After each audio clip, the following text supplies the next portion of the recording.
Hey guys, it's JJ-kun, and welcome to the Pokémon UNITE AKB48 Invitational Qualifiers. This time, we're going to be watching over MNL48's side of the qualifiers, which consists of 5 teams from MNL48 playing best of 1 round-robin format for a total of 10 games. One team from those 5 will be eliminated and the rest will compete in a best of 1 single elimination match to qualify for the AKB48 Invitational, battling against their sister groups BNK48, JKT48, and CGM48. But hey, I know everyone's excited, so let's immediately go to the matches. Hi everyone, I'm Shaki, the team captain of Blazing Phoenix, and here are my members. Hi, I'm Rihanna. Hi, I'm Andy. Hi, I'm Jamie. Hi, I'm MNL48 Dia. Pingu Zugai Kotsu! Hi, I'm MNL48 L'Oreal, the team captain of Pink Zugai Kotsu, and here are my members. Hi, I'm MNL48 Cole. Hi, I'm MNL48 Frances. Hi, I'm Dian. And I'm MNL48 Ruth. Let's go, Pink Zugai Kotsu! Let's Yay! And we are now heading into the game Blazing Phoenix versus Pink Zugaikots. Now trying to get into Rotom with the Rock Tomb as well from that of the Crustle. But it looks like it's going to be stolen in by Pink Zugaikots. And now they're trying to defend their score goal so that the other team won't be able to get some scores. But while that is happening, look at the Dreadnought right now being taken in by Pink Zugaikots. And they're going to be getting the shield and the XP as well. And of course getting in that score, destroying the first tier score goal into that of the bottom lane. And now look at that. There goes the Plasma Gale, Cotton Cloud Crash, Rubble Rouser all day long. And they're going to be able to score up top. Sideways Slam from the Charizard. And look at the damage. Blessed Assistance is going to be used as well to take down that Zeraora. And look at this. Up top, there goes the Pikachu with the Volt Tackle and the Thunderstorm to take out the Eldegoss and of course this Zeraora as well. But at the same time, there goes down the Crustle. But as that is happening, we are just a little bit over here and they're going to be able to score one more time. It looks like they are very happy in winning this one, Blazing Phoenix, with such a huge lead against Pink Zugaikotsu. But the fun doesn't stop there. Let's head over to the next match. If you play with fire, Be ready to burn! Hi, I'm the team captain of Fire Manila, Abby. I'm MNL48 Amy. I'm ML48 Jan. I'm ML48 G. MNL48 Lara. Hello everyone, we are Padayon. Hello everyone, I'm Padayon's team captain MNL48 Isabel. Hello everyone, I am ML48 Kai. I'm MNL48 Mihawk. And I'm MNL48 Jam. I'm MNL48 Claire. And there you go, Pyro Manila versus Padayon is going to be the match right now. And look, the scores immediately into the early game. They're trying to gain their confidence by pressuring up the other team. And there goes the saying, you are going to sleep when you hear the singing of the Wigglytuff. But look at that, Jan Janelle here with that of the Ross is going to sleep as well, going to get eliminated. And there goes another score into the top lane. That's 79 to 50. And look at this. They're trying to answer back into the bottom lane. And they're going to be able to get the reverse Uno card player here. Looking pretty sweet. And they're going to be able to take in the Dreadnought as well. And look at their reactions. They're really focused up right now. And look at that. Fairly Singularity is going to be used, going to catch up a lot of their enemies. And there goes Plasma Gale to take down the Kirlia. And the Blastoise trying to get some scores, but the Wild Charge is going to take it out. And there goes the Venusaur trying to get out, but the... oh my goodness, so good here. Another one here. With that, a Unite was going to be used, but it's going to be taken out as well. They need to be able to take the Zapdos here if they want to win this. But the scores is just so much, and just like that, Padayon is going to be winning that one away from Pyro Manila. And here goes Padayon and Blazing Phoenix going to be battling out for the round. And the rounds is going down. They are very outnumbered. And there goes the Blissey as well. Outnumbered as well. Look at the matches right now. It's very dangerous to not have a teammate with you. And you're going to get eliminated because of that. And that is what happened. Look at this right now, however. They're going to be able to take into Rotom. but the Kirlia tries to take it away from them, but the Pikachu with the Volt Tackle is going to be taking it out. Plasma Gale right now into that of the Charizard to take it down, and Serena is trying to get away here. Oh my goodness, it's not going to happen, and here we go. Seismic Slam into that of the Charizard, and of course, as a defense one, it is going to be use off the Starlight Recital, and here we go. Let's try to see if they're going to be able to defend this, and the Zero Aura is coming down. Plasma Gale is going to be used here, gets the Wild Charge to take down the Blissey, and there goes the Spark to take down the Charizard. Here goes Discharge once again, going in for that of the Zero Aura, gets the Side Shock as well to take it down. That's going to be 2, and there we have it, another one. A huge fight is coming down. Gets the Blissey as well, and they look like they have a very huge lead right now. Look at the score. The Zapdos is now out. That's 119 to 403, and that's quite a huge lead. 3 of them are down, and it looks like it's going to be game here. And look at that. Fairly Singularity is going to be used to take them all out, and Quang Ascendance as well is going to deal a lot of damage. Moonblast, however, Seismic Slam as well, Plasma Gale, every Unite moves getting used right now. But at the very end, look at who is scoring right now. Look at the scores. There's so much of a gap. Look at them celebrating right now. Good job, good job. Padayon! Showdown! Moving over to the next match, we're going to witness a team that we haven't seen yet, as we have 5 teams in a round robin. So one team in each round won't be able to play, giving them an automatic win for that round. Let's introduce them. Hi everybody, I'm MNL48 Colleen, the team captain of Team Stalwart League, and here are my members. Hi, I'm Liza. Hi, I'm Dana. I'm Alba. And I'm Princess. So, And the Citrus Bear Sonic is doing its best to attack the opponent, but it's going down.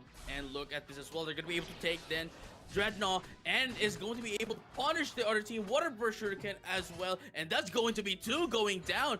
Oh no, no, no, no. That is a Wild Charge, but you don't want to be in front of the Greninja. It's going to deal a heavy damage. And here we go as well. There goes the Fly to take down that Eldegoss. And look at the scoring there right now. Very huge crowd control right now for them to be able to get some scores. And there you go. They are going to be able to maintain their lead because of this score. And huge chaos right now into the bottom lane as Pink Zugaiku tries to defend the score goal. But the Snorlax, being the defender that it is, goes in to block the other team from scoring with the Power Nap.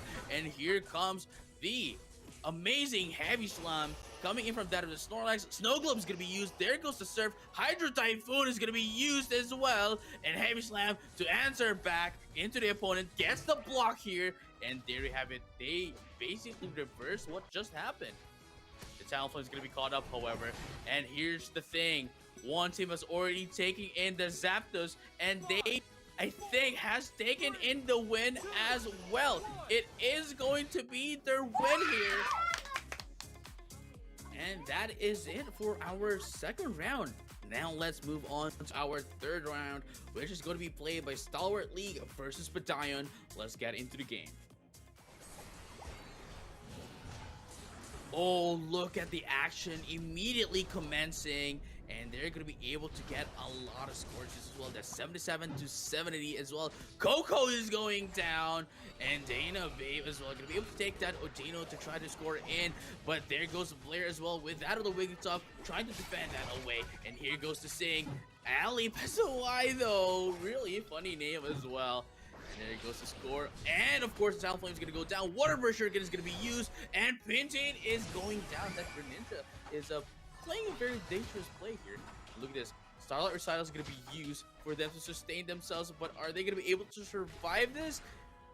It looks like they weren't able to, and look at that. Serena's going to be taken out, and everybody goes to sleep right now with the Power Nap from that of this Snorlax. And here we have it. Heavy Slam is going to be used once again, and going into the top lane, the Cinderace is going down. There you go. I think they're trying to, they're trying to catch up to the scores here, and they're trying to catch up to the other team here, trying to, take some revenge.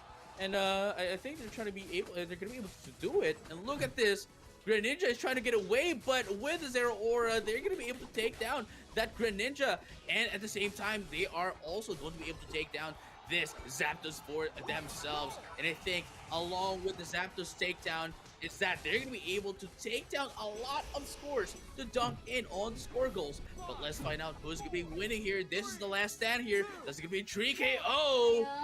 And it seems as if we have the winner. It is going to be Padayon. Let's go, Pyro!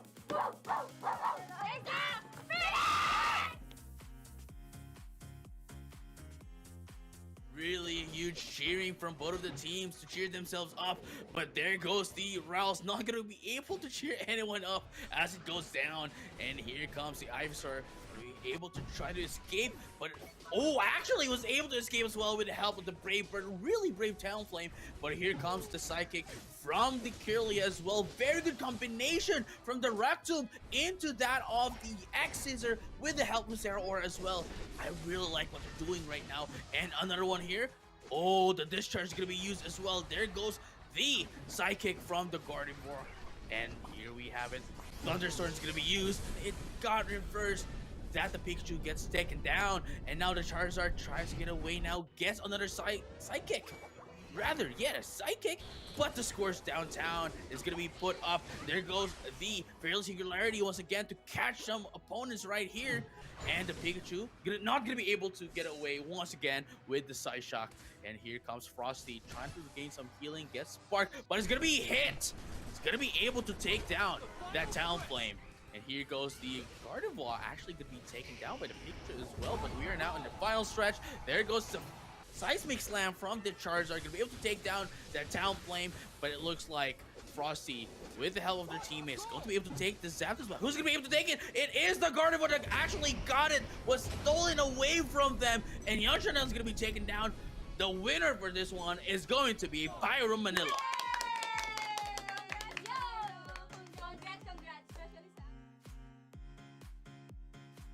That is just 3 rounds so far, and we still have 2 more before we head to our single eliminations. And I know everyone wants to know who's moving up, so let's just stall it any further. Get it? Stall? Because Stalwart League is one of the team names. And there you go. Pyro Manila versus Stalwart League is going to be battling right now, and it seems as if this Greninja and of course the Alolan Knight is going to be able to score in as well. Brave Bird for this very amazing Talonflame is going to be used. There goes the Flame Sweep, not going to be able to hit anyone, however. And there's another Brave Bird. Here's the Fly. Oh, Water Burst Shuriken to take down one. And there goes another one. The Charmeleon is going down as well. And they're going to be able to destroy the score goal up top. And now they're trying to score into that of the bottom lane as well. Seismic Slam. Really huge damage into the Greninja. Snow Globe, however, is going to be used. There goes the Psyshock. Not going to be enough to take it down, but the Verdant Anger is enough to take down the Alolan Ninetales. Now, Talonflame tried to get away, but not going to be able to. Not going to be able to escape that, and another fly into the Grass type Pokemon. Although, of course, the Grass type bank here does not apply, but it's, you know, really fun to know that the type matchups are there. Here you go. They try to get away here.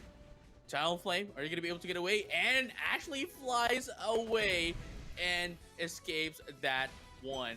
And here you go. That's going to be 2 down into their side. Snow Globe is going to be used. They're not going to be able to score. And Stalwart League is going to be able to win that one.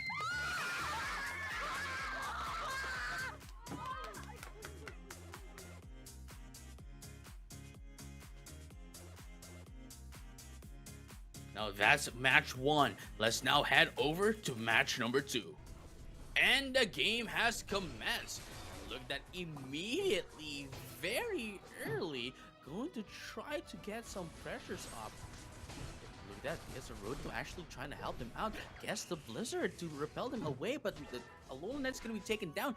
Queen Ascendance as well to take down one more Pokemon. Oh my goodness, gets a Wild Charge. Snow Globe into the Fairy Singularity. Actually, very amazing plays here. Plasma Gale to take down a Pokemon once again. And here comes that amazing Rotom. Going to be able to help out the team that took it. But unfortunately, they're going to be taken down. Queen Ascendance once again into that of the Zero Aura with the Plasma Gale coming up to take down the Charizard. And here we go. It looks like Wigglytuff is alone here, where there are 4 Pokemon trying to chase it down. being taken down, and Blastoise takes into the Dreadnought, and here comes the top lane.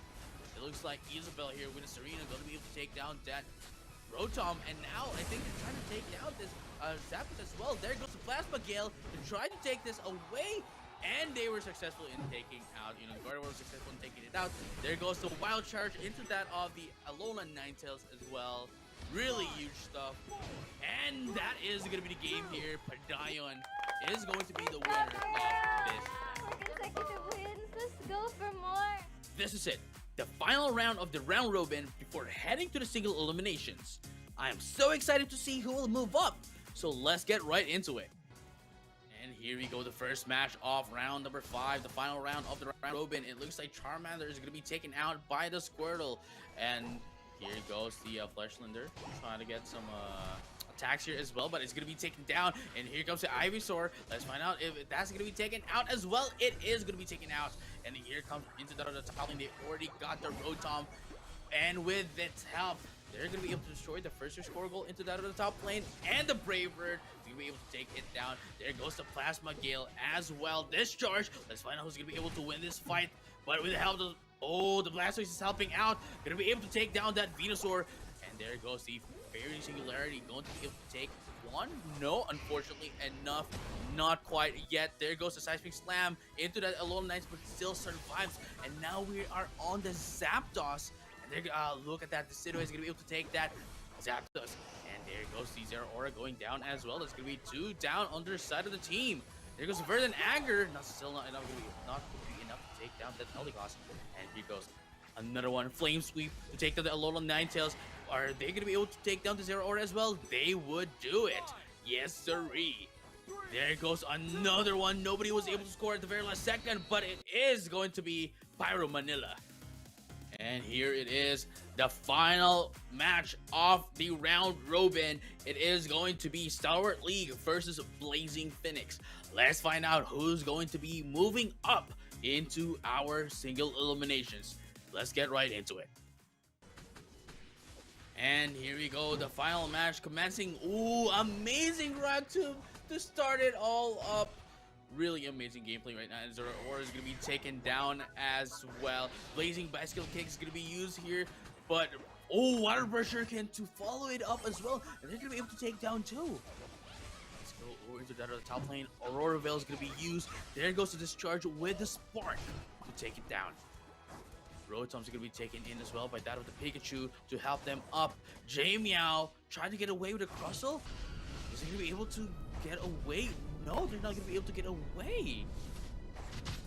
Oh my goodness, right now, even with the Seismic Slam, I don't think this is going to be enough. Never mind, with the follow-up, they're going to be able to reverse that one up to their favor. And here comes another fight here. This is going to be the last 5 seconds right now. Blister Cess is going to be used. Thunder Sword is going to be used once as well. And that is going to be a game here for Stalwart League.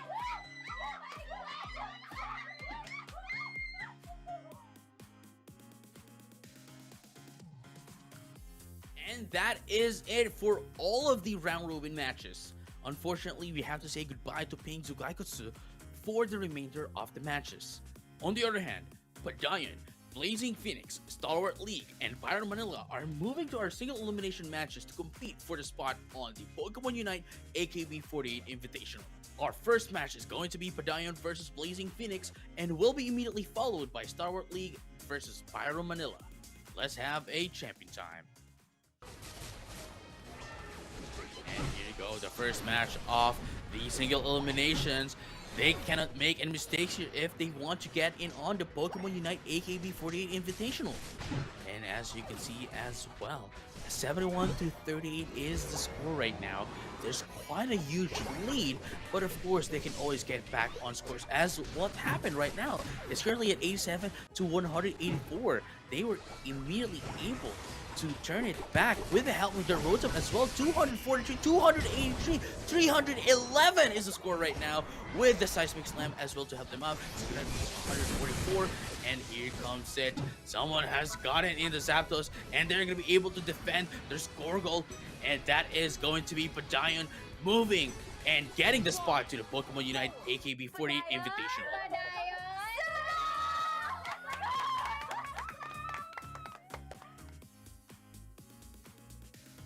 we just saw the first one to get the spot on the Pokemon UNITE AKB48 Invitational. Now let's move over to the last match of the qualifier to find out who's going to take the second spot into the Pokemon UNITE AKB48 Invitational. And here we go with the final match as well. Once again, they can't make any mistakes here because they can no longer get back after this. And look at that, they're going to be able to take down one. And here goes the Ivysaur, going to be taken down with the fly off the Talonflame as well. And the scores right now is at 222 to 211. That is not a huge gap. That is very, very close. It could be anyone's game. Look at that. Water Burst Shuriken is going to be used here. Power Nap as well to take down a lot here. And there goes the Greninja, going to be able to take down one. And here comes the Snorlax being alone here. They're not going to be able to defend this Squirtle if there's not any number from them. And look at that. Brave Bird is going to be used here once again. Alabasawai with the Snorlax might be taken down. But look at the Greninja going to be able to take down the Talonflame. Verdant Anger is going to be used as well. But no, that's going to be 3 KO for the Greninja. And they're going to be able to defend this Squirtle as well. Now the score is at 311 to 239.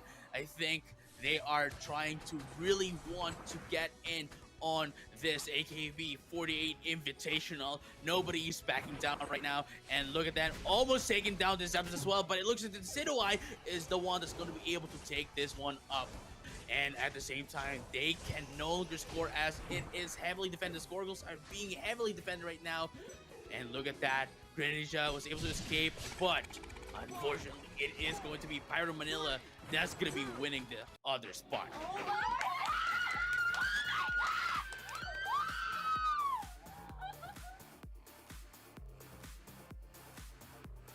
That is quite a show that we've had for this qualifier, and I wish our winners very great matches when they battle against their sister groups.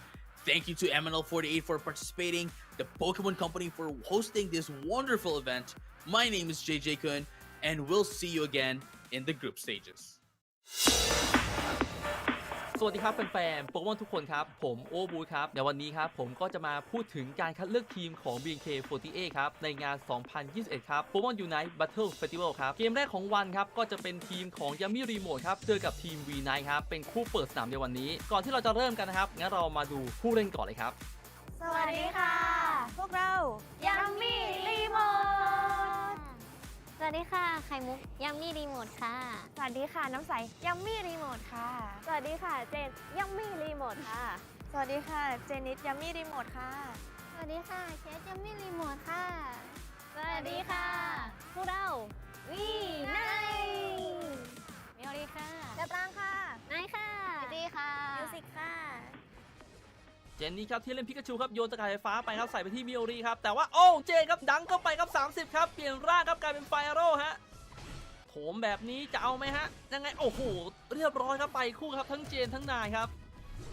นายมาพร้อมกับภารกิจอันยิ่งใหญ่ลาได้หรือเปล่าครับไม่ได้ครับกลับมาตั้งหลักที่หน้าป้อมนะครับสำหรับนะอ้าวไข่มุกครับตรงๆครับโอ้11แอปโซโลเชอร์ปังเปิดได้ไหนสแลครับตบอีกทีตบโอ้โหไปหมดครับอย่างนี้ไม่รอดเก็บ3ตามน้ำใสมาเอาอยู่ในมุมดับเบิลอยู่ในมุมครับเชอร์ปังก็ใช้ครับนายก็ใช้เอาเรียบร้อยครับเก็บน้ำใสดิมเฟียไปได้ครับตามไข่มุกกับภูคุรินครับจะไปไหนครับภูคุรินลงมากระทืบครับโอ้โหนายสตอมรัวๆเลยครับโอ้โหเก็บไปได้ครับมิโอริเก็บต่อฮะทุกนาทีมีค่าครับสักหน่อยก็ยังดีครับเชอร์ปังครับใช้อยู่ในมุมครับเอาละครับมีเกาะเข้ามาได้หรือเปล่าไม่ได้ครับมา3ตัวอย่างนี้ไม่ไหวนะครับอ้าวนายครับระวังครับโอ้โห3ตัวนะครับน่ะทั้งแหกปากทั้งบินโอ้เรียบร้อยครับจีและนายครับไล่น้ำใสอยู่ครับอ้าวน้ำใสครับไล่อยู่ในมุมออกมาครับแต่ว่าเจนครับเพิ่งดังไปแล้ว40ครับกำลังมาครับครับไฟมาแล้วลงหัวครับเก็บนายไปได้สักเกอร์พันอ้าวเจนส่วนที่อยู่ในมุมครับมิวสิกยังไงครับล้มครับมีแขกไม่รับเชิญครับมิโอริครับทำการไล่ครับถ้าไม่กลับเดี๋ยวส่งกลับบ้านเอง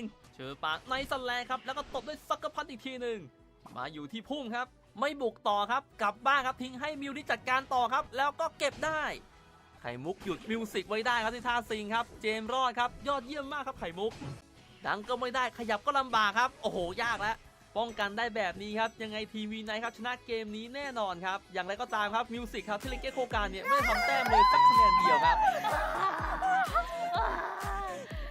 สำหรับเกมที่2ในวันนี้ครับก็จะเป็นทีมของ V Girls นะครับเจอกับทีมของ Very Very ครับงั้นเรามาดูผู้เล่นของ2ทีมนี้กันเลยครับ สวัสดีค่ะ พวกเรา We are We Girl New We Girl ค่ะวันนี้ We Girl ค่ะโยเกิร์ต We Girl ค่ะ We Girl ค่ะน้ำทำ We Girl ค่ะสวัสดีค่ะพวกเรา Very Very ข้าวขวัญค่ะแพนด้าค่ะจิ๊บค่ะอุเป้ค่ะขมค่ะเปิดอยู่ในมูครับแพนด้าครับอีวาพาเลสนะครับทำผลงานได้ดีเยี่ยมจริงๆครับทำคะแนนได้อีกครับทำให้ทีม V Girls นะครับไม่สามารถทำอะไรได้ครับในช่วงต้นเกมครับทีมพยายามจะเดินกลับไปหาเพื่อนครับแต่ไม่น่ารอดครับ4ตัวอย่างนี้เกาะเยอะจริงๆอ้าวอยู่ในมูครับโยเกิร์ตครับโดนสปาครับตามด้วยวายชาร์จอย่างนี้เรียบร้อยครับทางสะดวกแบบนี้ครับทันเดอร์ครับก็เป็นของเวลี่แวรี่ครับแล้วก็ทำให้ทีมเวลี่แวรี่นะครับโอ้โหเข้ามาดังรัวๆเลยครับเพราะผลของทันเดอร์ทีวีเกิร์ลนะครับก็ส่งพิมพ์มานะครับเพื่อมาดังครับนิดหน่อยก็เอาครับแต่ยังไงก็ไม่ทันครับคะแนนมันห่างนะครับและแล้วครับคะแนนก็ทิ้งห่างมากๆครับทำให้ทีมเวลี่แวรี่ครับชนะไปครับในเกมแรกครับต้องยกความดีความชอบครับให้กับแพนด้าจริงๆครับมาเป็นคณะแบบนี้ครับ4คนครับโถมป้อมล่างครับโอ้โหเหลือนิวคนเดียวครับที่เล่นฟูจิกิบะดาครับแต่เหมือนจะตามป้อมไปด้วยครับโมเน่ครับเดินทีมก็ไปกลางวงทันเดอร์ครับแล้วก็เก็บพาขวัญไปได้ครับอามาโจโอ้แพนด้ากับเอซิเซอร์เข้าไปครับเก็บโมเน่ไปได้เอ้าวงสีได้อย่างนี้จิ๊บครับจิ๊บไฟลงมาครับแล้วก็ล้าทันเดอร์ได้ครับและแล้วเกมนี้ครับก็น่าจะรู้ผลกันแล้วนะครับว่าทีมเวลี่แวรี่ครับทำแต้มไปเยอะมากๆครับทำให้ชนะไป2-0ครับเอาละครับสำหรับเกมที่3ของวันนะครับก็จะเป็นทีมของ VKnight ครับเจอกับทีมของ Very Very ครับและผู้ชนะของเกมนี้ครับจะเป็นตัวแทนทีมแรกครับของ BNK48 ครับศึกป่าเลนกลางครับมาครับเชอปามาทัดจิ๊บครับใครครับโรตอมเข้าแบบนี้ครับเลนบนของทีม VKnight ครับเรียบร้อยครับทีม Very Very ครับคุมโซนได้ดีมากๆครับปูเป้ครับเข้าไปแทงให้หน้าป้อมครับแล้วก็ผลักโขมก็คอยร้อยหลังแล้วก็จิ๊บครับโฉบมาครับโอ้สวยงามมากครับมิวสิกกับเชอร์ปาเหมือนจะพอแล้วครับเปิดด้วยสกัดไปครับแพนด้าสูนด้วยเอ็กซิเซอร์ครับโต้กลับครับด้วยอยู่ในมูครับโต้ไปเต็มครับพาขวานครับโอ้แต่ว่ายังรอดครับสำหรับแพนด้าครับเปิดอยู่ในมูครับเพื่อป้องกันโรตอมครับแต่โรตอมเข้าไปซักก่อนครับแต่ว่าก็ไม่ตายง่ายๆสำหรับแพนด้าครับโอ้โหเรียบร้อยครับป้อมแรกครับตอนนี้ก็ทีม VKnight ครับกำลังคุมทันเดอร์ได้อยู่นะครับแล้วก็ไล่ผักโขมสำเร็จครับแต่ว่าทีมวิลลี่เวอรี่มานะครับมาเต็มเลยครับทีมVKnightห้ามพลาดนะครับไม่งั้นแย่แน่นอนครับถ้าเกิดเขาได้ทันเดอร์ไปนะครับและแพนด้าก็ได้ครับผลงานการล้าทันเดอร์ครับทำให้ทีมของวิลลี่เวอรี่นะครับนำโด่งขึ้นมาเลยนะครับน่าเสียดายมากครับมิวสิกถือไว้เยอะมากครับถึง50ครับแต่ก็ไม่สามารถเอาไปดังทำแต้มได้ครับหมดเวลาซะก่อนครับน่าเสียดายมาครับรอบนี้นายเลือกคาร์เม็กซ์มานะครับทีมของวิลลี่เวอรี่ครับได้อีกแล้วครับคาจิตกเมครับแล้วก็ได้ EP ไปทั้งทีมครับดูเหมือนรอบนี้จะค่อนข้างตึงหน่อยนะครับเพราะว่าทั้ง2ทีมนะครับมีแต้มใกล้ๆกันเลยนะครับสูสีจริงๆช่วงนาทีครึ่งสุดท้ายครับเหมือนจะแสดงอภินิหารครับสำหรับทีม VKnight ครับตอนนี้คุมได้ดีครับสำหรับตอนนี้ช่วงของศึกทันเดอร์นะครับหรือนี่จะเป็นพลังของคาร์เม็กซ์กันแน่ครับเลือกมาทีครับได้เปรียบทันทีครับโอ้โหเก็บไปได้5ตัวครับสุดยอดมากๆครับสำหรับทีม VKnight ครับและก็ได้ทันเดอร์ไปครับและในที่สุดครับทีม VKnight ครับก็ทำคะแนนรวดเดียวจบครับด้วยแต้มที่761แต้มครับชนะไปในเกมที่2ครับผู้คุมของปูเป้นี่สุดๆจริงๆครับกดดันเชอร์ปาและจีจี้ในเลนล่างแบบสบายๆครับโอ้โหจิ๊บเล่นไฟโร่นี่แบบเฉิดฉายมากครับแม่อยู่ถูกที่ถูกเวลาตลอดจริงๆตอนนี้อยู่ในช่วงสะสมแต้มครับอยากจะเข้าสู่ไฟทันเดอร์ในช่วง2นาทีครับแต่ว่าเหมือนผักขมครับแล้วก็ปูเป้เข้ามาป่วนครับอย่างนี้รอดยากครับเบลลี่ครับเปิดด้วยยูในมูครับเพื่อจะเก็บทันเดอร์ให้ไวที่สุดครับเอาละครับจิ๊บเข้ามาครับแต่เหมือนจะโดนขับไล่ครับเรียบร้อยครับโอ้ล่วงไปแล้วครับแต่ว่าก็มีผักขมเข้ามาครับแล้วก็แพนด้าตามด้วยปูเป้ครับเอาละครับใครจะได้ทันเดอร์กันแน่ฮะช่วงนาทีชีวิตครับใครลัดได้ครับฝั่งเวลี่ครับในแมตช์รอบนี้ครับเราต้องยก MVP ให้กับแพนด้าจริงๆครับเพราะเขาเป็นคนลัดทันเดอร์ได้อีกแล้วนะครับโอเคครับทีมเวลี่ครับก็เป็นฝ่ายชนะครับเข้าสู่เกมที่4นะครับซึ่งเกมแรกของผู้แพ้ครับจะตกรอบเป็นทีมแรกนะครับก็จะเป็นระหว่างยามิรีโมครับเจอกับ V Girls ครับผมด้านอย่างนี้เลือดแต่ละคนน้อยมากครับต้องมีคนเจ็บครับและก็มีคนเจ็บครับโอ้เจนครับเจอ1 ต่อ 3ครับจะไหวหรือเปล่าครับเก็บไปได้ฮะทีมยามิรีโมนะครับขึ้นนำไปอย่างสบายๆครับด้วยทีมเวิร์กในการเก็บออบเจกตีฟนะครับทั่วแผนที่นะครับทุกเม็ดจริงๆครับทีมยามิรีโมครับมากันหมดแล้วครับแต่ว่ามีกบตัวหนึ่งครับโมเน่ครับรออยู่แล้วครับแล้วก็อยู่ในมูครับเป็นไงครับได้หรือเปล่าครับแล้วคนละได้ครับก็คือพิมพ์ครับ การซุ่มโจมตีในรอบนี้ครับทำให้ทีมของ V Girls นะครับนำไปก่อนครับ1-0ครับเข้าสู่ช่วงสุดท้ายครับในรอบที่2ครับเอาละครับมีการไฟท์เกิดขึ้นเจนนี้ครับเอาโดนสลับบอลแพมๆครับเอาเฮกไซครับโอ้โหเก็บไป2ครับโยเกิร์ตวิ่งไปสปาครับแล้วก็วายชาร์จครับรัวๆครับแล้วก็อยู่ในมูครับแต่ว่าโอ้โหทำอะไรไม่ได้ครับเพราะว่าอีกฝั่งครับอยู่ในมูครับมีกรอบเพิ่มออกมาฮะอย่างนี้เหมือนจะรู้ผลแล้วป้องกันอย่างแน่นหนาเลยครับเพื่อไม่ให้ทำแต้มเพิ่มนะครับซึ่งก็จะเป็นทีมของยัมมี่รีโมทครับก็สามารถเอาชนะทีวีเกิลส์นะครับในเกมที่2ไปได้อย่างง่ายดายครับทางเคสแล้วก็เจนนิสครับพยายามจะดังครับแต่ดูเหมือนจะดังไม่สำเร็จครับต้องวิ่งกลับแต่ว่ากลับไปก็ต้องกลับไปที่บ้านแน่นอนครับสำหรับเคสครับป้องกันสุดชีวิตครับ3-2นะครับโอ้โหบอกเลยว่าเคสสู้สุดใจครับวิ่งกลับไปแล้วแต่เจนนิสครับบุกต่อครับเพื่อจะเก็บให้ได้ครับแต่ว่าไม่ได้ครับโมเน่หลับครับเอาละครับแพมอยู่ในมูครับแล้วก็เก็บน้ำใสไปได้เอ็กซิเซอร์ครับเคสครับโอ้พยายามจะดันพิมพ์ออกครับเพราะว่ามันปวดมากสำหรับยูคุบาริสึครับแล้วก็โฉบลงมาโอ้ยังไม่ลงครับทีวีเกิร์ลครับถม5คนครับน้ำใสกันคนเดียวกันไหวหรือเปล่าครับไม่น่าไหวครับ4-4ครับตรงนี้ครับป้อมที่2ครับโอ้ครับเจนเก็บไปได้1ตัวครับเก็บไปได้2ครับสวยมากครับ2คนนี้ดังครับตรงกลางตีกันอยู่ครับทันเดอร์และล้างได้แล้วครับโอ้ยามิรีโมทและยามิรีโมทครับก็ดังทำแต้มครับแล้วก็ชนะเข้าสู่รอบต่อไปครับในที่สุดครับก็มาถึงเกมสุดท้ายครับของรอบคัดเลือกนะครับเพื่อเข้าสู่รอบกรุ๊ปสเตจครับของ BNK48 ครับระหว่างทีม VKnight เจอกับทีมของยามิรีโมทครับที่เคยเอาชนะมาได้ครับทางยามิรีโมทครับมีแผนครับที่จะเอาป้อมด้านบนออกก่อนนะครับด้านบนก็พยายามจะป้องกันอย่างเต็มที่ครับแล้วก็เก็บได้ตอนนี้ยามิรีโมทครับนำมามากกว่า100แต้มครับช่วงที่ผ่านมานี้ครับทั้ง2ทีมนี้นะครับค่อนข้างเล่นเป็นแนวตั้งรับซะส่วนใหญ่ครับและแล้วจีจี้ก็สามารถเอาป้อมล่างออกจนได้ครับถึงแม้ว่ายามิรีโมทเขาจะเสียทันเดอร์ครับแต่แต้มที่มีติดตัวนั้นก็มากพอครับต่างฝ่ายต่างจะไปหยุดการทำแต้มของอีกฝั่งครับนิดเดียวก็มีผลครับเจนเนสพุ่งเข้ามาขอสัก20ได้ไหมครับไม่ได้ครับโอ้โหดังครั้งสุดท้ายจริงๆครับได้อีก28แต้มครับสำหรับนายและรอบนี้ครับยามิรีโมทเขาก็เป็นฝ่ายชนะครับด้วยเจนทำไปถึง170แต้มอย่างสวยงามครับ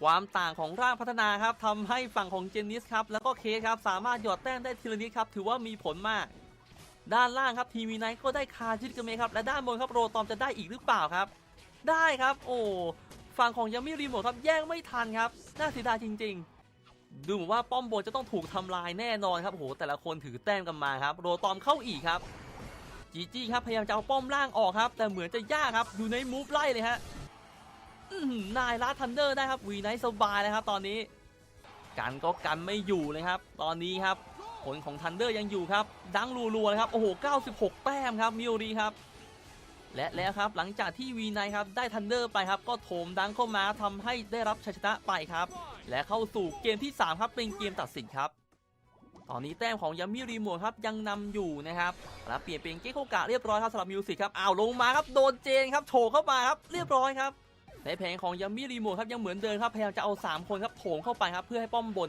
แตกให้ไวที่สุดครับและแล้วเต่าจะเป็นของใครครับเต่าครับก็เป็นฝั่งของยามิรีโมทครับเอาละครับศึกปะทะด้านบนครับของบนเต่าครับอยู่ในมูครับสลับเชอร์ปาครับแล้วก็วิ่งไล่ลูคาริโอเลยครับเคพยายามจะรักษาป้อมบนให้ได้มากที่สุดนะครับแต่ก็เพื่อนก็มาช่วยครับเอาละฮะโอ้โหเจมาช่วยต่อครับอยู่ในมูครับโอ้แต่ก็ไม่มีผลอะไรครับเคครับพยายามจะซื้อเวลาครับเพื่อให้เพื่อนร่วมทีมนะครับตีโรตอมครับยังไงครับแผงของเขาก็ยังเอาป้อมด้านบนออกอยู่ดีครับระหว่างที่โรตอมอยู่ด้านบนครับน้ำใสและเจนครับดังด้านล่างครับเพื่อเอาป้อมข้างล่างออกครับมิวสิกพยายามจะหนีเจนครับแต่ว่าเจนตามมาได้ครับและก็มาถึงช่วงนาทีชีวิตครับศึกทันเดอร์ครับใครครับจะสามารถรัดทันเดอร์ไปได้ครับและคนที่ขโมยได้ก็คือมิโอริครับจะมีปาฏิหาริย์และมีการคัมแบ็กได้หรือเปล่าในที่สุดครับทีมยามิรีโมทเนี่ยก็ชนะเกมนี้ไปครับโดยห่างกันเพียงแค่20แต้มเท่านั้นเองซึ่งทำให้ชนะแบบนี้และผ่านเข้าสู่รอบกรุ๊ปสเตจครับ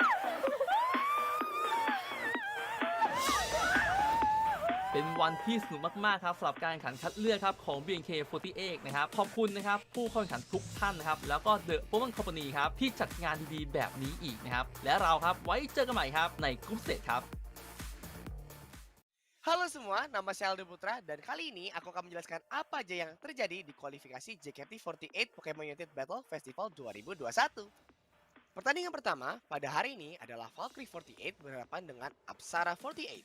Sebuah pertandingan yang luar biasa untuk memulai acara hari ini. Sebelum kita melihat aksi kedua tim, mari kita bertemu dengan para pemain dari pertandingan ini. Halo, kami dari Valkyrie48. Halo semuanya, aku Jinan, aku kapten dari Valkyrie48. Ini tim aku, ada siapa? Yeslin, ada Anin, ada Cindy, dan aku Masya. Yeay. Halo semuanya, kami dari Apsara48. Yeay, perkenalkan namaku Gracia from Apsara48. Nah, di sini ada Azizi, ada Kristi, ada Katrina, dan ada Freya. Langsung masuki pertandingan pertama antara Valkyrie48 melawan Apsara48. Mempunyai kesamaan Pokemon di area bawah yaitu Crystal sebagai defender dan Sylveon sebagai attacker. Kini telah terjadi peperangan dan sepertinya kedua tim sudah saling mengeliminasi satu Pokemon. Marsha dan Crystal sangat baik menghalangi dengan skill Rock Tomb. Valkyrie48 mendapatkan poin pertama diikuti oleh Anin Serena menjauhkan poin sebanyak 41 gol dan unggul dalam 3 menit berjalannya waktu. Sepertinya situasi semakin berat untuk Apsara48. Tidak lama, Valkyrie48 berhasil meliminasi Kristi dari Apsara48 yang bermain menggunakan Crystal di bagian atas. Tidak sampai 1 menit, mereka berhasil menumbangkan bagian bawah dan meraih gol dan kedudukan dengan 72 dan 0. Dengan perbedaan yang sangat besar yaitu 72 poin, Valkyrie48 berhasil melakukan rotom dan mendorong dan menambahkan poin menjadi 82 poin melawan Apsara48. Kita hampir saja menyaksikan sebuah curian yang mungkin saja membantu Apsara48 untuk membalikan kedudukan. Dengan seed range United skill yaitu Blazing Cycle Kick yang dimainkan oleh seorang Z. Sayangnya, Valkyrie48 berhasil menjawab keadaan dan mengambil arti kuno dan mendorong ke bagian tengah. Pertandingan masih dengan skor yang sangat jauh hingga menit terakhir, di mana Valkyrie48 bisa mendapatkan poin sebesar 708 dan mengamankan pertandingan pertama mereka. Satu game telah tertinggal, Apsara48 harus memenangkan pertandingan berikutnya untuk tetap bisa bersaing. Namun, mereka tidak mengganti susunan Pokemonnya. Sepertinya mereka bertahan dengan apa yang terbaik mereka. Valkyrie48 sekali lagi memulai dengan sangat kuat. Perpaduan di area bawah menciptakan gol pertama dan langsung mengungguli Apsara48 di menit kedua pertama. Skor 90 dan 0. Apsara48 berhasil menjatuhkan Rotom dan mereka menekan ke area atas dan semoga mereka bisa kembali mencetak angka di pembukaan permainan. Kini sebuah aksi dari Anin yang bermain sebagai Serena. Dia tidak hanya bisa menghadang Rotom namun juga berhasil menundukkan Gracia sebagai Green Ninja dari tim Apsara48. Kini memasuki tengah pertandingan di mana Valkyrie48 unggul dengan skor 170 dan berhasil mendapatkan 2 zona gol. Dengan poin lebih dari 170 poin, tim Valkyrie48 menjatuhkan serangan dengan sangat kuat. Apsara48 tidak kehilangan harapan saat mereka mendapatkan arti kuno dalam sebuah pertarungan besar. Sayangnya, Valkyrie48 menemukan 4 pemain dari Apsara48. Z yang bermain menggunakan Cinder Case harus mundur. Valkyrie48 mengambil kemenangan dengan skor 2-0 untuk pertandingan ini meskipun Sylveon dan Green Ninja tidak mencetak skor satupun.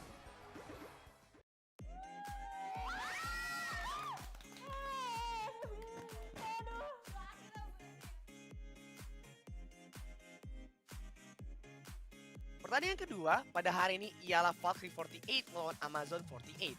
Langsung saja kita menemui para pemain yang akan bertanding pada hari ini. Halo semuanya. Halo.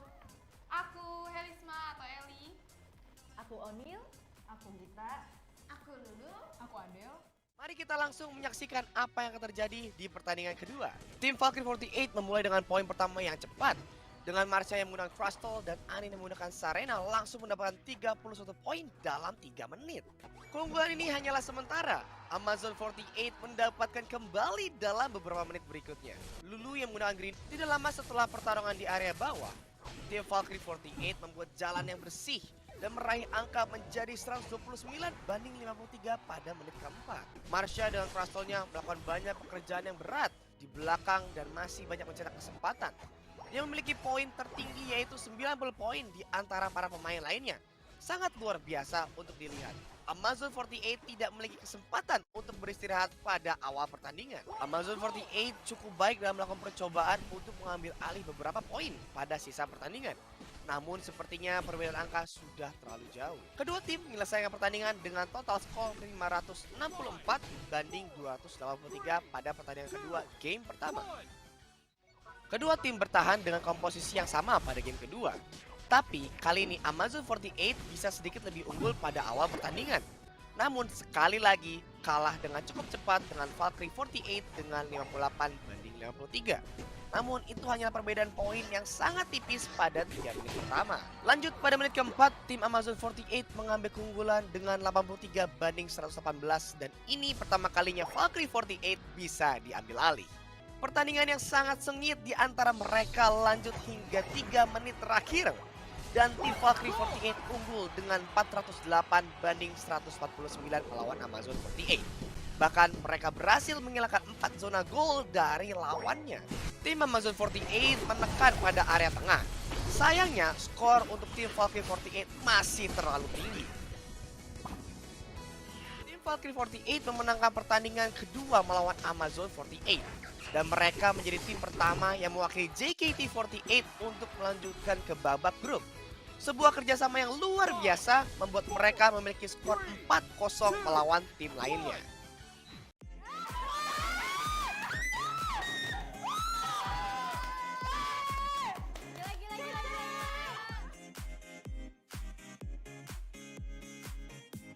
Pertandingan ketiga pada hari ini adalah menjadi pertandingan terakhir untuk babak kualifikasi JKT48. Kita akan segera melihat siapa yang menjadi tim kedua untuk mewakili JKT48 di babak grup. Langsung saja kita saksikan pertandingan Apsara48 melawan Amazon48. Gol pertama diambil oleh Amazon48 dengan mereka unggul dengan skor 28 banding 0. Pada bagian atas kembali didominasi oleh Amazon48 dan mereka menjauhkan keunggulan menjadi 85-0. Dengan dijatuhkan Dreadnought, tim Amazon48 makin jauh dari segi level dan membuat Pokemon mereka semakin kuat. Kini semakin sulit untuk Apsara48 untuk mengembalikan keadaan. Meskipun Apsara48 berhasil mengambil rotom di bagian atas, namun Amazon48 masih jauh lebih unggul dengan skor 166 banding 67. Game dimulai dengan sedikit lebih lambat dibandingkan apa yang kita lihat sebelumnya. Tapi ini juga menjadi keunggulan Amazon48 dengan poin 251 banding 104. Apsara48 berhasil menjatuhkan semua pemain Amazon48, namun mereka tidak bisa mengambil zona golnya. Tim Amazon48 berhasil menjatuhkan Articuno. Apsara48 kini mempunyai waktu yang buruk untuk bertahan, dan tim lawan berhasil memasuki zona gol terakhirnya. Apsara48 kini berusaha sangat keras untuk mencetak poin di bagian atas. Namun sepertinya sudah terlambat untuk Apsara48 bisa kembali dalam game ini, di mana Amazon48 mengambil game pertama dengan sangat dominan. Performa yang sangat luar biasa dimainkan oleh seorang Adele dari tim Amazon48 menggunakan Absol. Player pertama dalam turnamen ini yang mencetak hampir 200 poin dalam satu game. Kini kita melanjutkan ke game terakhir pada babak kualifikasi. Tim Amazon48 sekali lagi mengambil keunggulan di awal pertandingan dengan poin 58-0. Di tengah pertandingan, Amazon48 berhasil menguasai pertandingan dan bisa mengamankan poin menjadi 184 banding 19. Menuju akhir pertandingan, Apsara48 bisa menaikkan energi mereka dan berhasil memperketat skor mereka. Apsara48 terus menekan dengan banyak pertarungan tim dan akhirnya bisa mengambil poin untuk memimpin pertandingan. Apsara48 dengan luar biasa bisa mencuri Articuno dari Amazon48. Apabila mereka bisa mencetak skor, mereka mungkin bisa kembali pada titik ini. Kedua tim kini memiliki poin yang sangat-sangat tipis dengan bantuan buff Articuno dan juga poin gandanya. Dan kita memiliki pemenangnya, yaitu tim Amazon48 memenangkan pertandingan kedua dan menjadi tim kedua yang mewakili JKT48 dalam babak grup. Selamat! Skor adalah 367 banding 365. Dengan berbeda 2 poin untuk tim Apsara48 untuk bisa melanjutkan ke game penentuannya. Kita bisa lihat sangat emosional sekali dari tim Apsara48, namun mereka sudah melakukan yang sangat terbaik. Semoga kita bisa melihat mereka lebih kuat lagi di season berikutnya.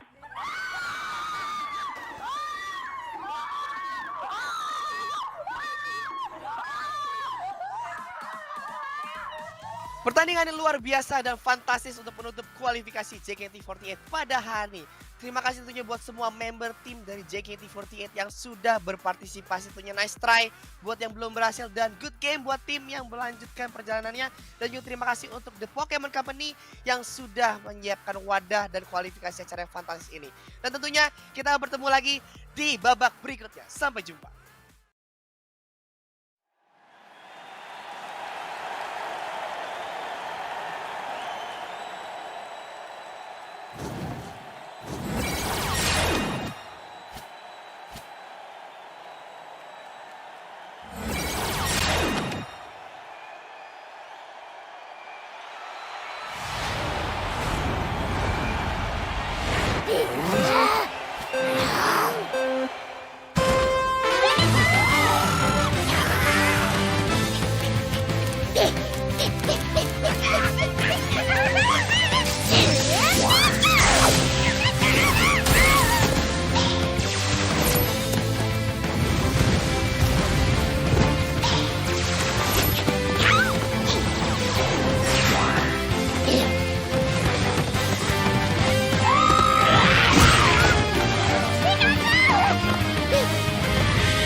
Hello Pokemon trainers and welcome to the Pokemon UNITE AKB48 Group Invitational. That is right, we are here for a Pokemon UNITE tournament. My name is Danielle, as some of you might remember, but joining me are two wonderful new faces. Gentlemen, would you like to introduce yourselves? I think he has to go first. Well, of course, my name is Contra, and I'm definitely happy to be here joining Danley as well as JJ to cast some Pokemon Unite, and this is part of the Pokemon Battle Festival Asia 2022 and 21, of course. Right, and of course, my name is JJ. I'm really thrilled to be part of the Battle Festival Asia 2021. I've been playing so much Unite, and now we're here in this stage, and I just can't wait to see all the action. I hope you guys are as well. Looking forward to the action that we're going to be having. And today's going to be a bit of an interesting day as well, because you're probably wondering, okay, what's the whole gist of the tournament? What is AKB48? And this is something that I actually learned recently. So for people that don't know, AKB48, it is an idol group of girls that can sing and dance. And today we're doing a tournament on AKB48's sister groups, which is, as you can see on the screen, MNL48, BNK48, CGM48, and JKT48. If you wonder what the initials are, that is basically, if I'm not mistaken, the capital city of these, where these teams are based. And then each team is going to have two representatives. So for MNL48, we have Padayon and Stalwart League. BNK48 will have Very Very and Yummy Remote. JKT48 is going to have Valkyrie48 and Amazons48. And finally, CGM48 is going to have Stezie and Attack. And these girls competing are the best of their teams because they had an internal tournament to see who was going to be representing their idol groups. Exactly. Right, and of course we do acknowledge as well the fact that Stalwart League is here instead of Team Pyro Manila. That is because due to some unforeseen circumstances, they aren't able to play, and now they are, of course, then replaced by Stalwart League. But here we go, of course, out of all the 8 teams, they're going to be separated into 2 groups for this day 1. We're going to be heading on to Group A, which is comprised of Stalwart League, Very, Amazons 48, and Stezie. And of course, for Group B, that's going to be for tomorrow. That is Padayon, Yummy Remote, VKnight, and Attack. Well, I'm definitely excited to see what's going to go down here as we start off the day with Group A. So we definitely want to take a look at the brackets to see how it's going to go. And we're going to be starting off the day here with Very having the first game to take on Stalwart League. And followed by that, we also have Amazons 48 to go on a duke out against their sisters, Stezie. And for people that aren't familiar with the tournament format as well, so for both of these groups, they're going to be playing in a double elimination format. So what that means is that these girls, they'll play their first match. Now, if they win, they'll move on to the upper bracket match. If they lose, they'll go down to the lower bracket match. So they won't be instantaneously eliminated. They will have a second chance to make it through. And each group is going to produce 2 teams that are going to make it to the playoffs, which is going to happen later on, I believe on the 16th of January. That's playoffs day. But of course, we're playing the groups today, and I'm really keen to see what teams are going to make it through. Are we going to end up with a team from each group, or are we maybe going to see some domination? Are one of these idol groups really good at Pokemon Unite?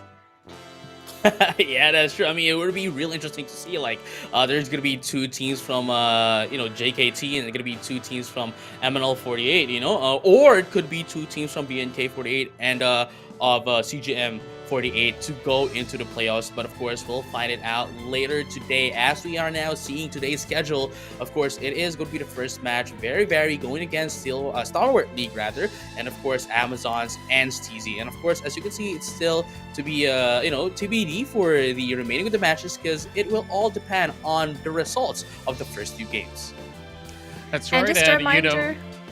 Yeah, of course, Natalie, so sorry to interrupt you right there. Contra. I'm just too Be my excited guest. because this is the very first time with such a special event. Not only are we having the idols playing all together, and this is where it brings us all together here at the cast, from various games, and now for the very first time.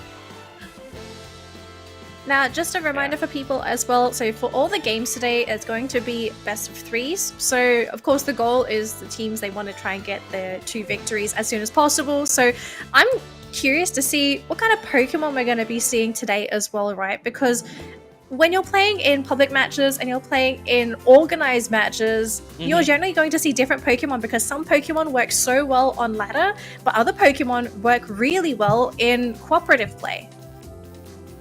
Right. I mean, definitely that is true, and we've seen a lot of people trying to team up with each other, and there are people who are just playing their by their own. So definitely we're going to be seeing a lot of changes from those perspective. And of course, this with the AKB48 group invitationals, all of them are all grouped up. So I think I'm just really excited to see how they're going to be playing on, and let us now introduce the first players of this match.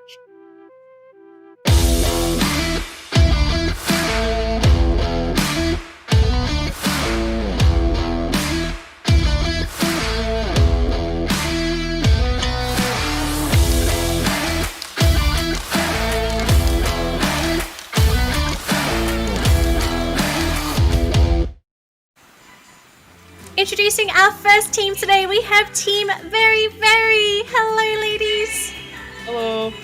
Hello. We are very nice to meet you. Yeah. Oh, they're so cute. Oh. So JJ, Hello, I I'm think you had Paco. something. Yeah. Definitely, Danny, right?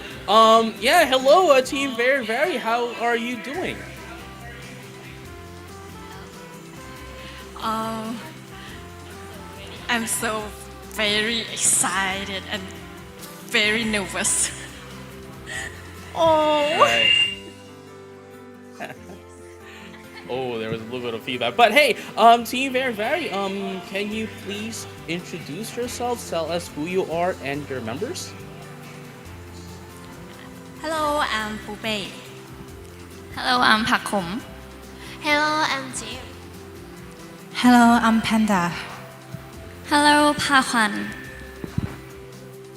And yeah, there's our Team Very from BNK48. I would really like to give you guys good luck for the next games, but before we head into, to our next sister group, do you have any message? Do you have anything to say to your sister group, MNL48? Oh, please be kind to us and let's enjoy together. Thank you. Okay, thank you so much, Very. Thank you. All right, JJ-kun, I think.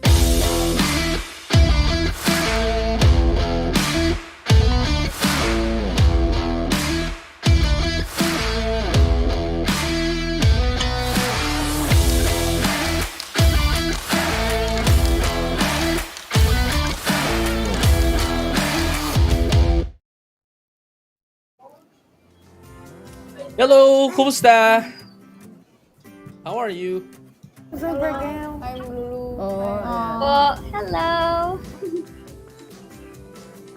Right. So hey, you've heard your sister group, so they're asking you to be kind to them, but what do you think are you going to be answering back to them?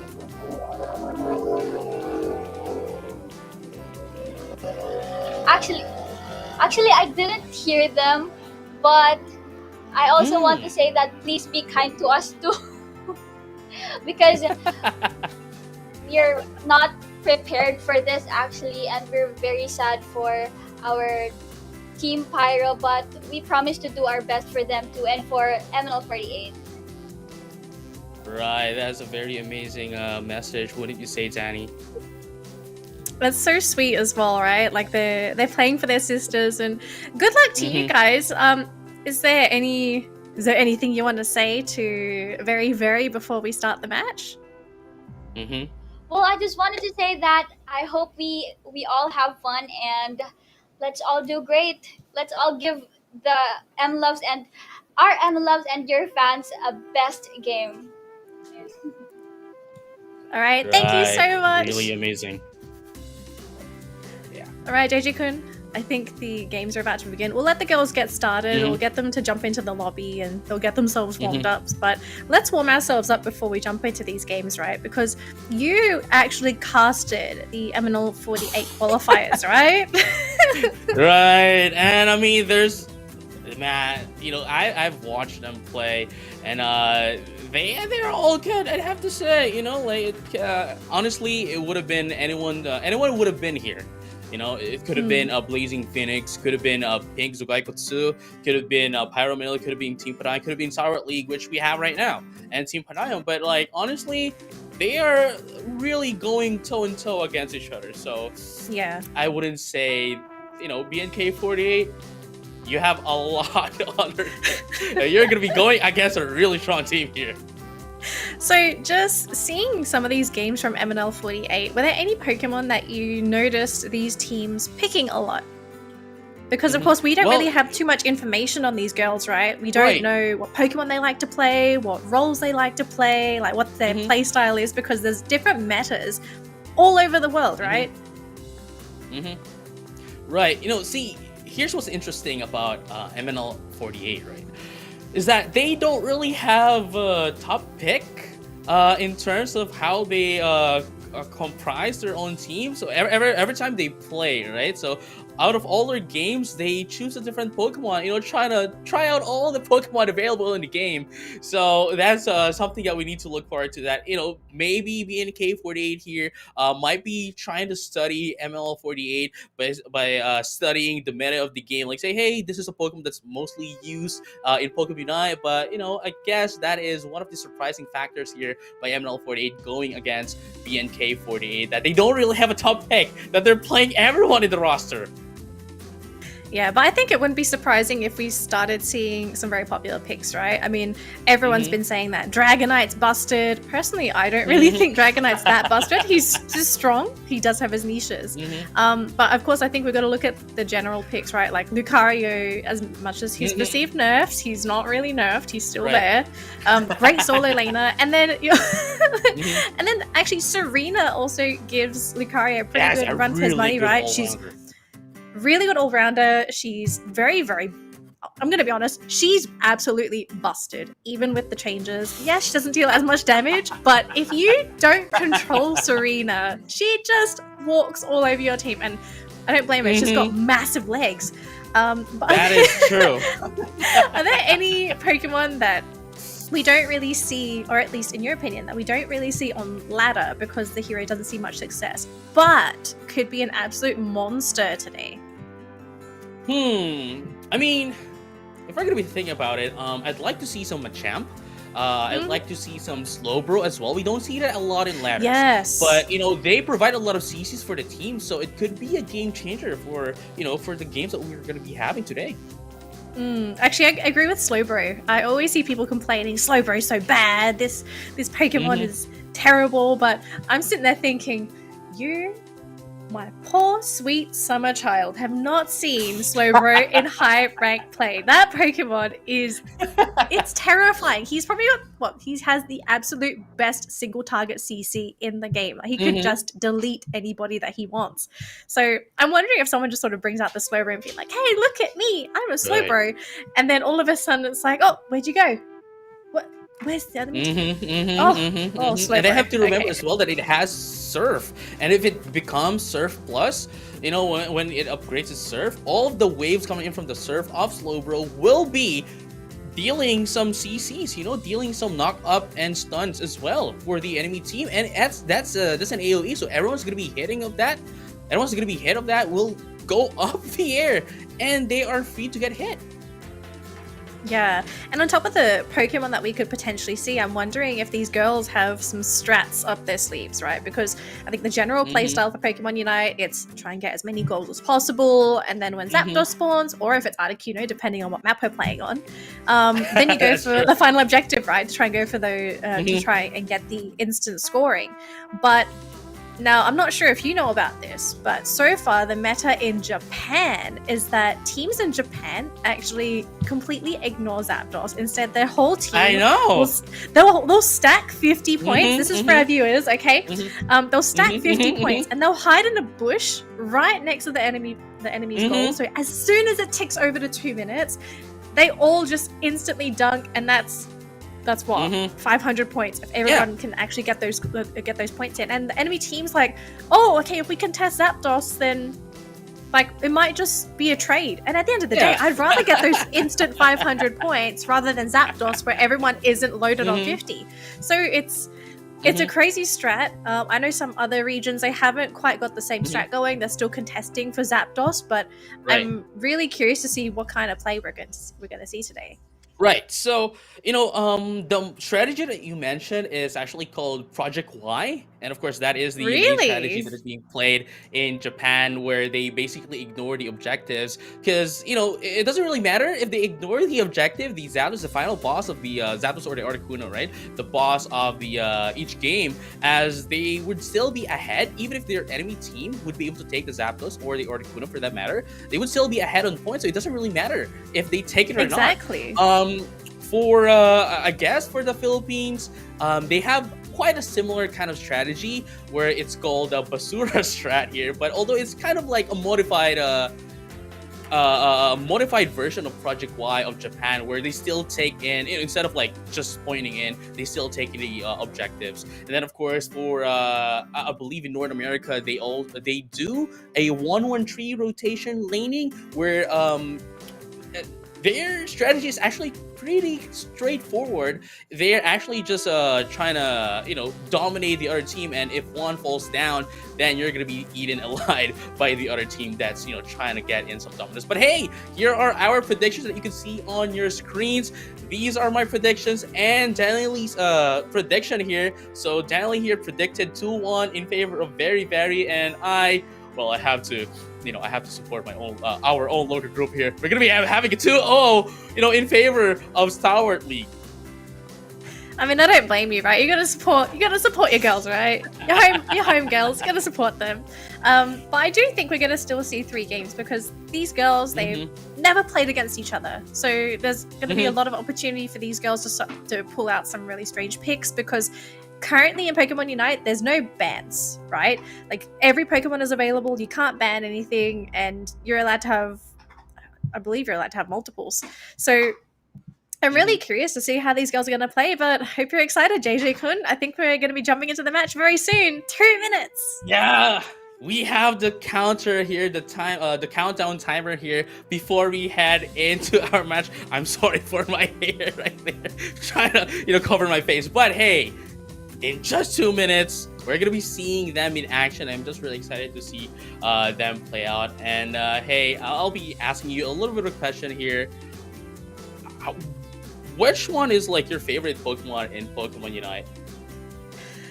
Oh, okay. It's been tough because I generally play all-rounders. Okay. Before this, I didn't play Lucario because I didn't have enough coins. I've been buying every other Pokemon under the sun.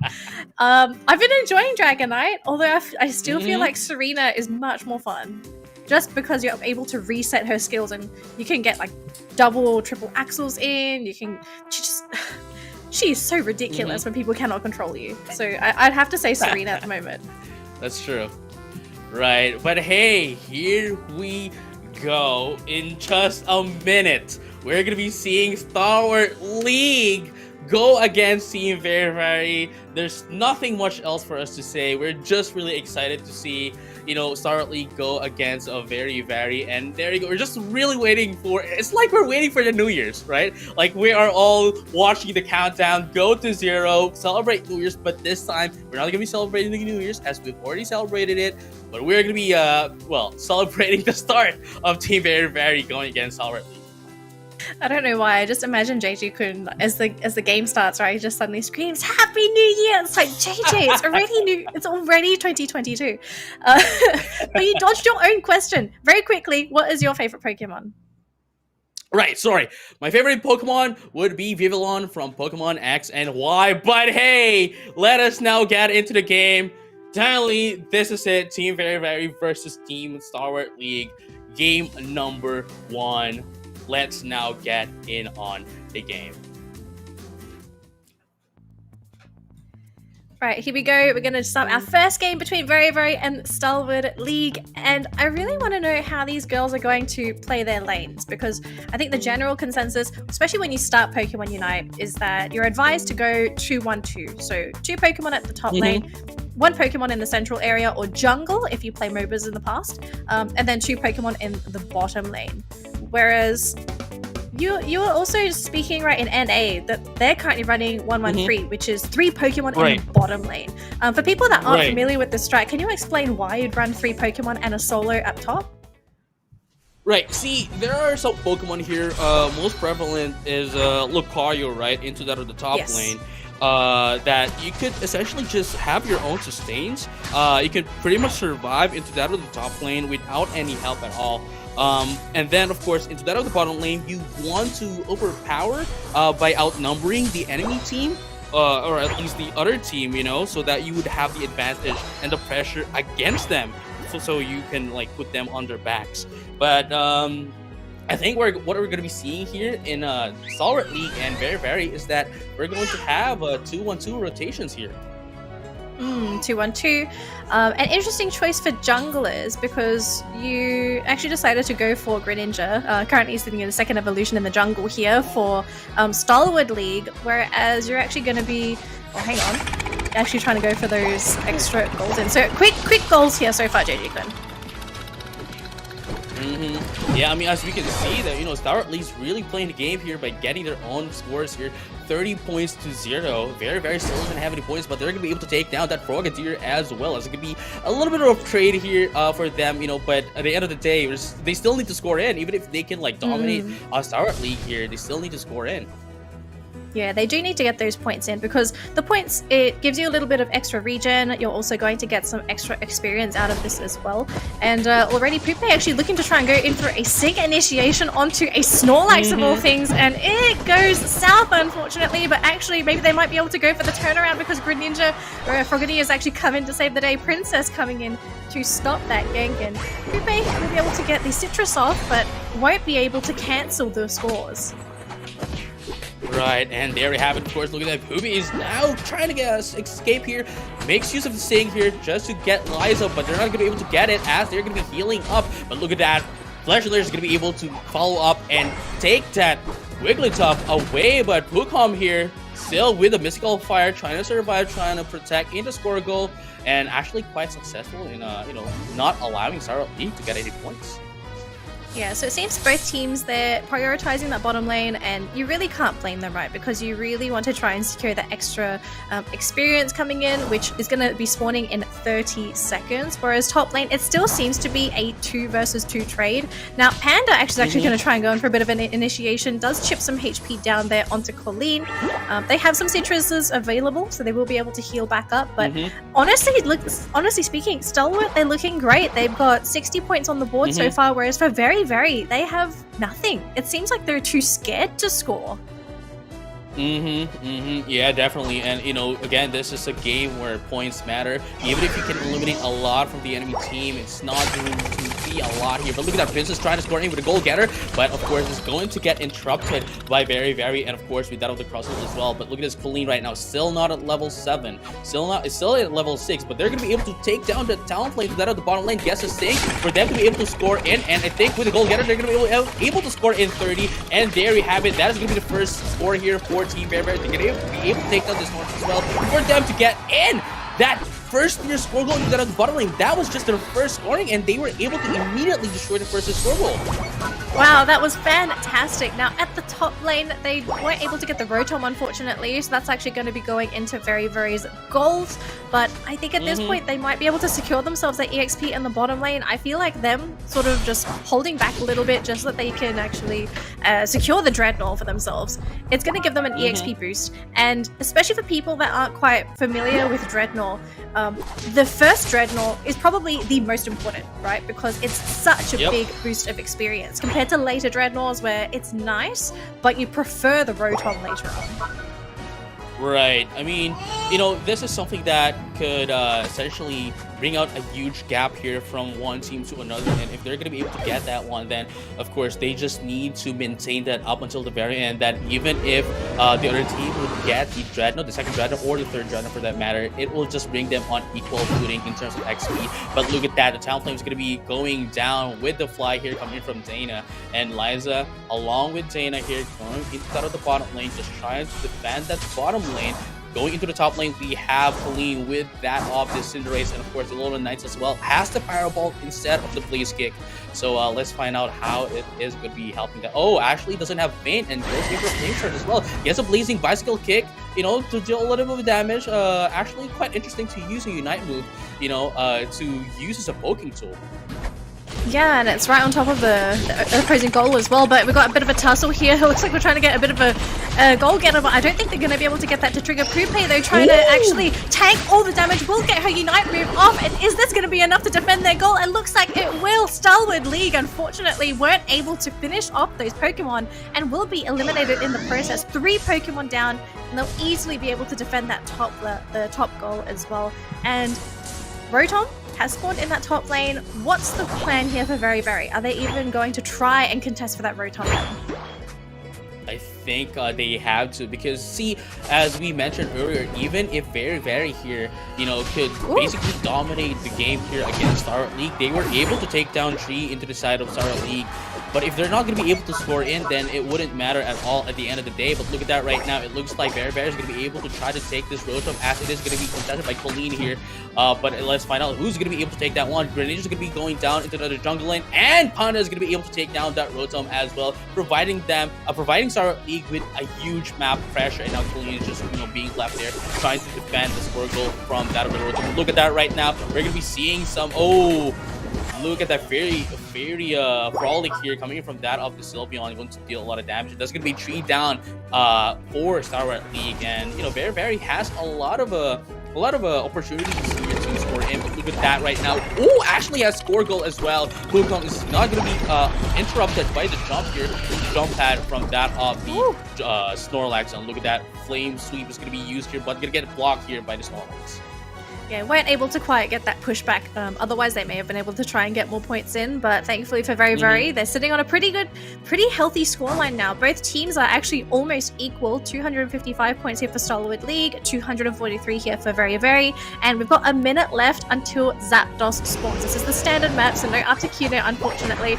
But, actually Panda managed to grab that goal in. And they even forced... Alright, that even forced the Snow Globe out of Alola Ninetales, so that's not going to be available when the Zapdos comes in. Right, but we have to remember as well that, Stalwart League here could still have some, opportunities to take out this Dreadnought and maybe have a little bit of an XP gap against Very before they head into that of the Zapdos. But look at this right now. Let's find out if that's what's going to be happening here, as there's only 2 members here from the side of Very going to deal with 2 members as well of Stalwart League. Gets a power nap from that of the Snorlax, not going to be available into that of the Zapdos, but Jiv here trying to get away, but it's not going to be able to get away, as Pokemon's going to be going down as well. That's going to be 3 down for Team Very, and there's only like 10 more seconds. Snorlax and this Talonflame won't be able to take this Dreadnought, but they're now at the very least trying to score in, try to get a little bit of score here, and try to position themselves instead of the Zapdos. But as you can see here, Very isn't on the boss pit right now, and they're going to have a huge disadvantage if they're not going to be able to steal this away from Stalwart League. Yes, half health, but look at this right now. Panda's coming in and takes the Zapdos as well, and they're going to be able to take down 2 from Stalwart League. They just need to run away. They need to ignore Stalwart League right now for them to get in some points here. They just need to get in, get the points, duck it all in, and get all the points gap against Stalwart League. Oh, the steal was fantastic. If anything, MVP to Panda, just being able to get that last hit. I think if they didn't get that there, it probably would have been Stalwart League's game, right? Because these teams, as soon as you manage to get the Zapdos, you're just going to gun for those goals to get the insta dunks. So 700 to 293. Congratulations to Very. I know it's a very early congratulations, but I think it's going to be pretty tough to come back from this, isn't it, JJ? Good. It is. I mean, especially the fact that nobody in a Stalwart League has at least like 30-40 points, and even if they do, right? Even if they do, since they don't have the Zapdos on their arsenal or the Rotom, because the Rotom isn't out anymore by 2 minutes into the game, but last 2 minutes in the game rather, they would have such a long time into scoring in some goals. So unless they have, Battery Barrier, has some shield, perhaps even score shields as well, they won't be able to score out those scores. But look at that, they're going to be able to just defend it. Bear is going to be able to just defend this away from Stalwart League, and I think they're just waiting for this to end. And really huge props to Very here, especially that steal coming from Panda with the Tussle. I think it actually worked out pretty well for them. They might have been the ones on the disadvantage in the early game, but Team Very is making me eat my words. It's not going to be 2-0. It's not going to be a 2-0, it seems. But actually, something we do need to take into consideration, the Pokemon that were chosen from both sides, right? If you look at all the Pokemon available, Crustle is probably the best Pokemon when it comes to stealing Zapdos, right? Because he's got such good moves at just being able to not only CC Pokemon right on top of Zapdos, but also dishes out a reasonable amount. Whereas if you take a look at the other side, what Pokemon do they have that could easily snatch a Zapdos? I think, if anything, maybe Colleen, maybe Princess would be able to get snatches off with their Unite moves, but you don't want to be preserving those to go for a steal. Their moves are better off used offensively. So maybe something to consider going into the next round here is maybe ensure that you have a Pokemon available with a move that could potentially snatch away those big objectives.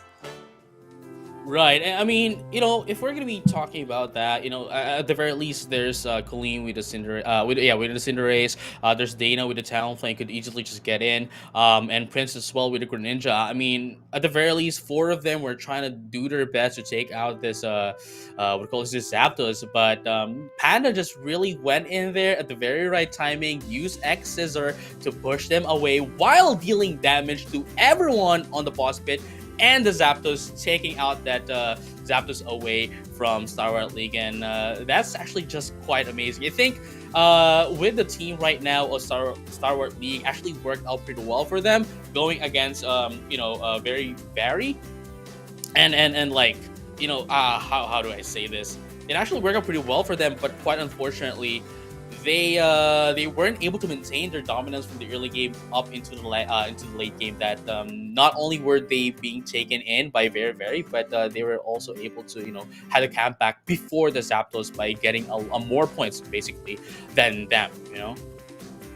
Yeah, and I think something also for Stalwart League is maybe they also need to reevaluate their Pokemon lineup, because looking at the Pokemon that they picked during that last round, right, they only really had Snorlax that was going to be able to do any sort of frontlining CC. They had a lot of range DPS, and to complement the range DPS, you need someone in the front lines that can stun or keep those Pokemon at bay so that your right clickers can do, what they do best, right clicking, dishing out damage, because you don't want your right clickers to try and dash away from everybody, because that's time that they're not doing damage. So maybe something to think about. Maybe they have to consider picking up another frontliner Pokemon. I don't believe they had an all-rounder. Yeah, they didn't have an all-rounder. Maybe an all-rounder to complement the Snorlax, or at least complement the defender, to ensure that their attackers can actually attack. Oh, hang on, JJ. I think you're muted. There we go. Sorry, Welcome my back. bad for that one. But hey, yeah. At the very least, the only team that had an all-rounder in their team would be very with the Serena pick. But of course, going over into Stalwart League, they have the Alolan Ninetales, they have the Snorlax, they have the Talonflame, the Cinderace, and of course the Greninja. It would have worked, I guess. Yeah, it would have worked if they were really trying to maintain their dominance from the early game, and they were a little bit of I guess hesitant by the mid game, that they were punished in by very. From there, they just scored in. Quite unfortunate on the coin flip again of the Zapdos fight, but it was actually stolen away from them. But it could have been anyone's game, honestly. It could have been anyone's game still for that game. Absolutely. So I do believe we're going to jump into game 2 very soon, but performance-wise, we give MVP to Panda. I think Panda has just done so much for the team last round on her Crustle. She was everywhere. If anything, let's take a look at the highlights to catch any moments that we may have missed over the course of that game. Here we go. Yeah, we're so just the gonna early be game... looking over into the highlights, right?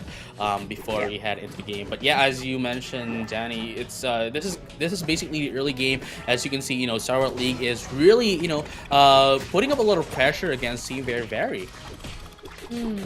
They did put a lot of pressure in, but something that I found rather strange was they weren't able to completely take out the goal early on. And one of the major advantages, especially in the bottom lane, right, is you want to eliminate your opponent's goal as soon as possible, because you remove a lot of that control from trying to contest the Dreadnought, because they lose the speed boost. They also lose the regen. So I think for Stalwart, if they were able to pressure enough to eliminate that goal, I think things could have gone differently. But because they weren't able to, they did eventually just slowly get run down by Very, who has a really good draft going into that late game as well. They've got a lot of sustain, they have a lot of shields to work with, they've got the damage, but I think something else in particular is that they have a lot of control to work with. They had the Sing, they had the Crustle with Crustle doing Crustle things, right? Just being that frontline, really annoying Pokemon, which if you don't have CC, Crustle just goes ham.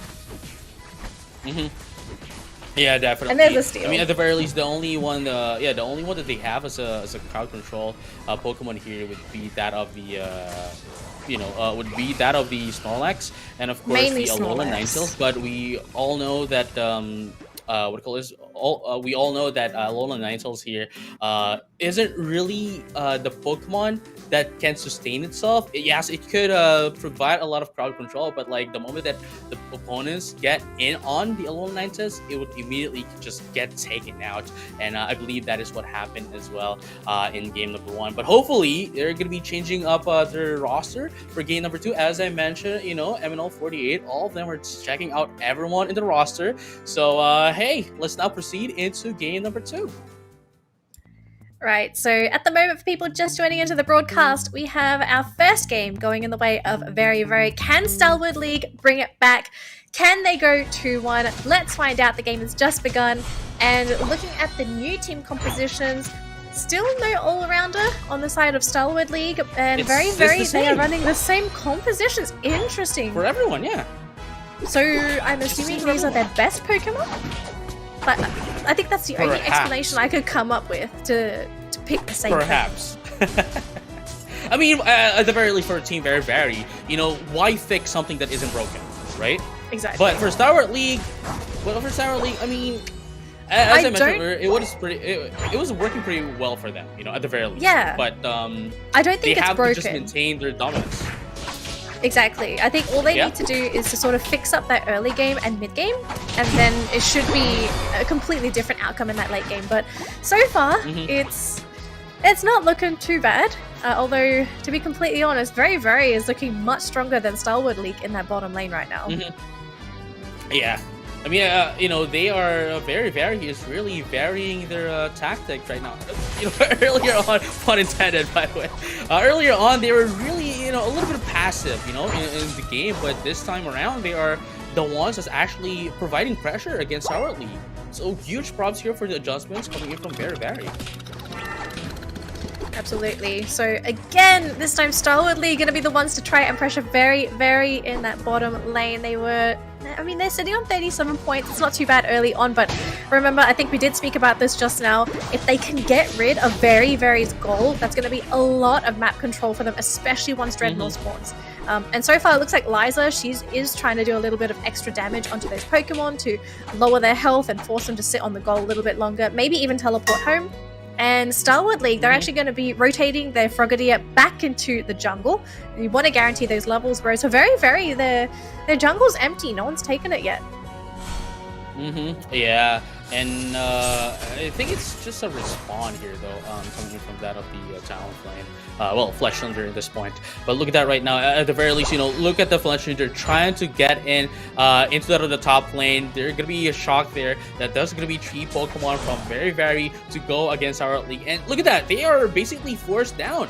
Forced to back up into their Snorkel, and they weren't able to do anything about it. But look at that right now, into that of the bottom lane, you see the Heavy Slam coming in from that of Snorlax, and it's going to be able to provide them to score in some points. And look at that, they're going to be able to take down, however, the Talonflame from the side of Stalwart League. That's actually quite unfortunate. Even though they have huge points here as an advantage against Very Very, they're not winning in terms of team fights. So you know, the Very Very need to, you know, take it as an opportunity for them to, you know, punish Stalwart League in terms of team fights. But you know, it just having the points wouldn't be enough, you know, going against the Very Very here.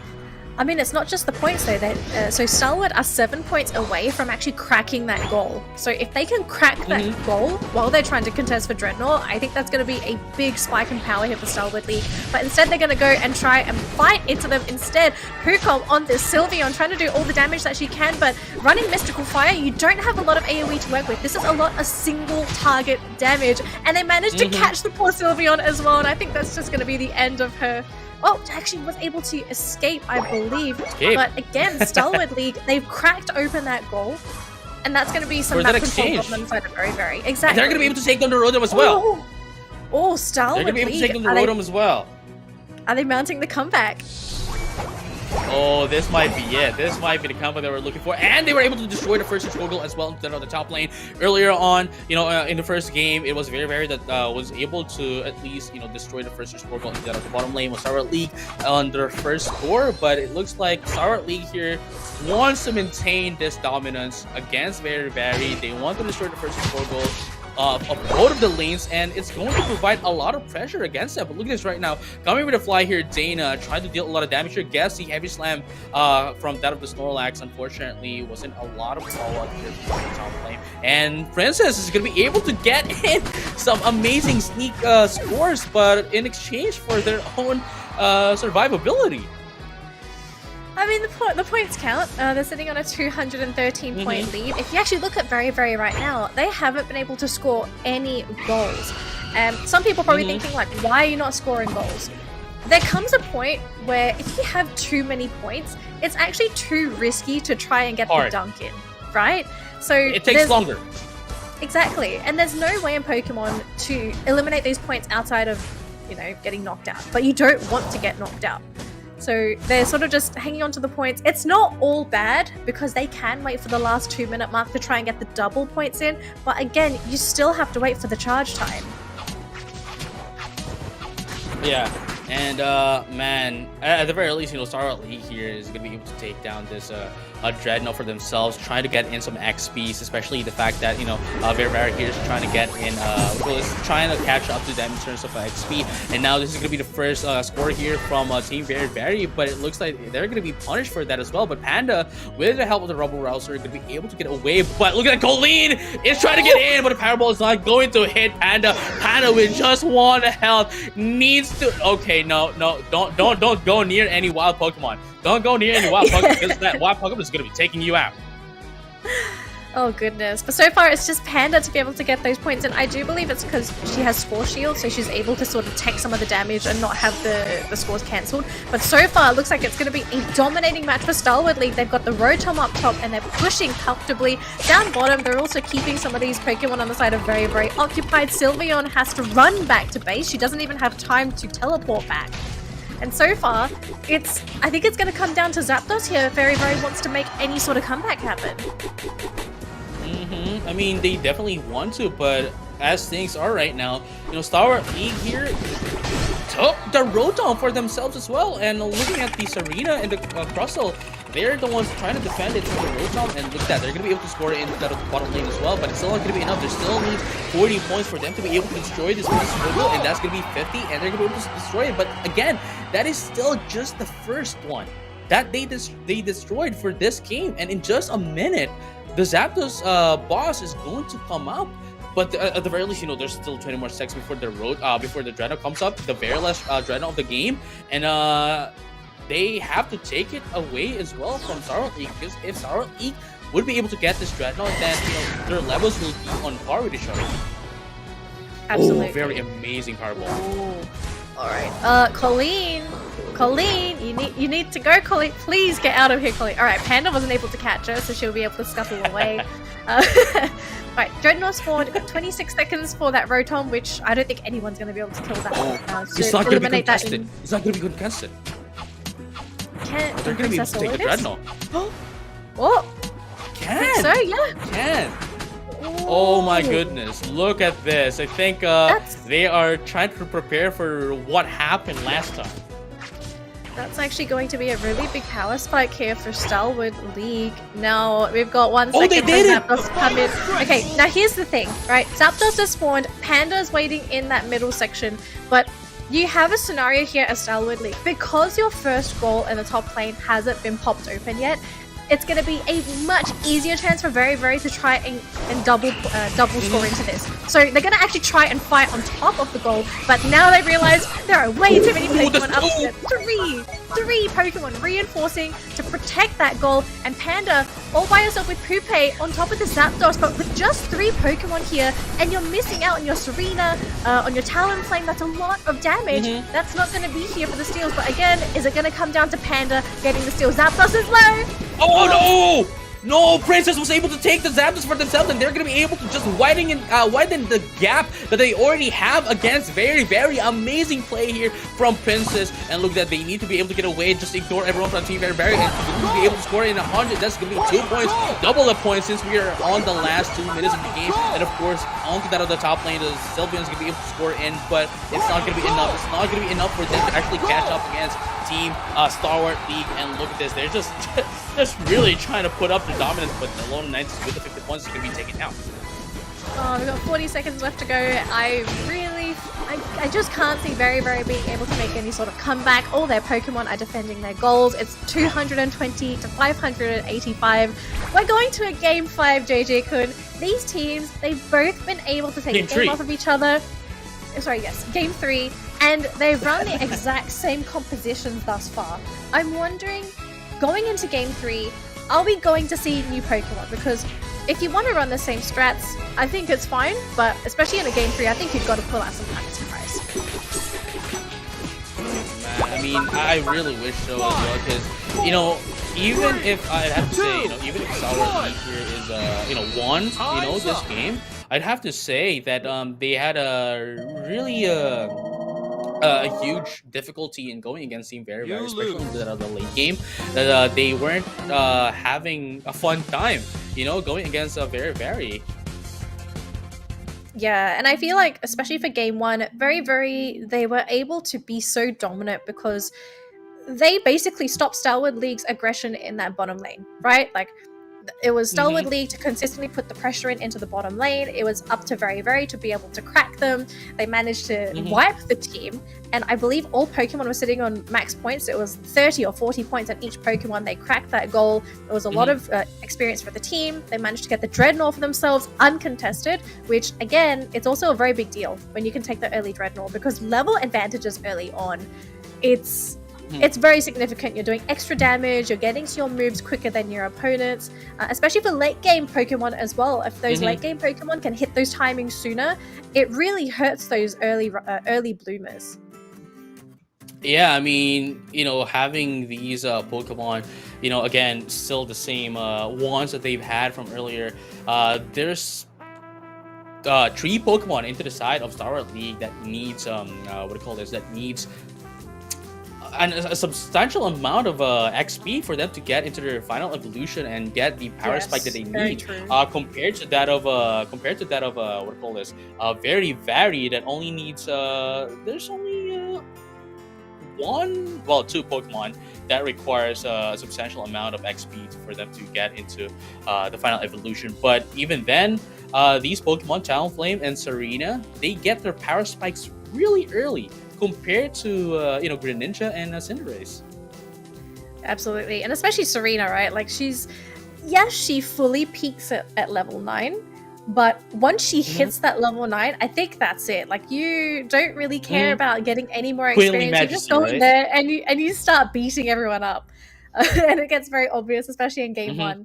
So for game 2, I'm wondering, are we going to be seeing any players, any of these girls change their Pokemon? Are they going to completely redo the lineup? Maybe they're expecting their opponents to run the exact same Pokemon.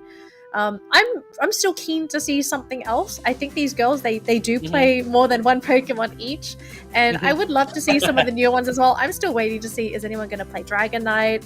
Does anyone play Lucario? Because I'm surprised so far that, yes, we've seen the same competitions, but yeah, no one's playing Lucario, and this is a Pokemon that is highly contested at every ranked level, right from the very first rank until Master rank. Lucario, I feel anyway, someone's always playing Lucario, and that Pokemon just feels busted at every aspect of the game. Yeah, despite even the nerfs that it already had, it could still sustain itself and still do the job that it's supposed to do. But you know, going back into the game before we head into our you know, last game, essentially, you know, since we're going to game number 3 for Very and Stalwart League, let's first head into the highlights. Yep, so very quickly, we're just going to quickly see that Stalwart League, they were able to basically assume a lot of dominance on themselves. The team overall, I love their aggressive style, right? Like, they're the ones that are constantly applying pressure onto Very. They're aggressively taking those goals, and when you eliminate those goals, you're giving your own team a lot of map control because you're denying the speed boost to the enemy team, as well as the fact that you can regen health on top of the goals. And then once they were able to keep up that momentum, I love that Stalwart League never stopped, right? They didn't give Very any openings to try and counter push themselves, to try and go for any sneaky knockouts. And they were very good at taking objectives as well. So Very, we saw in game 1 what happens if Stalwart massively flumps one of their early game battles, right? So if Stalwart can keep this up, assuming they run the same composition, which so far it could happen, if they keep up this pressure and aggressive style and they don't lose too many or any major fights, I actually see them being able to take out Very in this third game, as much as I'm cheering for Very. Right, I mean, you know, see, one of the key factors that they did, you know, Stalwart League did on game number 2 is that what do you call this? One of the key factors that they did was take out 2 of the Pokemon from the side of Team Very before the Zapdos fight, and that actually helped them out a lot. Knowing the fact that Team Very here is let's be honest.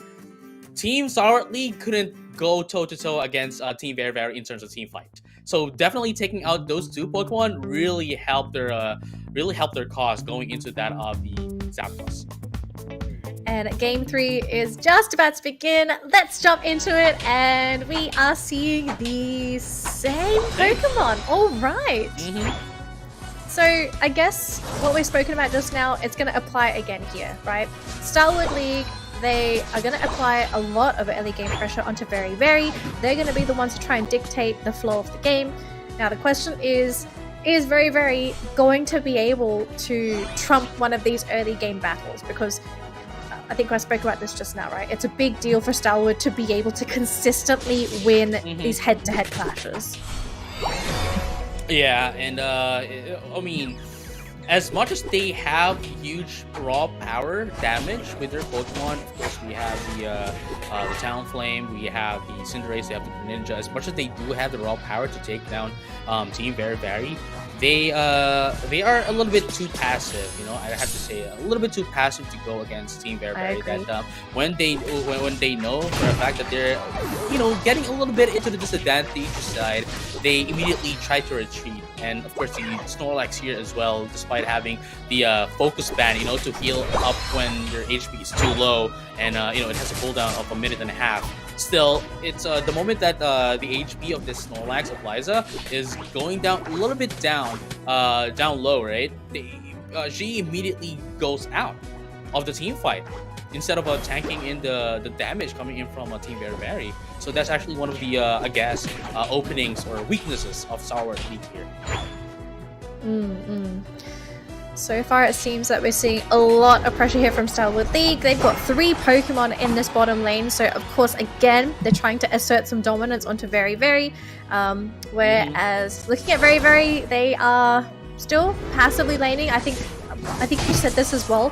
Very, I'm surprised that they themselves don't try to be the ones to get on top of Stalwart League, because honestly speaking, I feel like this combination of Panda and Pucom, if they're able to get the execution right, Sylveon and Crustle are terrifying.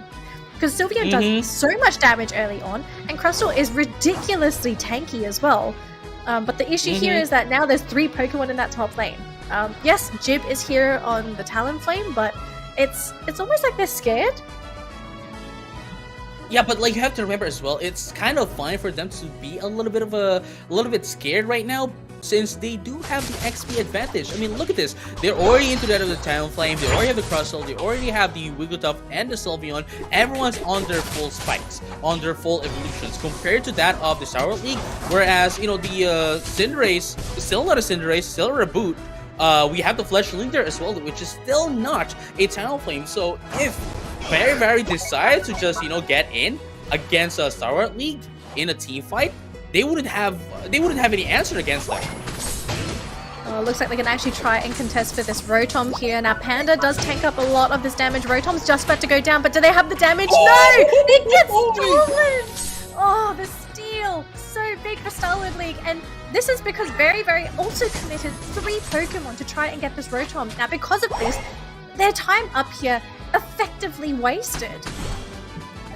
Right, I mean, I like what's happening right now, that Stalwart League here, while we're trying to analyze what happened, that we're having a little bit of criticism here and there. They're actively making me eat my words. They're going to be able to take down the Sylveon as well at the moment that they were able to take down the first score goal from Team Very top lane.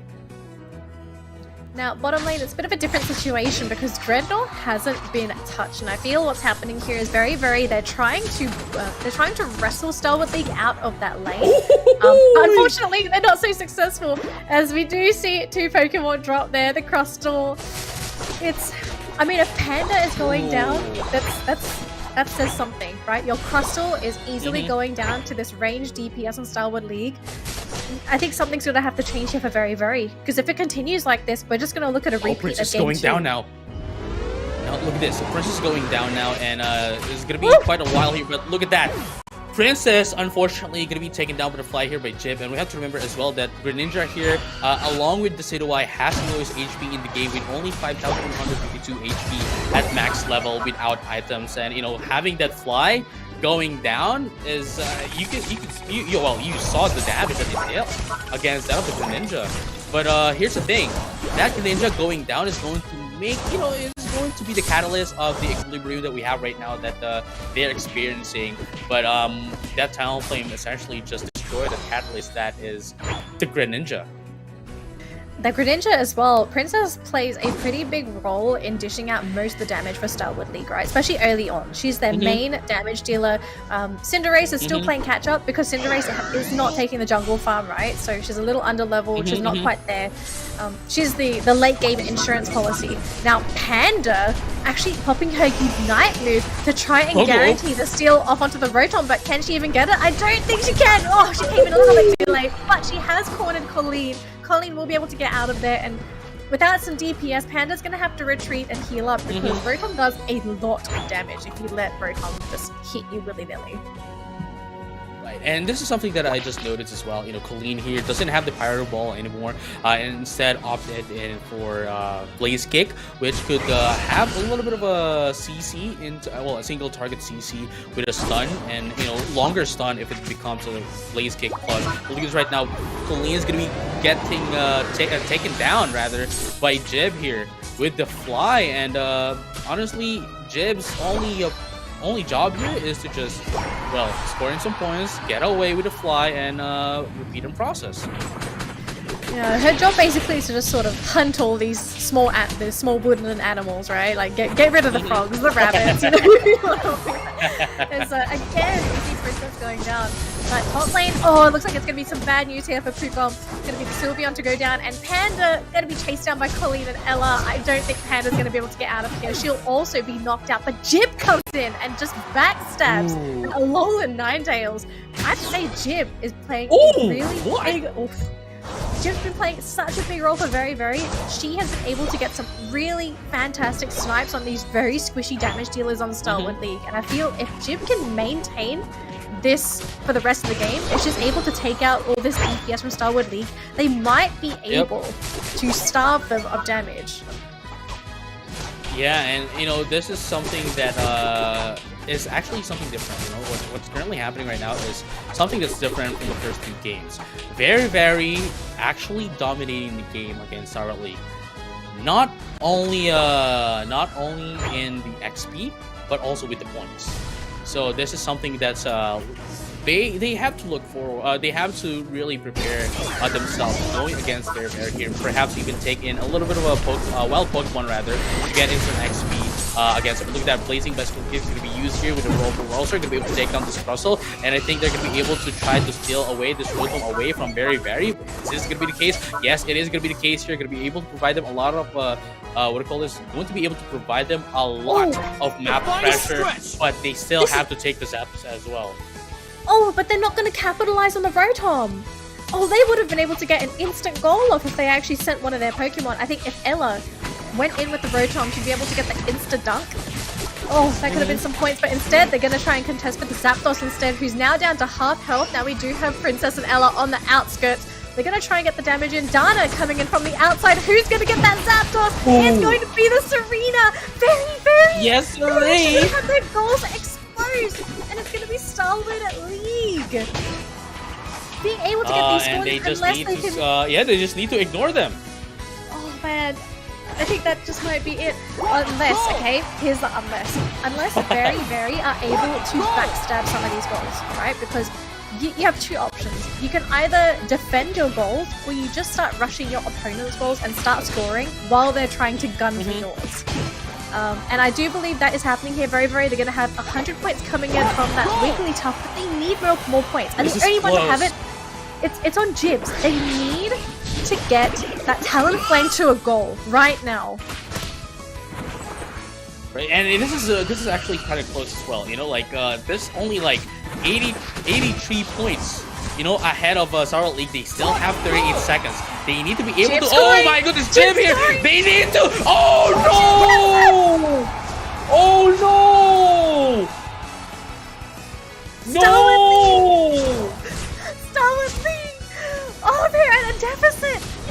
defending. They don't have anyone that's going to try and aggressively score. The fact that Jib's got the goal in, I think she saved the game for very, very. They did! Jib did! Oh my no! And Colleen was there as well! Well, I mean, Colleen was trying to take down the puzzle, but You're Cinderella, like, you don't have AoE. You don't have any AoE to deal with that score unless you get on top of them as Cinderace. Oh my gosh! no, yeah, but like, you know, that Talonflame didn't have any the Talonflame didn't have any score shield, so just one hit would have been enough for it to get interrupted. That's that's a disadvantage. Firstly, congratulations to Very Very, because Jib, fantastic play. She got the score. Like she basically told her team, right? It's like, keep that Cinderace busy, keep Colleen busy, make sure I can get this goal in. And wow, just wow. Here are the highlights of the game. I'd have to say that left me speechless. How close that was. And Jib. Oh my goodness. Definitely the clutch of the game here. I'd have to say, if anything, we're still just in the first match of our day, and we're already looking at the play of the entire day. I mean, it was very early, JJ. Couldn't call that the play of the day, but to be fair, early, yeah, but like that's a really a contender. You have to say, you have to agree. Yes. If anything, I agree. We probably did look at maybe the play of the day. Who knows? There's a lot of opportunities for these girls to make the play, but if anything, Jib saved that game. Like, not just because she managed to get that last minute score in, but the fact that she was able to get some very crucial knockouts that gave so many openings for her team to get those extra goals in, and to also slow down Stalwart's aggression, right? We were talking earlier that Stalwart, the whole point of their composition is they want to be aggressive and they want to keep the aggression up to prevent Very Very from making their own plays happen. But the fact that Jib, roaming around the Talonflame, able to get some crucial picks on both the Greninja and the Cinderace, especially for parts that they needed it to happen, and then that final goal, Jib MVP for that third game easily. Yeah, I mean, definitely Jib not only did a lot of scores here, but also, you know, made a lot of damage, a lot of damage against Stalwart. That you know, Jib is essentially the I'd have to say the bridge, you know, the path for Very Very. That without Jib, right? Without Jib, it would have been something. But hey, we are now here with Team Very Very. First of all, congratulations to you. Thank you. Right. And now we are going to be interviewing Team Very Very. Here we only have 2 questions for you guys. How did you feel against MNL48? Oh, they are really very good players, and teamwork very good, very, very good. Yes. Right, then last one would be what were the difficulties that you've had against MNL48? It's they are good teamwork, right? And we hard to try to get a goal because they're really good in defense. Yeah. Yeah, we definitely saw that. But hey, once again, congratulations for winning the first game of the day. Team Very Very, once again, congratulations to you guys. Man, this is just game 1, JJ Kun. Like, we've just seen the first best of 3 for today, and we still have more games to happen. Oh my gosh. There's a lot more. There's a lot more. I have high expectations. Very, very high expectations coming into these next matchups. For people that are tuning into the broadcast for the first time, or if you just caught the tail end of that last game, we have our next match coming up. It's going to be Amazon's 48 going up against Stezie. So it's going to be pretty interesting, JJ Kun. Yeah.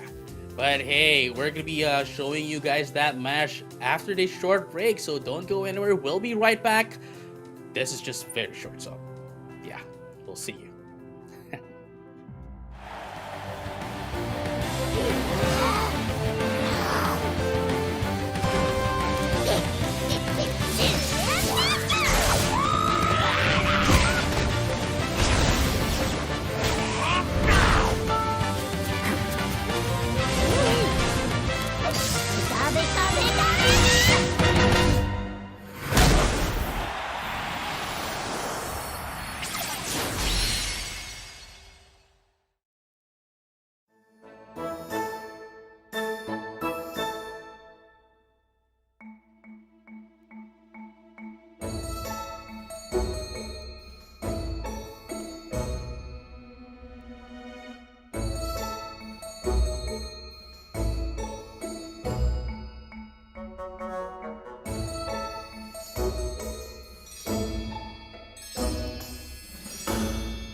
Hello Pokemon trainers and welcome back to the Pokemon UNITE AKB48 Group Invitational. We've just finished up our first best of 3 of the day and we're moving on to our next best of 3. It is our second game in the upper bracket and this time I'm going to be joined by the wonderful Contra. How you doing? I'm doing great, thank you very much, Danalee. And I was just watching by that match that was so exhilarating and my oh my, very definitely set the tone on the very first matchup, which we saw. Stalwart had so many great chances to basically take the very final game on that series, but lo and behold, that final clutch moment from Jibs definitely turned things around. So I'm really looking forward to the girls playing their next set of matches, but before then we're going to jump into our next matchup. So for people that don't know, our next teams to play will be Amazons 48 versus Team Stezies. So first of all, let's introduce to the stage Amazons 48.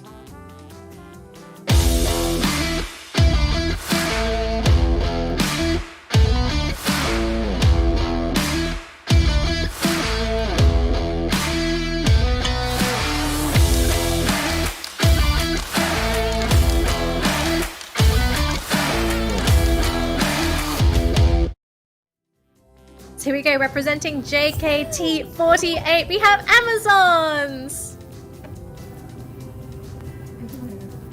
Hi ladies, did you want to introduce yourselves to all of our wonderful viewers? Okay. Let's go. 3, 2, 1. Amazon 48, Sungai Besar Laler! Wow, I love the spirit. And of course, how are you all feeling today so far as you're about to get into your very first game of Pokemon Unite against your sister team later on?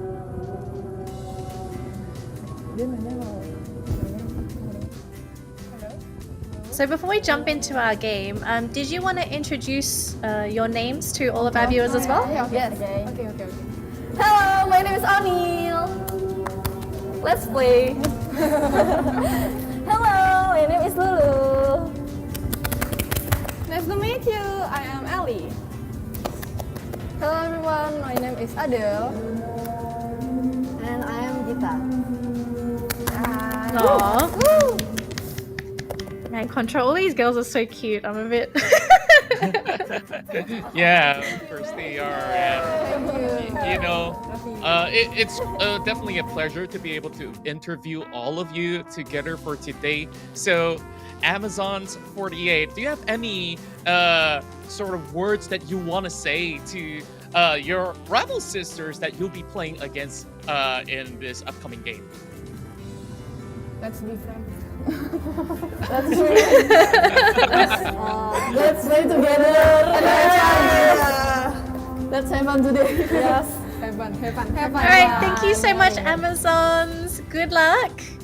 And for now, to all of our wonderful viewers, let's welcome Stezie to the stage.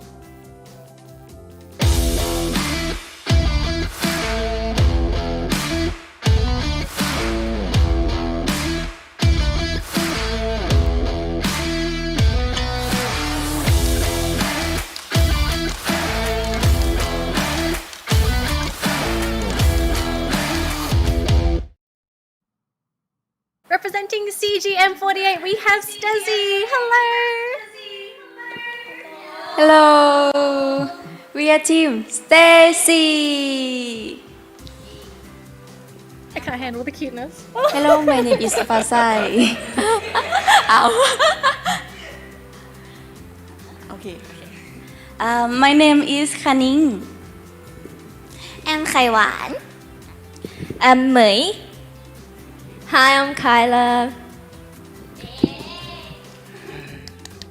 Hey, and of course, nice to meet you all. My heart's feeling pretty much fuzzy right now. So, Team Stezie, this is going to be a pretty epic game that you're going to be playing against Amazon's 48. So, is there anything that you're expecting from your sister teams in this upcoming match? Not really. We're kind of nervous right now. Well, don't worry. I believe after a few moments, you'll probably be all comfy in your first round, and we definitely hope for the best for Team Stezie overall. All right, well, ladies, before we start playing, do you want to say anything to your sister team, Amazon's 48? I want to say let's have fun today and let's do our best and also let's give it all we got. Yay! Hey, thank you. Good luck. Thank you. Thank you too. Well, they're all in good can't handle spirits it. right here. And yeah, I'm in full uwu mode right now.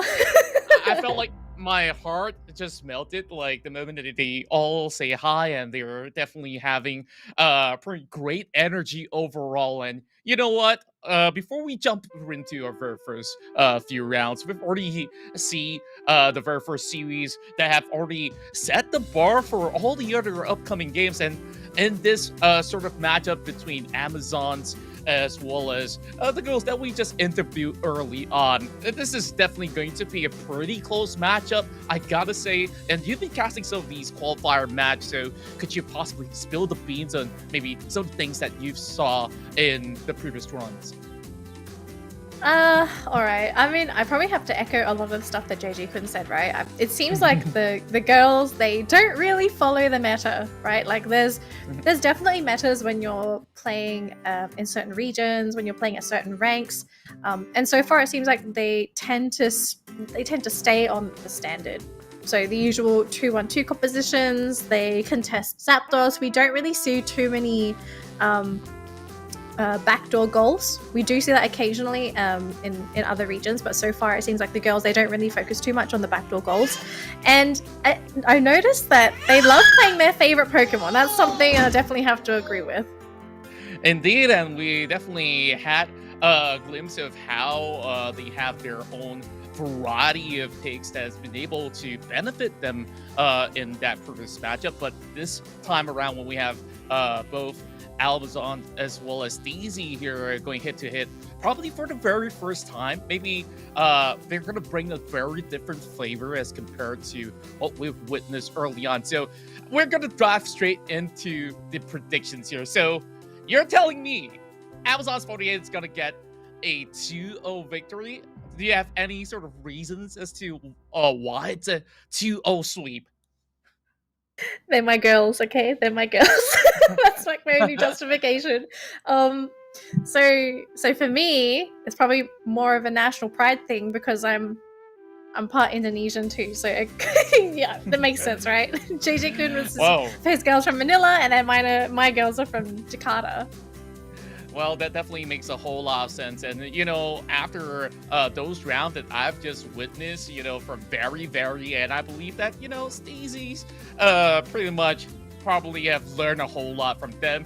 And when we look at how games have gone so far, I believe that Stezie should be able to adapt. It will be a very close game. My predictions may be wrong, but judging from what I saw, I think 2-1 is going to be pretty fair for Team Stezie. Yeah, to be completely honest, I almost wanted to just 2-1, but then I just thought for a moment, okay, there is a possibility that a 2-0 can happen because national pride. Secondly, I really think that Amazons are going to be able to take this 2-0. I think we almost saw something similar to that happen in our last series, although it's not so obvious, but okay, my question for this next series, right? So for our first best of 3, for all 3 games, the girls picked the exact same Pokemon. They didn't change the compositions, they didn't change playstyles, they generally just stuck with what they did best. I'm really wondering, is it going to be the same for Amazons and Stezie? Are they going to play the exact same way with the same Pokemon, or are we going to see changes between these games? I believe that there may be a certain variety, or, you know, they might just need to crack open the secret code by bringing an alternative pick. So maybe bringing that Lucario that we haven't seen throughout the day. And let's, of course, head to Remote Island for our best of 3 here. It's Amazons48 taking on Team Stezie. Alright, so it looks like for compositions on the side of Amazons48, we're looking at a Blissey, a Blastoise, a Absol, a Serena, and we're going to also see a Venusaur. Contra, did you want to introduce Stezie's Pokemon? Well, Stezie also do have a mirroring Absol as well. We got the Jigglypuff on the other side. And of course, I love myself some Serena plays. We're also seeing the Bulbasaur while we are already testing down bottom lane. They are already contesting. Even action in that top lane. So it seems like both of these teams are very aggressive, but I'm wondering what kind of strats we're going to be seeing from these teams, right? Because depending on your items as well, some teams are going to try and go for those very cheeky early goals because they want to start stacking on their items. So it seems like it might be Amazons48. I mean, it looks like they're just completely dominating the top lane as well. Bottom lane, it looks like it might be Stezie because they're also able to get a quick knockout onto that poor little Serena, the first evolution, and also onto the Squirtle as well. And there's 4 Pokemon here. Wow, just look at that teamwork. Out of nowhere, they rotated swiftly upwards and they managed to try to even up the score, but we still see some dunks coming in from Amazon48 just to try to bring the points right back.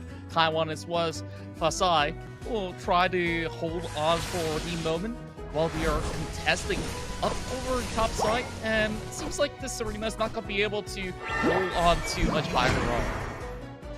Yeah, so far looking at the team compositions, it seems like we're going to be going in for a bit of a ramp strat here for Amazons48, right? Like you've got the Blissey, who's going to be able to support the Venusaur. Venusaur, very strong Pokemon going into the late game. Blastoise, who used to be incredibly strong, now more of a utility-based Pokemon, but late game, Blastoise's CC can cause a lot of issues, but it also depends on what build he goes for, right? Like, does he go for the Hydro Pump? Is he going for the Surf? Is he trying to is he doing damage for the team, or is he focusing more on trying to go for the CC? But May on this Absol just dishing out damage after damage, but Absol coming in here, Adele also coming in for a quick knockout herself, and we might see an Absol versus Absol. Nah, Adele just gonna go straight to those wild Pokemon, and we see on the other side Eldegoss and Venusaur. So something I really like about Eldegoss, right? This is such a good utility Pokemon. You've got healing, you also have shielding, and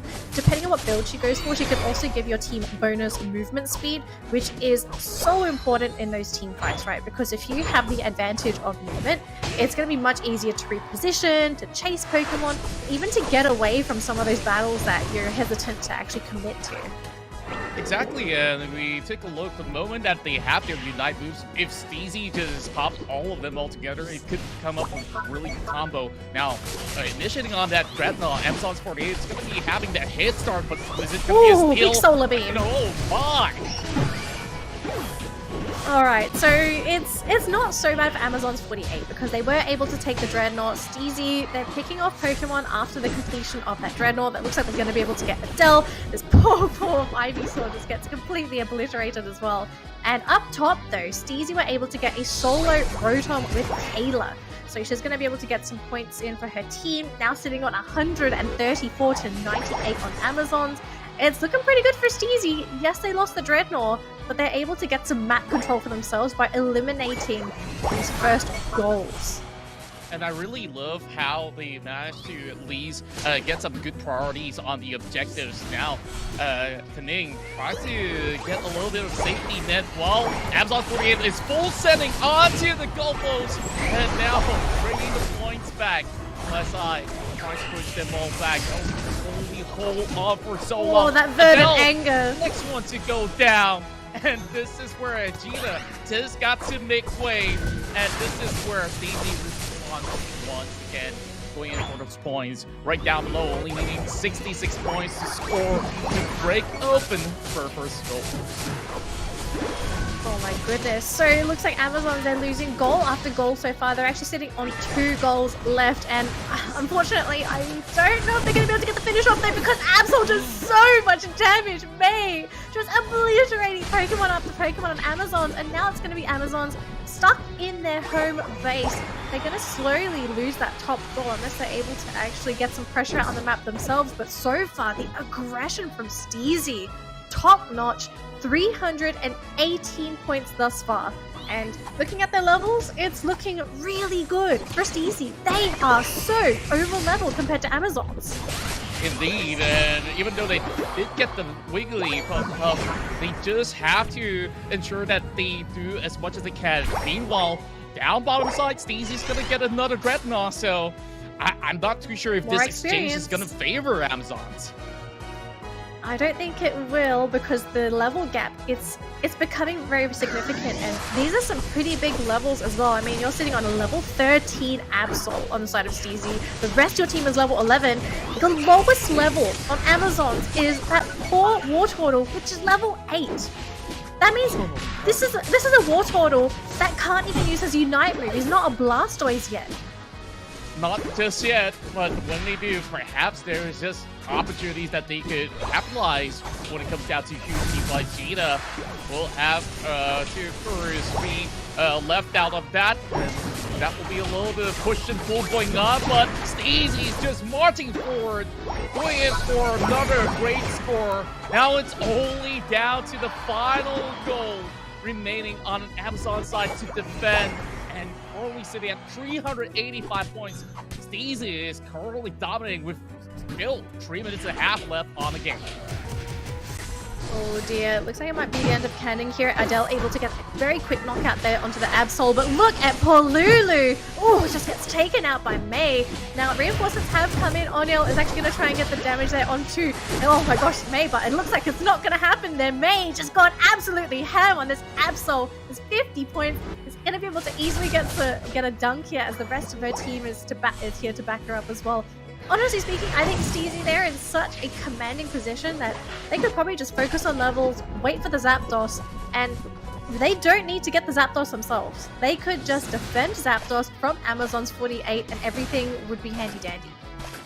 That's right, and you just look at that sort of map control that they've already established. It's going to be hard for Amazon to do much, but they will take what they could get by getting the knockout right down below once again with Surf Ellie. trying to hold him back for just a little tad longer. 30 seconds before that comes out. Kaning goes forward to take on Adele, but Adele's way too tough of a cookie to crack. But O'Neal tries to escape out of that, and it's a double streak going on. And of course, another exchange goes down. Hyla gets a pick. Oh, Contra, this is not going to be an easy game here for Amazons because May's Absol is level 15. She is already capped up. It's 5 seconds until Zapdos spawns in. Rotom comes in, but it doesn't matter. So Drenville goes down just as Zapdos spawns in. Now the thing is, can Amazons take the Zapdos? Because even if they get the Zapdos here, right, none of their Pokemon have points. They'll get, I think, 15 points each. So I don't even think this is going to be enough for them to come back, but it gets stolen! Stezie steals the Zapdos, and I think that's just going to be the final blow for Stezie. Amazon, I just don't see any potential way to come back. Well, I gotta say this, Stezie definitely came in prepared for this matchup, and one after another, they go and dunk it. And that definitely will send them with high-flying scores to secure this match, though there's still 1 minute left.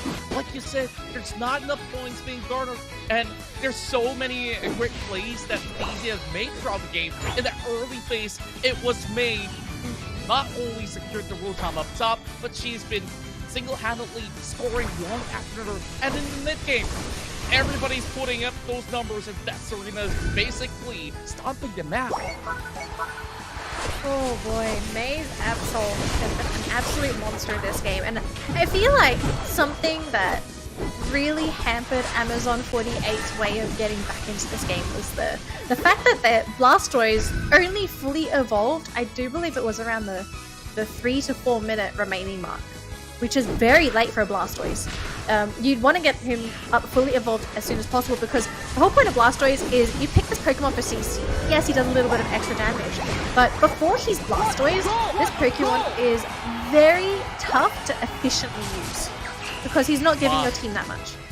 Indeed. So, well, now with only the countdown left, we're about just 9 points away from scoring possibly the highest score of the day, 991 to end game 1 as Stezie takes the lead.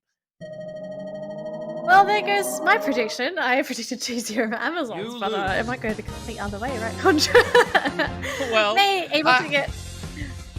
I guess it's not too late to first change your mind, but of course, our ladies here from Team Stezie are having all smiles on their face for very good reasons, of course, where they've been able to work in tandem in order to, of course, secure some really, really good points in this very first match. And perhaps down the league, I guess that there was a little bit of a promising sign in the early game for Amazons.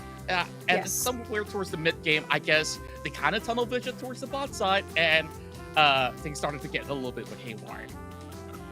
Yeah, that seemed to sort of be the case for both of these teams, right? Like both of these teams, they would tunnel towards one objective. And something I found very interesting was that we didn't really see the 2-1-2 composition. Like, yes, the game started off in 2-1-2, but then all of a sudden it's like, oh, 4 Pokemon are in this one lane, and you're sitting there thinking, what? Why is this a party or something? Like, did we not get an invitation to this? So there's all this brawling, but I feel like one of the major aspects here for Stezie's victory was the fact that not only were they able to get a whole bunch of knockouts and goals, but they were leveling at such a fast pace. And especially early on in the game, if you're able to outlevel your opponents, it's a big advantage because you're hitting those, you're upgrading your moves quicker, you're getting your next moves faster as well, you're going to have your Unite timing before your opponent does, and especially with the Unite timing, it's really big for some of these Pokemon because it's a massive power spike. Absol, one of those Pokemon, if this Pokemon doesn't go off, it's very lackluster as a pick. It's very squishy, very easy to lock down, but once this Pokemon hits critical mass, which we saw from May, right? Like she was hitting some big crits, but she was effectively 3-shotting, 2-shotting some of these poor Pokemon on the side of Amazons. So the level advantage was just incredible. Yeah, and I'm just really impressed by the efficiency that was being shown by not only May, but everyone else in the team, where you saw how well the Eldergrass managing to not only clutch some of all these team fight, I believe she managed to also steal away, of course, the very final objective, where, you know, you mentioned maybe that Zapdos may not benefit as much, but hey, Amazons definitely did try to secure it for themselves. Of course, it have gone down south after that steal that was accomplished by majority of the ladies who just, of course, won this very first round. And of course, Team Stezie just showing us a really rapid playstyle, which seems to be one of the most ideal ways that you want to effectively work on an Absol composition. Yeah, if you're running Absol, you gotta play aggressive. You don't want to play passive. This Pokemon just doesn't thrive in that kind of environment. So I'm wondering, going into this next game, so during the first series, the girls played with the exact same compositions for 3 games. Is it going to be the same for this series? Are these girls going to play the exact same Pokemon, or are we going to see some changes? Is there going to be a new Pokemon introduced to the lineup? Are they going to completely revamp their draft? Are they going to change their overall playstyle? Because so far, looking at the playstyles, right, aggression seems to be the most rewarding playstyle. I don't think in any of these games we've seen a team just sort of sit back, play passively, and then just win off of Zapdos. It's you play for that early game aggression, you take those objectives, you need to really take the objectives as well, and then you come into the late game with that level advantage, and that's it. Like, if you don't have a level advantage, you're relying on that Zapdos last hit. That's right, and you know, you mentioned a little bit about Blastoise being a little bit more of a utility Pokemon right now, and if you want to switch it over to something that's a little bit more defensive, maybe, you know, I was hoping for things like Machamp or even Mr. Mime to appear somewhere in between, or, you know, go for something ultra aggressive as well if you can get a Lucario on your side to maybe switch out that Absol for a little bit more of that variation of things that you can get as, you know, not only as a speedster, but as an all-rounder to contribute across the map. Yeah, something interesting with some of these Pokemon roles is there's, I wouldn't say it's a misconception, but it's this idea that people think you have to have a speedster. And something I find very unique with Pokemon is that you don't need to have one of every particular role. Some of these Pokemon are able to fulfill multiple roles, even though they're specifically this one role. I'm going to use Slowbro as an example because a lot of people have a very, I think it's, I don't want to say they like fail to understand Slowbro, but it's like, it's very deceiving when you see the Pokemon at first. People think that, oh, he's just supposed to be tanky, he does no damage. Slowbro is effectively a tank / support. He's actually there to support your team, rather than just be like a frontliner that does damage, right? Compared to Blastoise, right? Like, Blastoise is a damage tank hybrid. So I think under the right circumstances, you're going to be able to draft these interesting lineups. Like, you don't have to have a speedster, you don't have to have an all-rounder. You can find other Pokemon that fulfill these roles. It's just as long as you're able to figure out, okay, what's the composition and what do you need? That's true, and you know, like, so long as you get one of the opposing Pokemon to be suppressed, well, now that it's good enough of a draft for them to focus a member down, I think that could definitely turn the tides of the battle.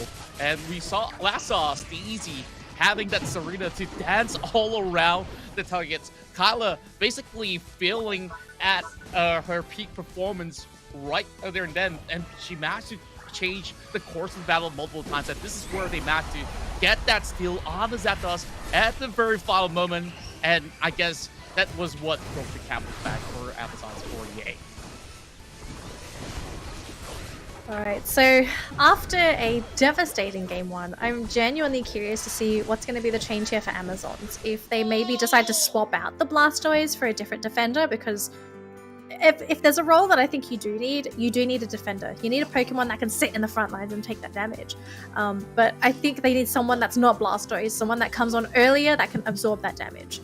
I think Crustle was a very good example from our first series. I think Snorlax is a reasonable choice as well. But Contrat, is there any Pokemon that you think we should see? Well, I guess you just took the words right out of my mouth. I really do like to see myself. My apologies. Crystal gameplay, but no worries about that. I do hope that we get a little bit more variation, or Amazons, if they're feeling a little bit more confident, they'll run the same copy once again. And lo and behold, Yep, seems to be that there's not going to be much changes. It's not even not much changes, Contra. It's like literally Not no at all. changes at all. So.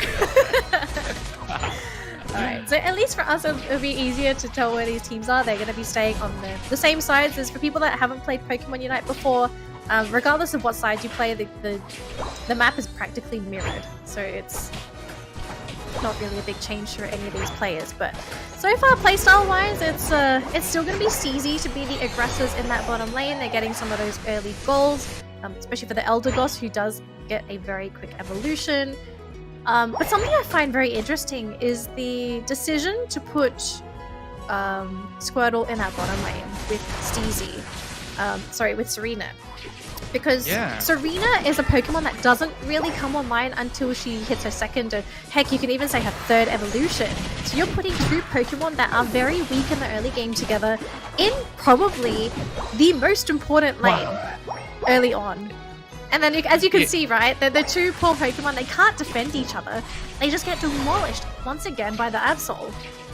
Yeah, and she just came in for the flank and got herself that triple takedown, knocking them up, and Amazon's only managing to score the 2 corners in, while Stezie, after accomplishing possibly a little bit of a wipeout going down the bottom side, they find themselves 50 points ahead of Amazon at least. So the exchange here would have bring some good amount back to Amazon's here. Trying to score that 25, but Kala is in the way. A perfect defense coming in from Stezie. And of course, as we carry on here, we still have a 4-man row rallying onto the bottom post as they continuously score, and they managed to hit the very first 100 here. Wow. Amazon still struggling a tad bit as they try to first establish a better control overall around the map. Yeah, I love the way that Stezie is playing right now, right? Because they're completely respecting the Dreadnought lane. They're saying, let's remove this control on the side of Amazons, because once you eliminate the goal, you're going to be losing the speed boost, the health regen, and you really need that when you're trying to contest for Dreadnought, because sometimes those fights go for a really long time, and if you can't heal down there with your goal, then you're gonna have to go back to base, and your team is gonna be left with fewer Pokemon than you would like to defend it. And I think down bottom, it's probably just gonna have to be a complete forfeit onto this Dreadnought, this tri-lane of Venusaur, Eldegoss, and Wigglytuff. Terrifying. I think even if the Absol comes in, I think this is actually going to spell some bad news. Yeah, and it's hard to even bypass the Wigglytuff. Now she's diving right into action while Kyla tries to set it up while they try to ensure a little bit more control down the Dreadnought, where the Dreadnought's going to be knocking Fasai a little bit, chunking down some health bars. Now, Ellie's not going to be able to get it by himself, while Rotom is being secured here by the teams. And look at this Absol going for the double three of knockouts, and she'll be able to score even more. But they might have to let go of the Dreadnought right now. But hey, Stezie managed to take them down as well.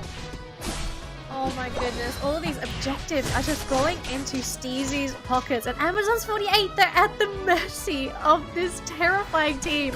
I mean, Adele's doing the best that she can, and Lulu has finally evolved into a Serena, but doesn't really matter when you're going up against a level 11 Absol.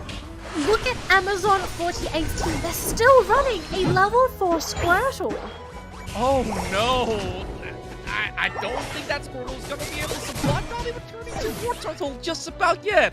I'm not too sure what was the challenge, and I guess maybe the sort of setup they started with wasn't ideal, like what you said early on.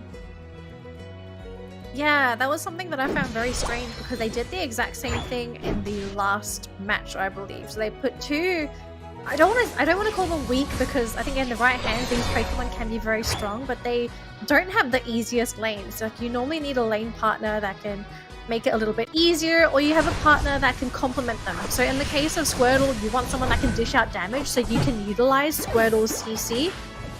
But Serena, before she's fully evolved, doesn't do that. Whereas Serena, she needs a little bit of babysitting before she fully evolves, which Squirtle can't really do either, because if the enemy dives you on top of your goal, you're literally hitting them like noodles.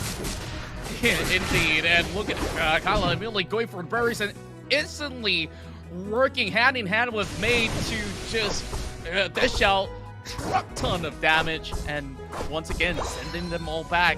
Only the Blissey as well as the Bezo has been able to score. Meanwhile, oh my gosh, the rest are just struggling right now. Oh, I don't know if there's another word that's worse than struggling, because if there was a word, there probably is one out there, I just don't remember. I think that would be a better fitting word right now. Ellie, though, so desperately trying to hit that level 9, whereas up top, poor Amazons unable to get that road pump, and once again trying to defend against Stezie, and it's all up to Adele, but you're up against a very, very angry May, and that's going to be that goal. Sayonara. Yeah, and they just gotta give this Retinol away. Though it's a 2 versus 1, there's times where the Serena could pull strings, and she tries to at least land that final blow, but Lulu doesn't really have that much health bars left. Now they're charging in. Lulu will not be able to survive until the tail. And 48 points needed to get another goal wide open. Well, it's already 394 points. Well, make that 425 as I speak. Adele desperately trying to score, but Kyla, look at how she's being able to bring them all into this area where they just couldn't seem to score with triple axel, just disrupting them every single time they go in for a try. Yeah.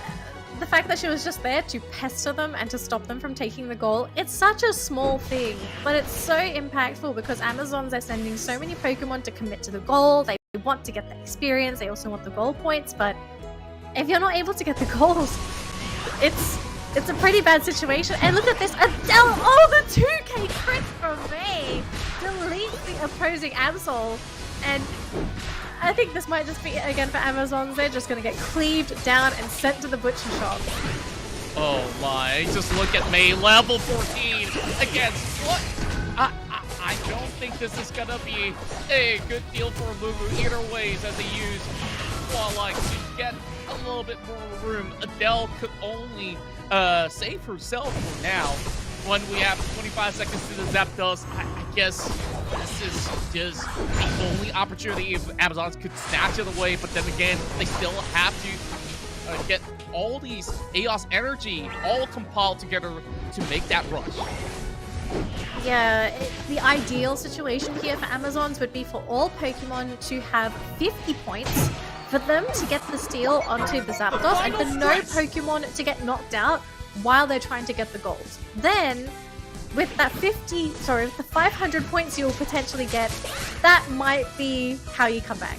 But take a look at what Stezie are doing right now, right? Like they're contesting not only the Zapdos, but they're also slowing down Amazons from getting to the Zapdos to stop them from getting the time to take it out. But look at May.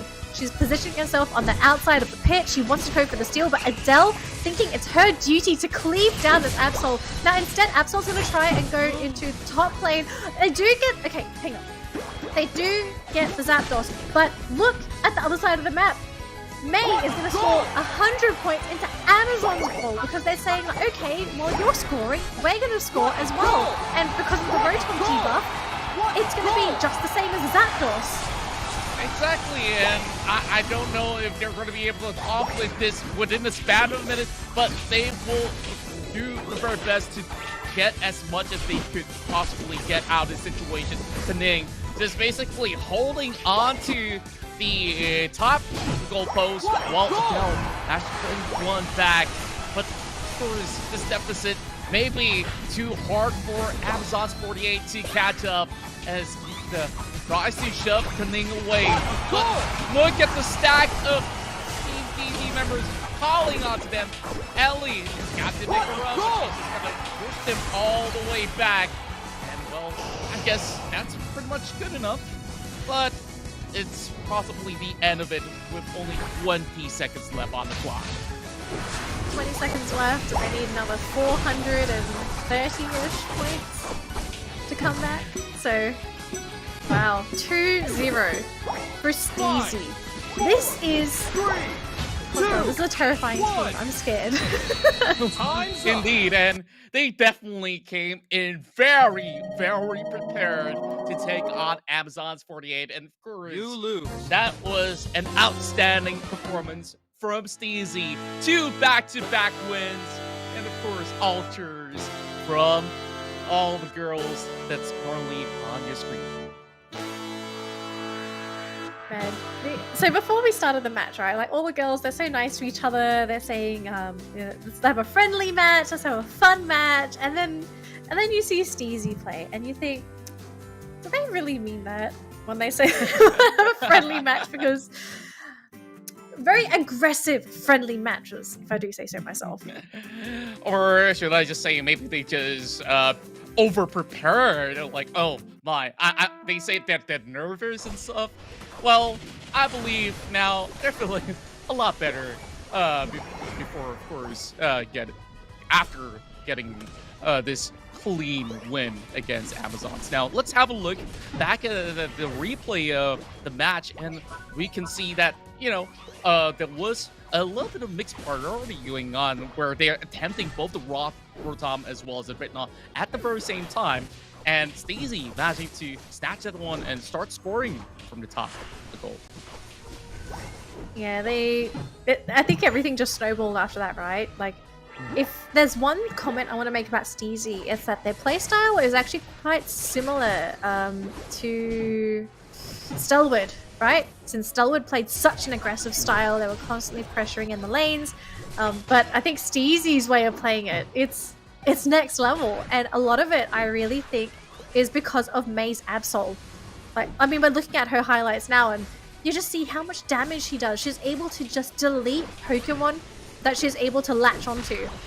And one of the scary things with an Absol, right, is that if you don't have crowd control to not only control the Absol but damage to finish her off, this is a very deadly Pokemon. Like, the only way to counter an Absol is to have the crowd control. Yeah, and the moment that she pops open Midnight Slash in some of these team fights, you know it's over when you just look at the level difference, and there's not too much of that sort of crowd control that you mentioned that could basically pile on top of that Absol. And not only for that fact, you have all the other disruptors coming in from Stezie that could basically create this first layer of defense for Absol before doing anything. But I just love how May always find that perfect angle of opportunity to not sneakily come in from the back. If you notice how she goes into the jungle and just sneak attack onto them, I guess that is that perfect plan for them to secure those back-to-back win. And of course, now we do have Team Stezie joining alongside us for this interview. And congratulations, Team Stezie. That was a wonderful performance that you've just displayed to all of us here. Thank you so much.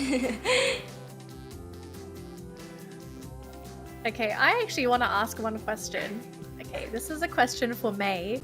Why is your Absol so good?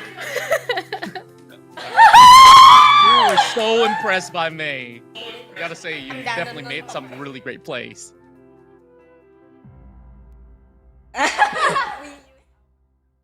We use our heart to pay, and we trust each other.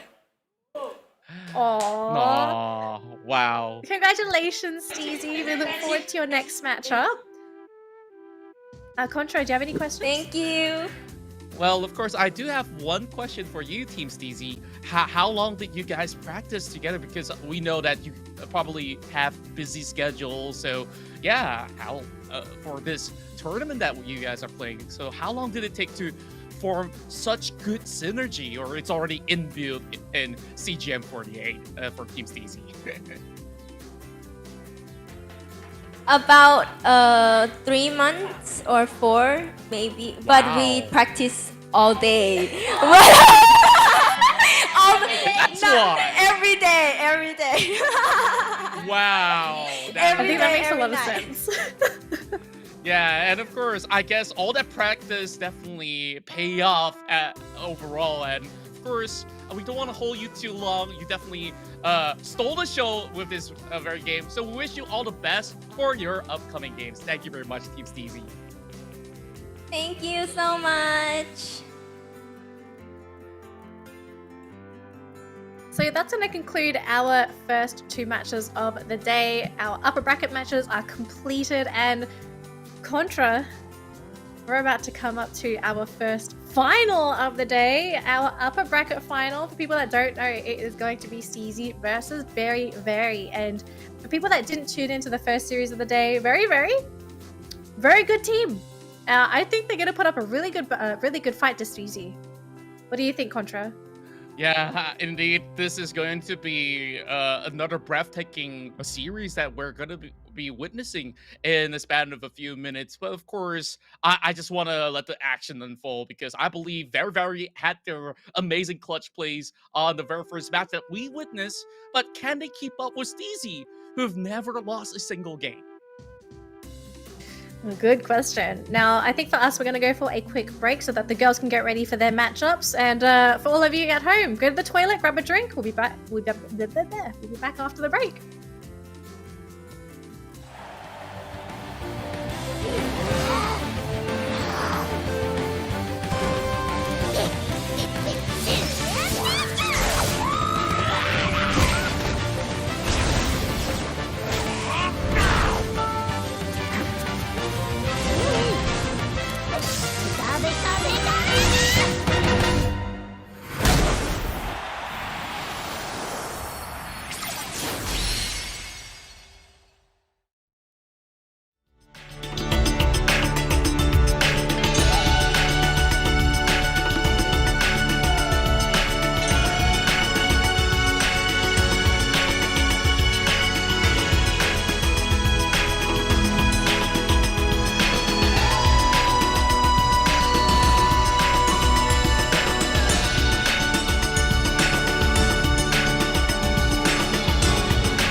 What's up, trainers, and welcome to, of course, the Pokemon Battle Festival featuring Pokemon UNITE. Here I have with me JJ-kun to be joining alongside me for the virtual casting test, of course.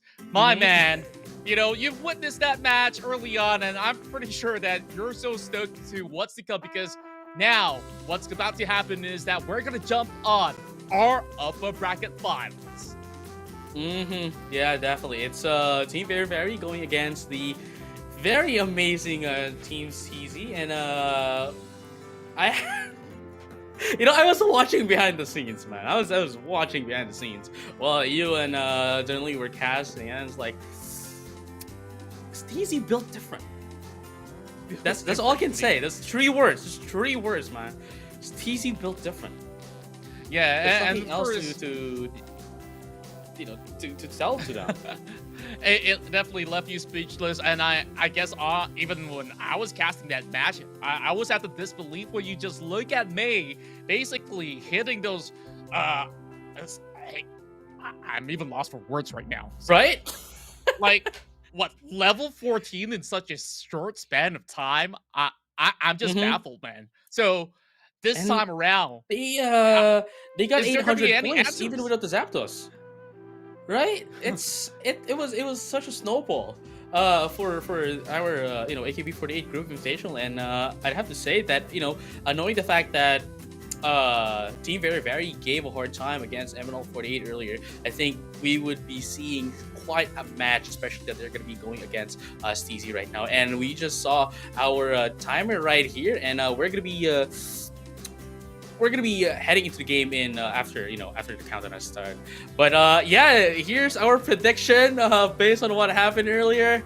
Well, no hate to Team Very, but only love, lots of love. Only love, yeah, only love to every girls here of all the teams here. Only love is what we have here for everyone. But technically, this is still a competition, so these are our realistic, I'd have to say, predictions that we have. So 2-0 for Stezie, both Contra and I.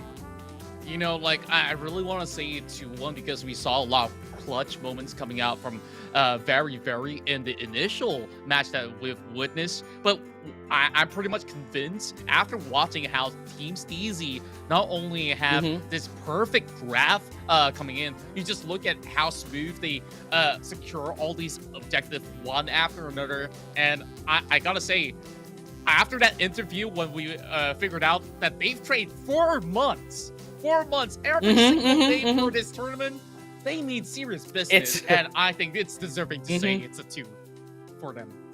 Man, it's definitely, we are seeing the fruition of their practices throughout the months, before this day, and right now we are just here to witness the great power of what practice can do. And it's all up to a Team Very now. It's for us to to eat our own words, to getting that predictions out of the way, that hey, you might be giving Team Stezie too much of a credit, and you might be forgetting about us. So I guess it's your job now, Team Very, to prove us wrong that this 2-0 is only 2-0 on our faces and never ever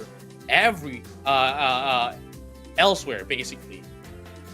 Indeed, and of course, I believe that there's multiple opportunities in every single match for them to, of course, find those openings and dominate in this upcoming battle in the best of 3 format. It's Very versus Team Stezie once again. So we've already seen a little bit of a draft from both ends. So JJ-kun, I really want to get your thoughts onto what we're about to see here. And is there sort of changes that you really like coming in from both ends? Right. So we're gonna be seeing the basically the same lineup here for Team Very that what they did earlier, what they chose basically earlier going against MNL48, and for Stezie, I believe it's the same ones as well. I have to double check this, but hey, it for now it doesn't matter as actually what.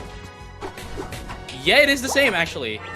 It is exactly the same. Yeah. I just checked. Yeah. Wait, no. I am We got bad an at Eevee this. now. Wait. Yeah, we have the what? Wait, is it the same? Yeah, it is the same. Yeah, it is the same. You're confused. And I'm bad. My memory is just so bad.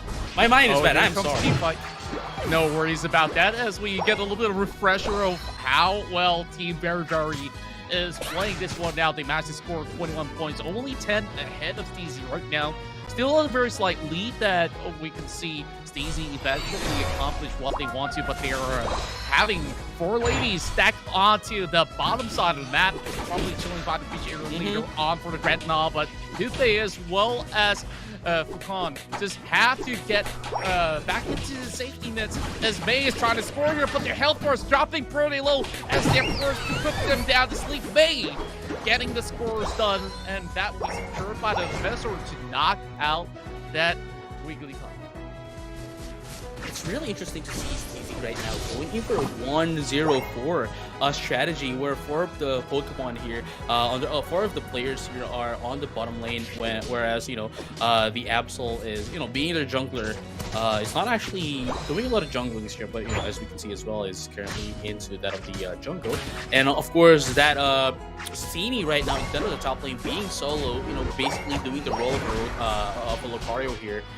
Really doing a pretty good job into trying to make sure it defends its own scorable, but I think it would need a little bit of help right there. But look at this right now. We're gonna be seeing Canning here goes in, pops into Sing, but it looks like it is Canning that's gonna be going to be able to help out, to take down the Sylveon, and now there's gonna be 4 down into that of the bottom lane from Stezie and 3 Pokemon, and they're just basically outnumbering Team Very Very, and compared to the game earlier as well, Team Very Very here is putting up so much of a fight here against Stezie that they can't really assume their dominance like it did in the previous game. That's right, and as they try to contest right down on the bottom side, it seemed like they've already got the Talonflame knocked out, so they will have to fall back a little bit, but May once again pouncing on top of members of Very Very, and now accomplishing a whole lot of points back in their favor. They need 20 more to break open the very first goal of being set right down by. Right, look at this right now. We're going to be seeing some action inside of the bottom lane, but as that is happening, it looks like Very Very is going to be able to take down that Rotom into that of the top lane. But as it is happening, once again, Stezie is trying to get some domination into that of the bottom lane. Faza is going to be taken out. However, that's going to be 3v1 situation into that of the bottom lane, and definitely not going to be able to survive that. But right now, with the help of Rotom, Panda is trying to get into that of the top lane. Tanning with the Sing right now, going to be able to put them to sleep. And look at the damage right now from May with that of the Absol. You don't want to turn your back into the Absol, or it's going to deal a lot of damage. And there we have it. Another one Midnight Sludge is going to be used as well as this Unite move, but it's not going to be able to ensure the elimination of Panda. That's actually quite good for Panda to be able to survive that. But it looks like Absol needs to be able to survive here, needs to get away for them to get him some revenge later on. But look at that. Very Very now has to lead in terms of points, and of course in terms of the XP as well. If Stezie wants to win against this, then they would need to do better. They would need to take in more objectives, more of the wild Pokemon for them to be able to get in this XP. But look at that. It looks like Starlight Reciters are going to be popped out here just to be able to save themselves from that really amazing what do you call this, queenly majesty that we have, which is Steenie. Or That's right, and yeah, Steenie. Who's this Pokemon again? I'm sorry, Steenie, Bone Sweet, Steenie, and I forgot the last evolution now. We'll get to that eventually, but take a look at this. May once again pouncing on the attack, and once more applying the pressure on top of this arena, while Pakon managed to there we go. survive. Thank you very much. So slippery when she does have all the spells when you just slide out with triple axle, as well as the second ability as well. Now this is going to be a little bit of setup coming in while Bell's getting punished, pushed to the wall. Oh, Quintessendent.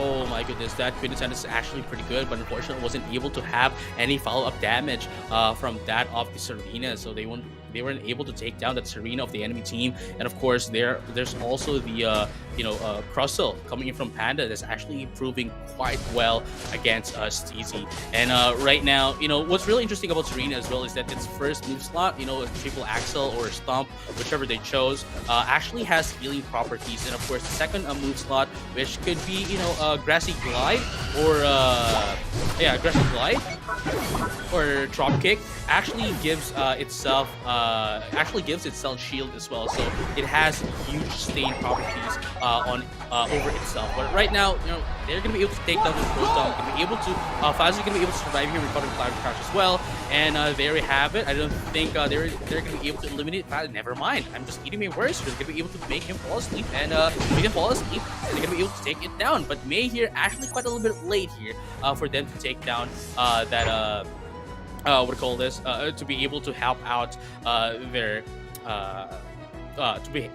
to be able to help out the Eldegoss. There we go. Indeed. And like May's impeccable timing have been able to not only salvage that situation, but also stole that Rotom on when they were contesting up top, and that the Midnight Slash came in as perfect timing. Once again, here comes the team fight. Right, and there we have it. Of course, we're going to be having another team fight here against the Midnight Slash here from that of the Absol, and they're going to be able to take it down. Night Slash is going to be used once again, and the Sucker Punch just to be able to take down the Crustle. It's going to be 2 KO in favor of Stezie, and earlier on it was seen very varied as having the advantage over to that of Stezie, but right now, well, they're catching up. They're really catching up, not only into the XP, but also into terms of the points as well. And of course, with the help of the goal getter and of course the score shield as well, Pokemon's gonna be able to score it down 23. But here comes Starlight Shard is gonna be used here just to be able to survive. Is it gonna be enough though? There's no follow-up damage, and we're not gonna be able to see any eliminations from the side of Stezie.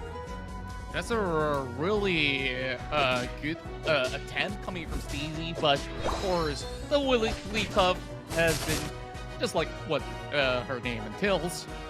So tough to even take down. But we last saw that Absol that went 1-versus-1 against a Crustle and had that hit of 2.8k, and that damage is just proving to us why May is an absolute beast and how well she actually trains her Pokemon to get to this level. Now here comes Kyla though. Trying to at least cause some disruption and probably going for that 50 corner while they contest for the Zapdos. Right, but look at that. They were able to acknowledge that, and of course the Talonflame is going into that of the top lane right now to be able to defend that score goal. But look at this right now. Who's going to be able to take down this Zapdos? There goes the Solar Beam from behind, and they're going to be able to take down this Zapdos as well for themselves. And it doesn't matter right now. Pakwan is going to be able to be taken out by the Solar Beam once again from that of Kaiwan's Venusaur, and they just have to ignore everyone else to get the score in, and they won't be able to do anything at all for them to catch up against Stezie. If they're going to be able to try to score in, it's not going to be enough. It's going to take them quite a long time, and especially that Absol is already there to defend the score goal. It's oh my goodness, especially now that they already used this Unite move. Rebel Rouser is not going to be able to get any shields at all. Oh, is it going to be enough? Oh, it got in! It actually got in just in a big time. It's 30 seconds. That was a good attempt though, but this is just going to be too tough of a nut to crack. While Stezie still holding on to Elite Love Cunning, just disrupting them from getting anything else being done. But look at the bomb side, 15 seconds on the clock. Can the Talonflame as well as Wigglytuff get anything at all for Very? Oh my goodness, I don't think they're going to be able to, catch up right now. And we're going to be seeing Stezie actually taking on the first game. And, Team Very here still has some chance here to go against, Stezie to, maybe have some, some kind of redemption, from this loss going into game number 2. And, but for now, of course, huge congratulations to Team Stezie for winning game 1. I mean, look at them. They're just really chilled out, like they're relaxed. Yeah, I mean, for a team that actually won, you know, for a team that actually won, instead of like celebrating and all, they're just chilling out here. It's like, you know what? If we celebrate right now, it's gonna be a little bit too early, and we might have some regrets later on. So let's just celebrate when we already get into the playoffs, if they are gonna be getting into the playoffs, knowing the fact that if they win this match, they are going to be, you know, the first team to get in on our playoffs on January 16th. Well, when we take a look at the performance of Very, they still managed to accomplish a whole lot of points, especially from the early to mid game. And I guess why they're not celebrating just about yet is because they just don't want to count the chickens before they hatch. Well, I gotta really compliment some of the players from Team Stezie, where we saw that beautiful solar beam from that Venusaur to steal away that Zapdos. It honestly could have been taken over by some of the players of Very. And imagine this, if they did have the Zapdos and they managed to sneak those couple of pointers out there, they had members who are ready to score those 50s out there. So it could have actually been a big turn of events. So I just really gotta give them, of course, a perfect French kiss.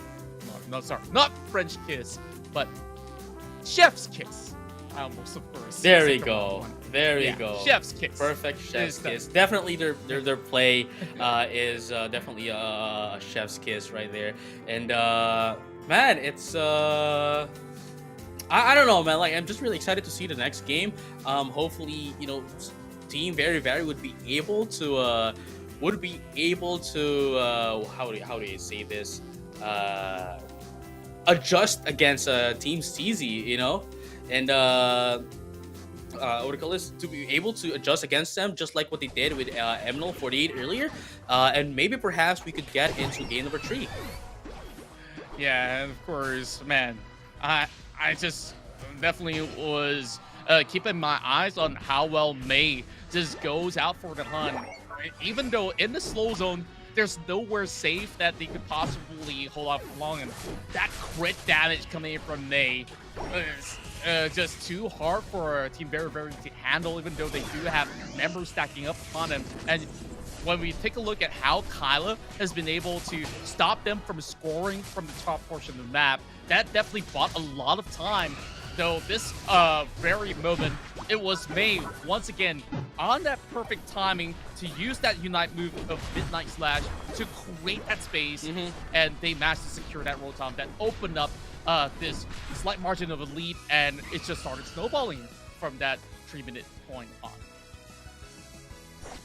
Right, and you know, we're just about a minute away into getting in on the match number 2, you know, and just going back to what you said as well, you know, Stezie is showing us quite a dominance once again, and there goes the Solar Beam again from behind.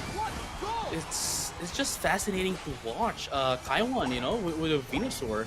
To like the meta play right now is actually, you know, using Venusaur with the Petal Dance and a Giga Drain. You know, Petal Dance can reduce a second of cooldown from that of the Giga Drain, so you could basically spam it as you're like attacking a Pokemon in like high level plays. But you know, with that, actually, you know, Solar Beam is actually more helpful for them, actually, you know, into their composition. At the same time, you know, they Solar Beam Plus only has 4 seconds of a cooldown, and you could essentially spam it, just like what happened with the Zapdos fight.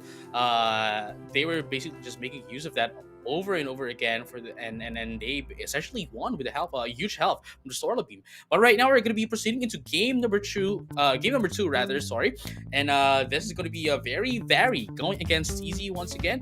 Let's hope that Team Very has adjusted to Stezie. Let's have a champion time. Oh, we're gonna have we see a roll it now coming in. Yes, indeed, and both of them, actually. Oh my. This is going to get a whole lot more interesting, where we also do have the Mr. Mime joining in to the stadium, with Stezie now having a little bit more of a priority down bottom side. I'd have to say it's looking pretty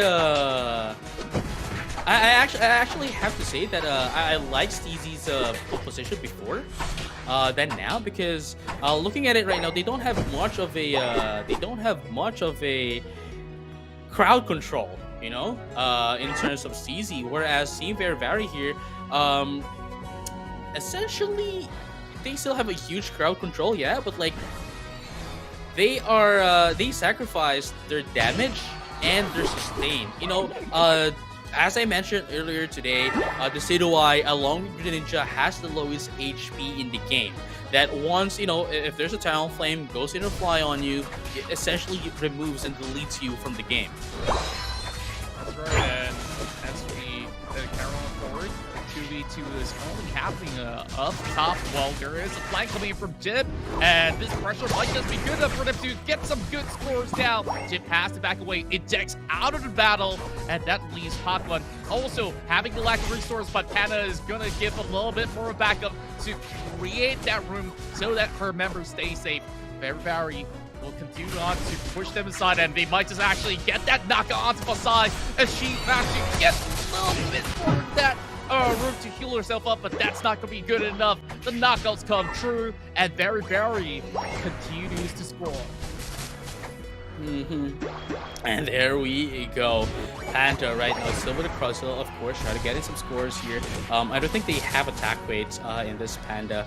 I think it's Body Barrier, Score Shield, and Focus. But I'm not entirely sure. Let's find out later. This is really interesting. Okay, so they're not playing the Mr. Mime as an attacker, but they're playing it as a crowd control attacker, you know, with the confusion and barrier, as we saw. But look at that damage right now with the critical hit coming in from that of the Absolute, gonna be able to take down that of Legendary. And right now, Stezie might not have the advantage in terms of the points, but they do have the advantage over to a team fight. And look at that, once getting huge damage from the Absolute, gonna be able to take down the CD and Panda. There's 4 Pokemon from this side. Stezie gets the X Scissor to be able to repel them away, but are they gonna be able to survive this though? But they are gonna be able to score in, gets a little bit of recovery here. Fazai here gonna be able to get away, not enough. However, I'm eating my words here. They're gonna be able to survive, but at the very least, they were able to score in before they actually got eliminated. Yeah, and I definitely gonna tell that this sort of changes didn't seem to be all too stable for Stezie at the moment.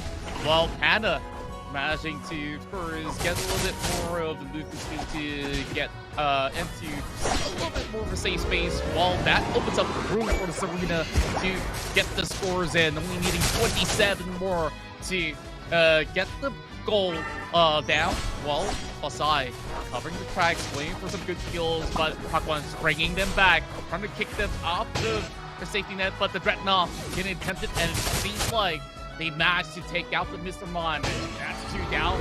Easy. That right now, Taiwan is actually trying to defend this as Jib actually just helped a little bit into scoring. Oh, very good flame sweep to be able to crowd control, you know, the Pokemon here from the side of Stezie, so they would be able to, you know, guarantee the score from that of the Sidoi. But right now, I don't think that's enough. I think they need to do more here, especially the Dreadnought is now up. And it looks like Stezie is wanting to take in the Dreadnought, but never mind. They're going to be able to, you know, force in the team fight first before they actually get the objectives. But look at it right now. They're going to be able to take down the Sidoi and Panda. And at the same time, we have the Serena as well, trying to get back a little bit, but going back into the into the bottom lane rather. There goes the fly here, but it's going to be whiffed. But May here is not going to be able to survive. As it's going to be able to take it down. Going to be taken down by the Talonflame. But look at that. Misses the Solar Beam as well, as Jib is still up in the air with fun. Going for some disruption, and I guess they finally found an answer onto this dominating Absol for the past few matches, and this time around, it seemed like May struggling to even get the scoring done as she tries to hunt things out, while now they're falling back onto this pedestal, and man, very looking like they have a very good chance to tie this matchup, but still too soon to say. Well, Fasai is calling on the pressure. Once again, here comes the moves, as they will put them all together. Fasai now trying to get out of that situation, while Kyla goes back onto the same space, but Motom is going to attempt it much more beyond, but that first damage is good. Jib is doing it all! Can they actually get anything done? They managed to find that knockout on the Elagos, and now finally breaking open the goal from the top. Right, and of course that Serena's gonna be able to take down 2 as well. But as that is happening, of course, Stezie's not gonna let it pass by not scoring, by scoring as well. Rather, there goes a Verdant Act gonna be used here too. Poopy is going to be able to, stop that Solar Beam. But it doesn't really matter as May, just in the nick of time, was able to get in and of course take down that Wigglytuff as well. Really amazing what do you say, what do you call this, really amazing team synergy here from Team Stezie is actually showing. Their practice for like months is actually showing up pretty well against Team Very. Indeed, and you just look at the way that they go in for some really solid defense, and the sort of instances where we see Very come in from all different fronts to apply so much pressure from both ends of the map. While there is something happening up top, though, let's see what's gonna go down here as Panda tries to join the fray. That Rotom is falling pretty low, while Aquan gets a little help coming from Panda. Will they be able to do anything at all? And Panda instantly gets wiped off once again, but May finally finding that room to score a 50-pointer, but is it going to come true? Right, let's find out if it is going to get through, and it is. It did rather get in the Rotom, going to be able to destroy the 7th-tier score goal instead of the top lane from Team Very, and they only need to worry about the bottom lane now. But look at that right now, we're going to be seeing some action once again. Gets the Cotton Cloud, Cotton Cloud Crash to be able to sustain themselves by Taiwan here. Not going to be able to survive. Going to be taken out by Panda.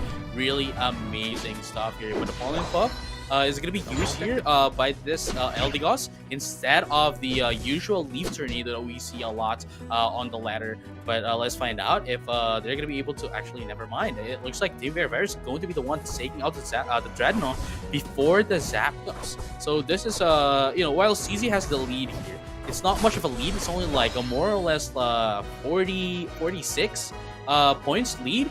So they still need to take in the Zapdos. If they can't take the Zapdos, then Team Very would still have a huge chance of taking this over away from them, and we might go to game number 3. That's right, and this could still go to the hands of Very easy.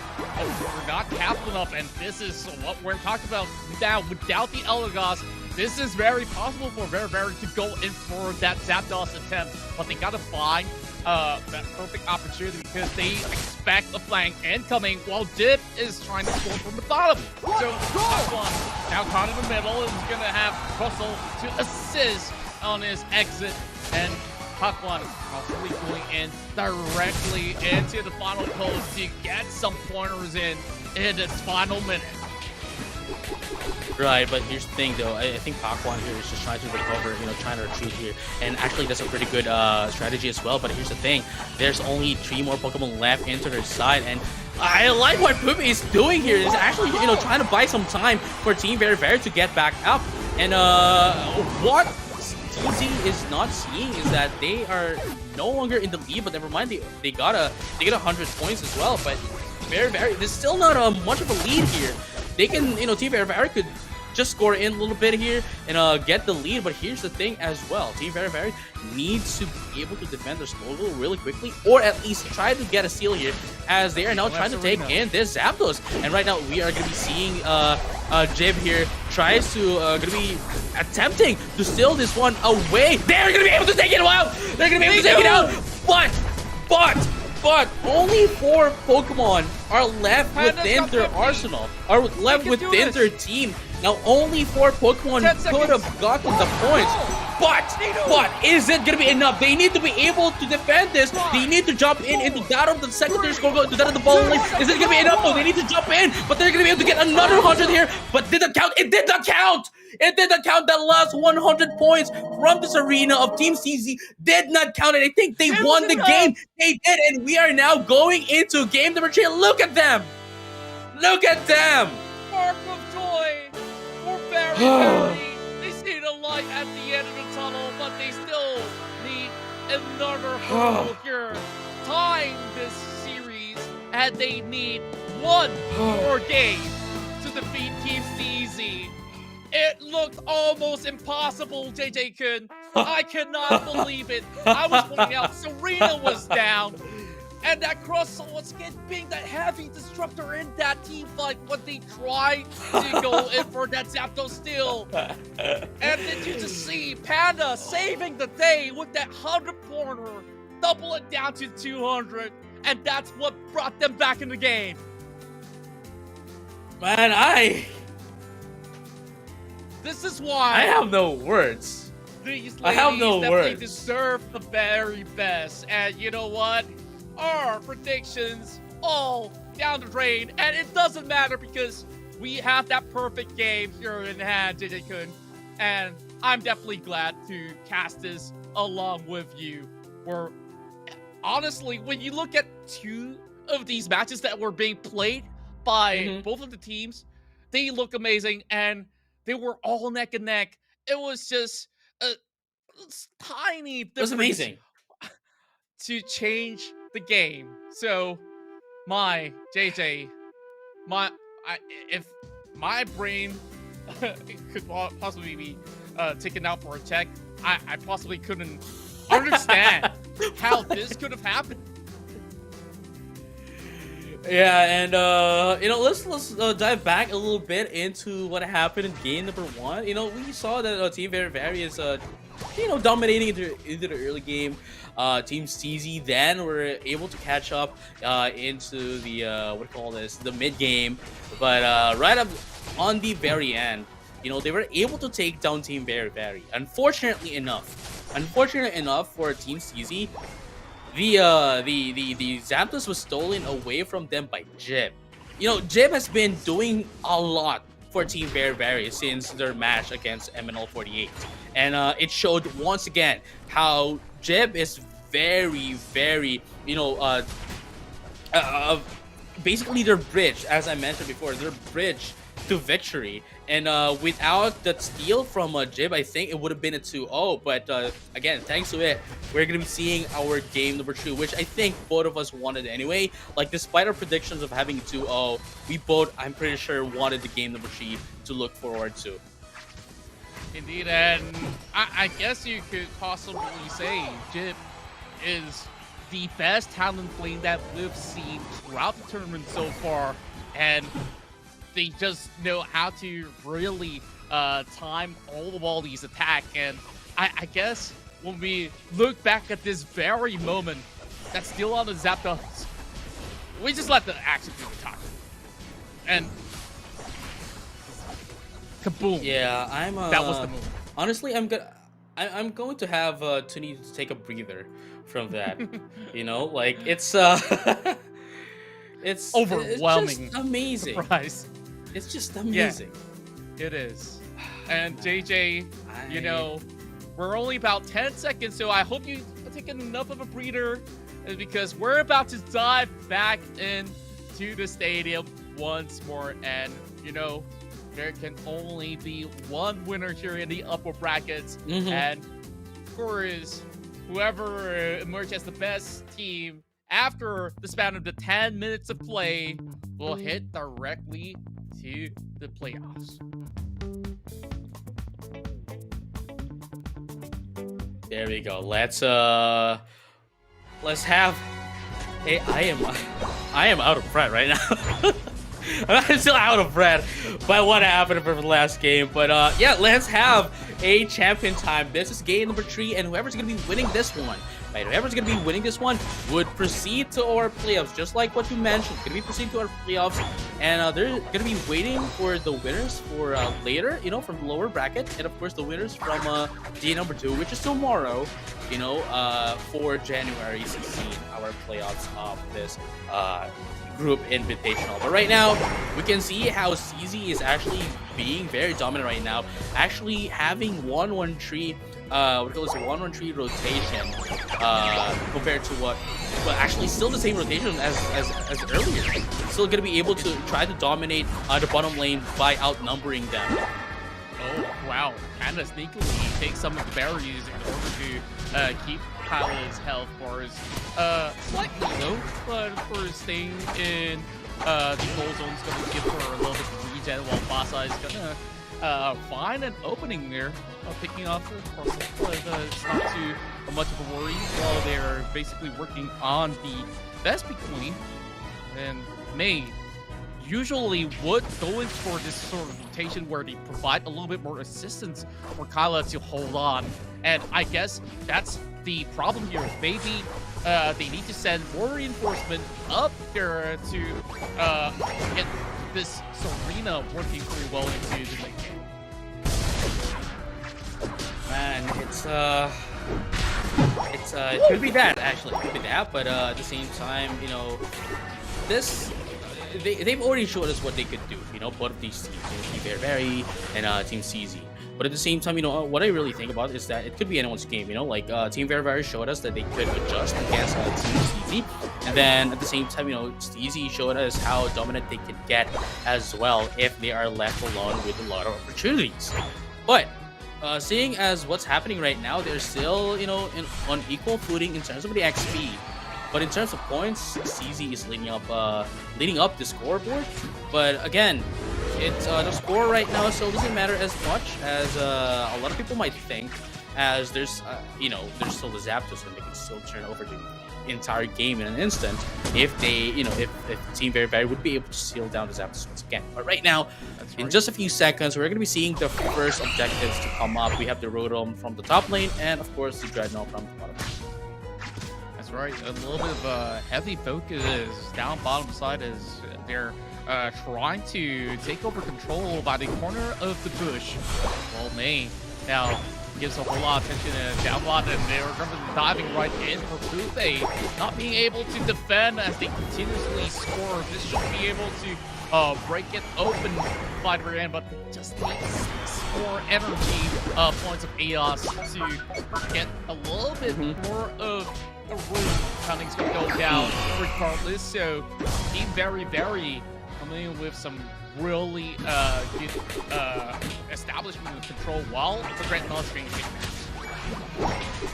Right, but there we have it. Of course, we're going to be seeing some domination here once again into the bottom lane. There goes the Solar Beam from Kaiwan to be able to take down, oh, well, actually not take down, but like deal a lot of damage into the bottom lane. But like Bakwan is going to be taken down by the Ditto. Serena, no, make that 2 into the top lane. They're going to be able to score in 33 once again, just to be able to overcap that first score goal, and they're gonna be able to, you know, guarantee themselves, secure themselves the Rotom up top as well. As Stezie were already able to take down this Dreadnought, so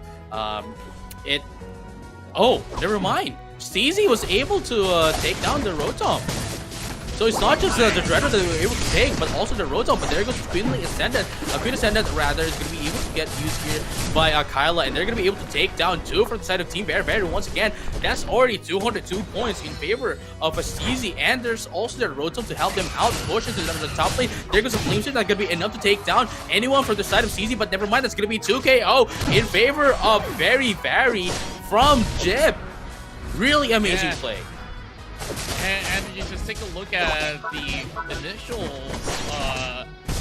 push we saw coming from the top lane, just to use the Unite move perfectly in time. But after that, I guess that they tried to go in for a really quick rush, which was thrown around very quickly by Very, while Kyla now working on the best speed just to get more of that energy. Kyla somehow just wants to play a little bit more defensive, and this is how you want to make it work.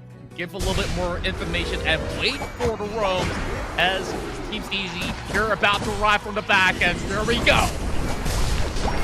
Right, really interesting that, you know, the Venusaur Beam from Pyro is actually going in for the Giga Drain and the Solar Beam instead of the Metal Dance.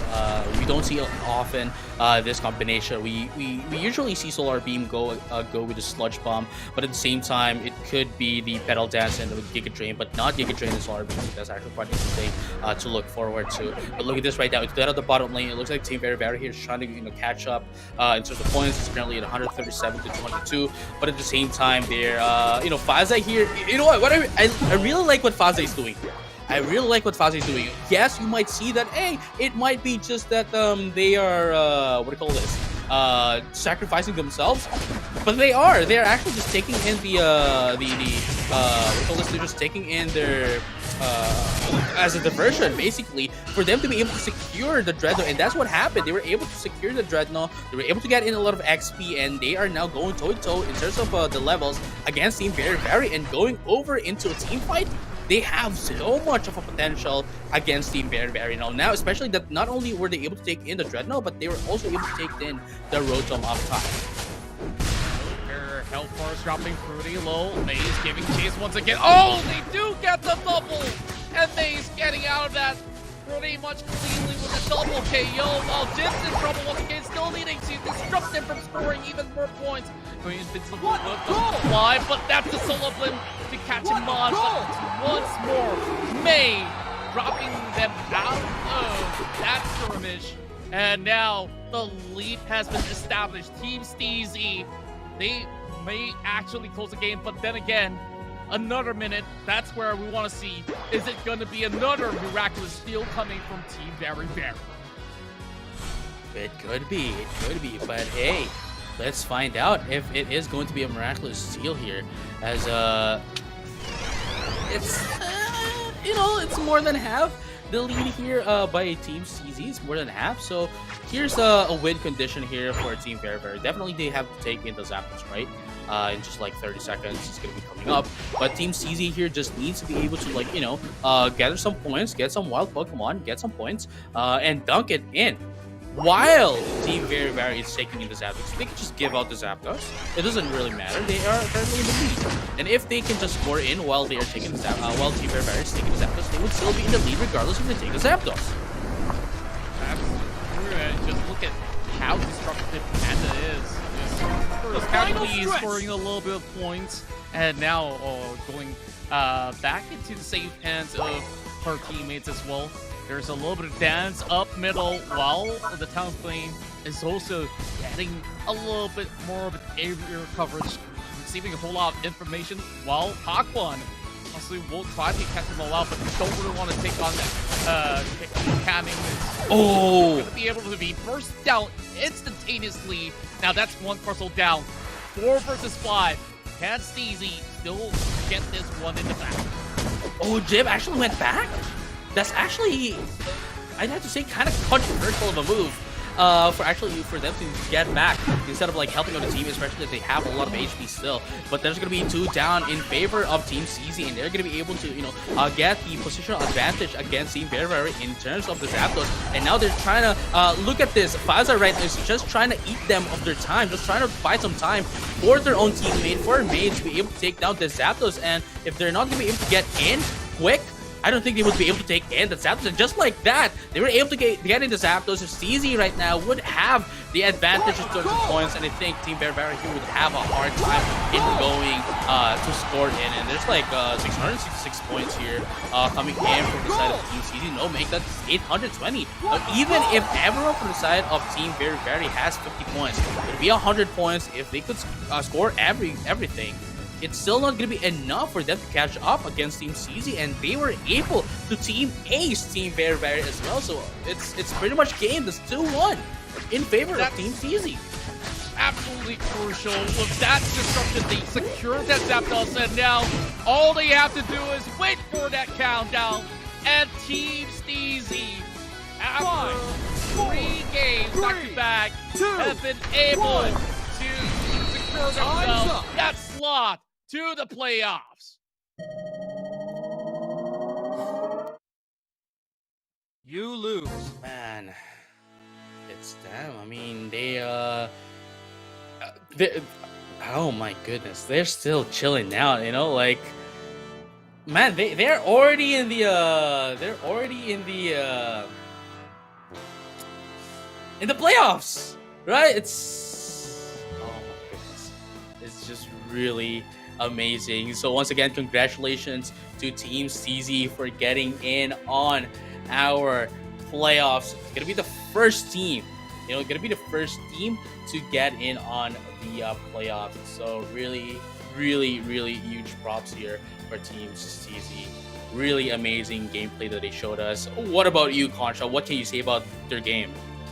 Well, I got to say, I can't ask for more because this is possibly some of the best games that we've seen for quite some time across, this whole tournament from the qualifiers. And now, before we, of course, talk to the ladies of Team Stezie, let's have a look once again of the highlights where we see both of the teams were basically evening most of all these odds every single time they just get back at each other. Of course, had some good initiations at first, but Stezie had this slow developing pace of a lead that was slowly stacking up, and very was pushed to desperate measures. Right, and definitely, that is actually quite the worst that I was looking for earlier as well. That very was, brought to their various strategies that despite all the changes, despite all the adjustments that they did, despite the varying strategies that they did, going against Stezie, it still wasn't enough. Stezie was still, answering back, countering whatever they were, basically all the cards that they're playing, and they were just really dominant all throughout the game, for game number 3 at the very least. Indeed, and I guess over here what we saw on 3 minutes and 20 seconds left, they were forced to give space from the top, and that's where Stezie take advantage of this pick that they had, and that absurd damage that was dealt by May obviously have opened up enough room for them to start working on the Zapdos, while they had everyone else just disrupting them from getting any sort of entry to the middle of the map. Right, and now we're gonna be seeing our our winners. So Team Stezie, congratulations for getting in on our playoffs. Congratulations, Thank you. Well, of course, that was some amazing games that you've just shown us. And, of course, you were fighting a very tough opponent in the form of Team Very. Tell us about that game. Were you guys shaking? Or, what does this mean to you guys in Team Stezie? It's a very strict game and our hands are shaking while we're playing, but it's very fun. Yes, so thank you to Team Very to play with us today too. I have something to ask you guys. I this is just between us, right? This is just a secret. But are you guys on Master's rank?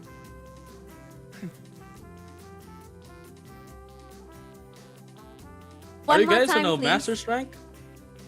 Are you guys on Master's rank in Pokemon UNITE? Of course, maybe. Wait a minute. No worries about that. Oh, we can't hear you clearly. Sorry. Oh, okay. Oh, okay. Contra, can you say it for me? Oh, JJ was asking, do you guys play a lot? So do you all play to a very high rank in the game? Yes. Now we're all master right now. Yes, because we played all day, all night, and every day, every week. Wow. Well, that definitely explains a lot of things. It definitely explains a lot of things, Contra. But hey, I think once again we would like to congratulate you guys, and congratulations for getting into playoffs, and we'll see you on to the playoffs on January 16th. Thank you. Don't forget to cheer for us, Team Stezie! Yay! We definitely will, and of course, get some good rest, Team Stezie, because you have to prepare yourselves for the playoffs where there's going to be a lot of amazing teams that will be waiting on the line as well to challenge them. But what was displayed early on was definitely amazing for not only for us casters, but for the viewers to enjoy. Now, that's not the only game that we have in store for you, because we have another on the lower brackets itself. Right.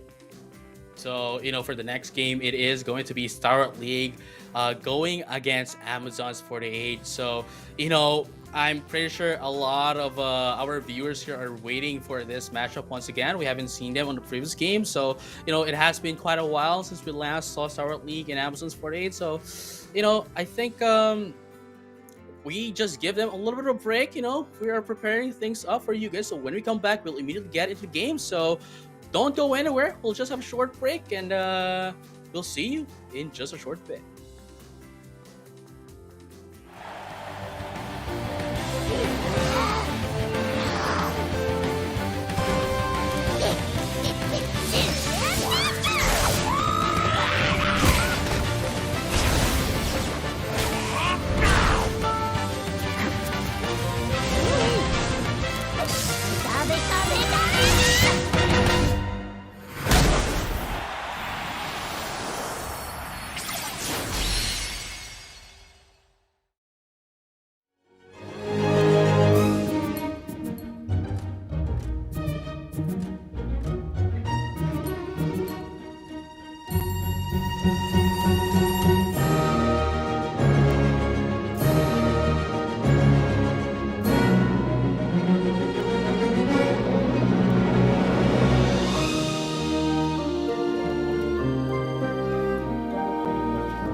Hello, wonderful Pokemon trainers, and welcome back to the Pokemon UNITE AKB48 Group Invitational. We've just finished up our upper bracket grand final, and whoa, what an ending to that.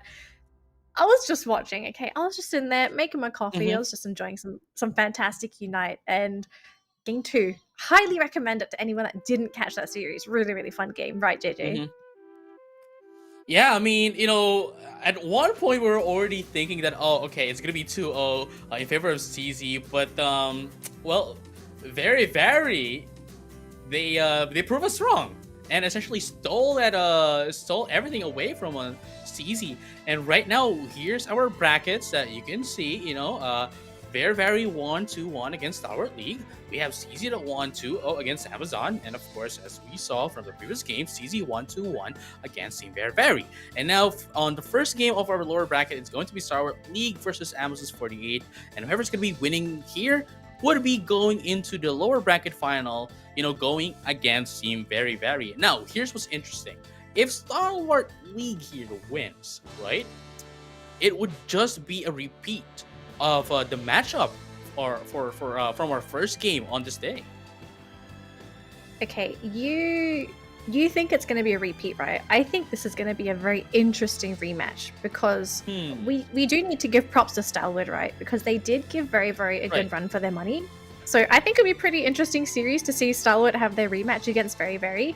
If anything, you'd have to look at Amazon's 48, right? Like they played against probably the toughest team, and they got rolled over. Like, realistically speaking, we have to be honest. They got rolled over, but it's because it was the champions. Now it's going to be a match between these two queens. I'm going to call them queens because, let's be real, these ladies, they sing, they dance, they do everything I can't do, so therefore they're queens. Our predictions. So my predictions. I'm sorry. All right, let's continue. Let's continue. Okay, let's go. Back to predictions. If I'm pointing the correct direction, yes. So my prediction is I'm going to say Amazons, right? I think it's going to be 2-1. I think they have something. They have to have something hidden up their sleeve because I think their first match wasn't fair. It was against the Stezie of all teams. I don't think it's fair. Yeah, I mean, if anything, I mean, I have to, you know, at least give them the benefit of the doubt as well that they might have not been able to show us what they could have since they were against Team Stezie, you know, arguably the best right now on our group. Definitely showed us what they could do, you know. But now going against Team Stalwart League, then I think this is the time where they can actually show us what they could do. And if that is the case, then, you know, looking at my prediction, it's going to be 2-0 in favor of Stalwart League because, you know, gotta support my girls here. But hey, Amazon's 48, if you can make me eat my words, then please do so. By all means, I welcome you. Please win. Yeah, JJ hasn't had lunch yet, so please feed him. Alright, so for people that can see on the screen, 15 seconds until the match starts. I'm really excited. JJ's really excited. I think something that we're both looking forward to is new Pokemon popping up, right? Because up until this point, the only time we saw a new Pokemon was actually the final game of the upper bracket grand final, right? Up until that point, everyone has basically stuck with one team and they played all their matches with those teams. So in this matchup against Amazons and, well, JJ's Queens, Stalwart League, are there going to be any other new faces popping up today? Because I would love to see some new Pokemon.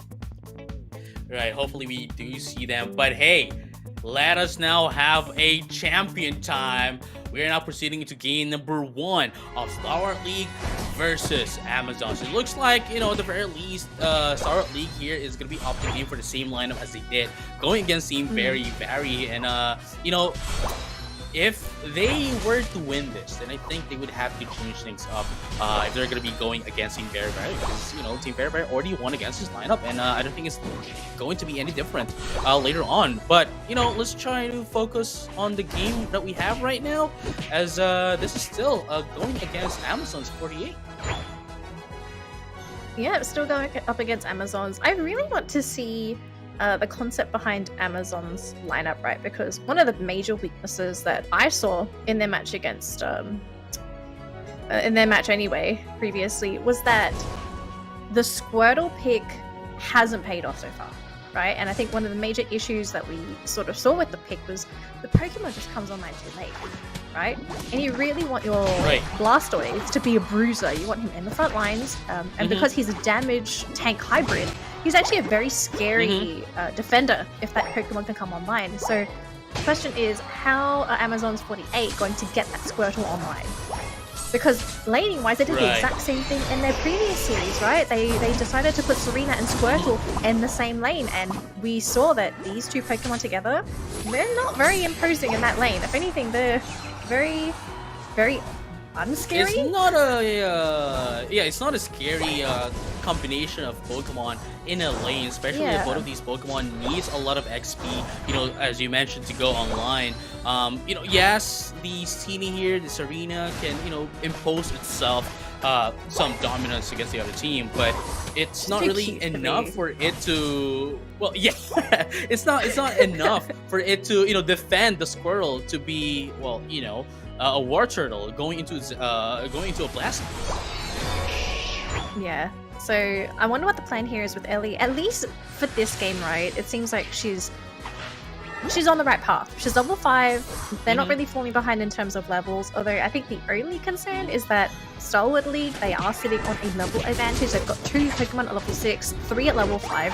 Whereas, so the Pokemon falling behind for Amazon's 48 now is the Bulbasaur, which could be an issue later on, but then again, Bulbasaur can flash farm the jungle. He's actually not in as bad of a position as the War Turtle, who just gets knocked down. Ouch. And at the same time, you know, you have to remember as well that it's kind of fine for that Bulbasaur to, you know, stay a little bit chill here, as, you know, they still have Adele here with the you know, with the Absol dealing enormous amount of damage into the enemy team. So it could, you know, still give them a little bit of a leeway here if they're not going to be able to evolve in. But at the very least, one out of this Blastoise or the Venusaur should be leveled up pretty quickly to help out the team, because Absol alone, Absol and Serena alone would be able to go against the lot here from Team Stalwart. But look at that, Solar Beam is going to be used here once again to do a lot of damage, but Jida here is going to be taken down with a critical hit of 1077 damage as well. O'Neal right now is going to be taken out as well by Princess. That's going to be 2-0. And they're going to be able to take down this Rotom as well. Huge map pressure here into that of the top lane. And now the score is 164 to 21. And 2 of the first year score goals here are taken down by Stalwart League. Yeah, they even managed to take out the Absol, who tried to assist in that top lane as well. So things are looking good so far for Stalwart League, although looking at the levels, you're looking at a minor level advantage. I say minor because it's not too bad. I feel like the game hasn't spiraled out of control yet. If they lose Adele like that though, yeah, that's not good news, right? You're running Absol because you want to tempo control, you want to be the ones to apply pressure, but you really needed to have Gita there with the Absol. It seemed like a little uncoordinated there, right? Like, if your Absol's going in practically by herself without support, she's so easy to take out with some good hard lockdown, and that's what Snorlax does. He's so good at just CCing those really annoying Pokemon. Right, and man, this is quite a match that Stalwart League is showing us right now. Definitely different from when they were up against Team Very Very, and you know, Princess. Oh my goodness, never mind. Adele here just took down 3 Pokemon from the side of Stalwart League, and I think, you know, even if Adele here, not to dismiss and discredit Adele here, but Adele here alone won't be enough to take down the entirety of Stalwart League. Remember, they are 5. There are 5 members here for Stalwart League, and if only Adele here with the Absol is doing the damage, then they're going to have a hard time. I'm gonna say it right now, right? The lineup for Amazon 48, it's not too bad. I think they're still in a decent position. Their lineup is very promising because they have a lot of space creators. You've got Serena that's going to be running right into Stalwart League's face. You've got Blastoise, who has a massive Unite move that's going to create a big opening for Absol to just get those really big crits in. Nice Rotom take actually there. Oh my goodness! Very good blazing bicycle kick from Pauline here, and they're gonna be able to take down the Absol as well. Adele, this is what I'm talking about. This is what I'm talking about, and Haley. It's a team game. It's not you alone, Adele. You're not going to be able to handle everyone from Stalwart League, and just like that, they're going to be able to get the Rotom, going to be able to destroy the first, second tier score goal into the top lane as well. Colleen going to be able to take down this Venusaur once again, and Dana is, single-handedly defending the first score goal, and that's going to be 3, 2, 1. Ellie is going down. That's going to be 2 for Colleen. Ooh, stuck around a little bit too long there. Blastoise wanting to sort of play around with the Talonflame, but pays for it, unfortunately.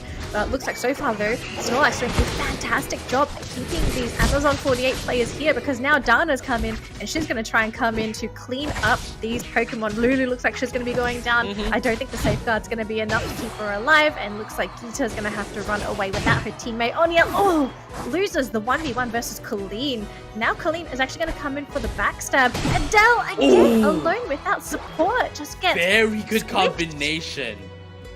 Yeah, very good combination from the Snorlax, heavy slam, and then immediately drop down by a fly. I mean, if that were done to me, I wouldn't be able to survive that.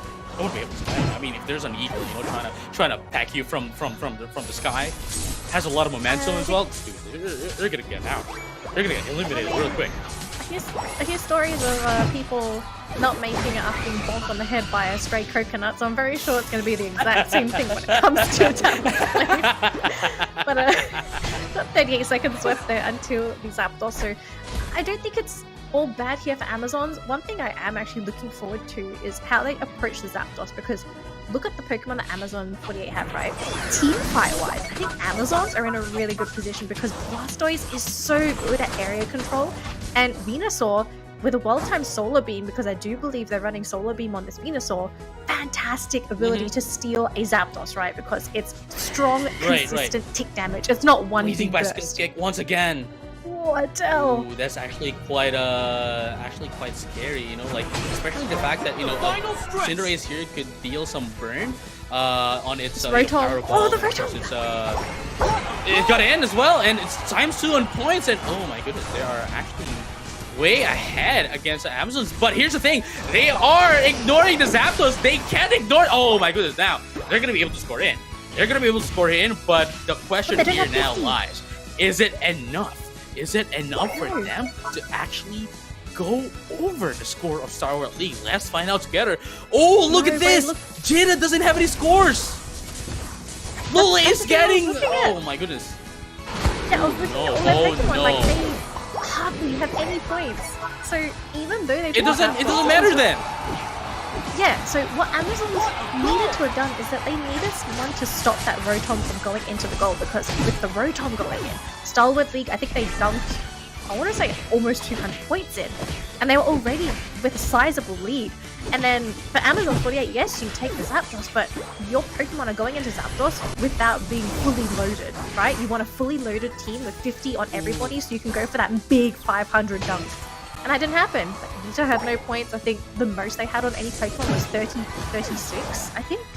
There were no 50s. So you're not looking at any 100 dunks. And with 38 seconds left, I don't really see Amazons being able to score another 300 points to overtake Stalwart.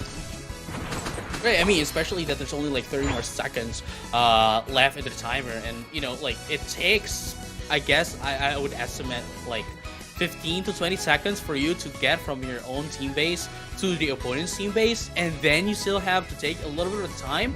You have to get a little bit of time here for you to be able to score in. It's going to take a lot of time, and definitely 30 seconds is not enough for them to get back with a 300-point lead. Yeah, so it looks like that's just going to be time. It's going to be a first point going in the way of Stalwart League, so JJ, I think that rematch, we're getting quite close. Stalwart already leading this best of 3 with 1 point over Amazon's 48. Yeah, I mean, oh my goodness, it's I'm looking at my predictions right now. It looks like finally I'm gonna be right. I gotta support I gotta support my princesses. You know what I'm saying? I gotta support my queens.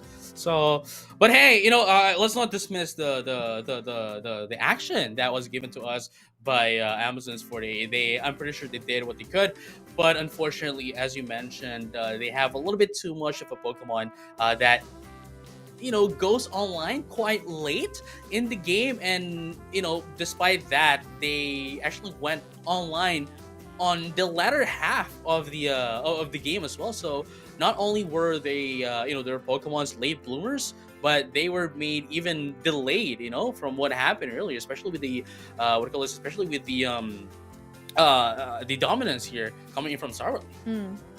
Yeah, and also something I found unfortunate for Amazon's 48, right? They've got a really good composition. It was just at times when they did find those small skirmishes, the coordination was a little bit off, right? Like we always saw Absol going into these fights without the Blissey, and the whole point of Blissey, right, is you're there to enable your partner. So it was either to enable the Venusaur or to enable the Absol, but she was always way out of reach, and Absol just kept dying to CC, or she kept getting knocked out, right? And what can you do as an Absol? Like Safeguard is your only solution to this, but your health pool is just so tiny. I mean, even if you do get saved, as an Absol, right, when you go for those knockouts, you have to commit. You're melee, you're not ranged. Right, and at the same time, you have to take note as well that the Blissey from the side of Amazon's 48 doesn't have soft boiled, to heal up their teammates. So not only does it have safeguard, but it also has safeguard and what was the other helping one? Hand. Helping hand. Yeah, there we go. Helping hand. So without being on the range of your teammates, you're not, as a Blissey, you're not helping anyone, which is quite unfortunate, So, it's either you just stick with a Pokemon, with a teammate for, I guess in this case the Absol, because essentially the Absol is the one, the Absol is the one that's carrying the team, and especially you want to boost and enable the crits and the damage that this Absol is doing against the enemy team, and despite that, that is not what's happening. The total opposite is what's happening. Yeah, so going into this next matchup, so Stalwart so far we've seen is a solid team, right? Especially when things go their way. They're a very solid team. Again, same thing with their first series of the day. Super aggressive. They're very happy to go into your face and try and go for those knockouts. How is Amazon's 48 going to be able to combat this when they themselves have a pretty in-your-face lineup? And it's still not enough to win these skirmishes with Stalwart, because looking at both of the teams, right, I'd say, Amazon's 48, they have a fantastic lineup for fighting. But Stalwart were able to basically crush them every time. I'd have to say, I don't think Amazon's 48's opponents is Stalwart League. I think their opponents are themselves, if you think about it. I think at times, how do I expose it? How do I expose it? Not expose it. Like, how do I expand it? Express it. Yeah, express it. You can see how Stalwart League is very, composed as a team, compared to, as you mentioned earlier, they were just a little bit of, all over the map. And I think that is something that we need to, try to not do, going over into game number 2, and try to do basically the opposite of what they did on game number 1, and I think that would be helpful for them, going against Stalwart League, perhaps, get a 2-1 that you predicted. Oh, so you're suddenly going for my prediction. All right, then. To be fair, though, I guess you're fine with the 2-0, because so far you're halfway through.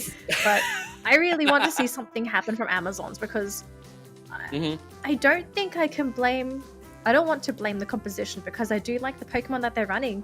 It's just the execution of the lineup, right? Being able to maximize the efficiency of the team, being able to utilize your Blastoise so that he can make openings for the Absol, to have your Venusaur on the edge of those team fights, throwing out those big fat solar beams, which haven't happened so far, right? Like, we haven't seen a full 5-on-5. It's always been like 2 versus 1, 2 versus 2, 3 versus 2, 3 versus... Yeah, it's always these little tiny picks. But hey, we're now into game number 3, and let's hope that we're gonna be seeing something different here. Obviously, the lineup is still not any different from the previous games. Probably their favorite Pokemon. But hopefully, can't blame them. Probably is. But let's at the very least, I think that Lulu here and Ellie would be able to, get their levels quickly than they did earlier. Yeah, that's the hope. I think another hope for them is maybe trying to get a couple of those early scores, but it's really hard to because Snorlax and Talonflame as a laning partner early on. Okay, firstly, Snorlax is so tanky, there's no way that Ellie and Luthi are going to be able to knock out Snorlax. Secondly, the Talonflame, Dana, super agile, does lots of damage, and she can easily knock out these two Pokemon by herself with the assistance of Snorlax. Yeah, and you know, as we can see right now, at the very least, you know, Amazon's here is trying to be a little bit offensive, but what I am not liking about what's happening right now is that it is the Blissey that's being offensive, you know. So that's actually quite counterintuitive. It has the focus band as well, as you can see, healing up itself on low health, and Blissey's gonna be able to support it in here, and really Ella as well. Ooh, Adele though coming in with the 2 backstabs, able to get 2 knockouts for the team up top. But Frogadier is actually up there, so they'll have to contest with Princess to try and get those goals in, which seems like they will be able to get some tiny goals. But Princess doing a really good job at delaying them, but won't be able to cancel Adele's scores. But backups arrived, and have they stuck around for too long? Yes, they have. Yes, Zuri, they're gonna be able to take down 2, you know, into the side of Amazon's 48, and man, they are really, you know, they are controlling the top lane now. I don't think the Venusaur here, well, the Bulbasaur rather, and this Blissey would be able to do anything against the Stalwart League instead of the top lane, especially if Colleen and Ella is doing a pretty good job into, you know, crowd controlling them. But right now, instead of the bottom lane, no one is here as well. You know, we have the Water Tail not gonna be able to see Liza popping in with a heavy slam, and that was gonna be 2v1 situation. Gonna be popped up, very amazing Largon here. But it's not going to be enough though for them to, you know, push them back, and they're going to be taken off. Adele's going to be taken out as well. It's going to be 2 down into the side of Amazon's 48. And I think it's going to be added up with that of the Venusaur, well, the Ivysaur rather, and of course at the very least, you know, the Serena was able to get away, was able to survive, and now with the help of the Water Tail, I think they're going to be able to try to push back, but never mind. They're going to be picked up once again. This is going to be 2 KO for Amazon's 48. We have the Water Tail still trying to get back, trying to survive, and look at that, Adele's going to be able to answer back with a KO of their own, but this is going to be 3v1 situation. Water Turtle is going down, and this is looking pretty bad for Amazon 48.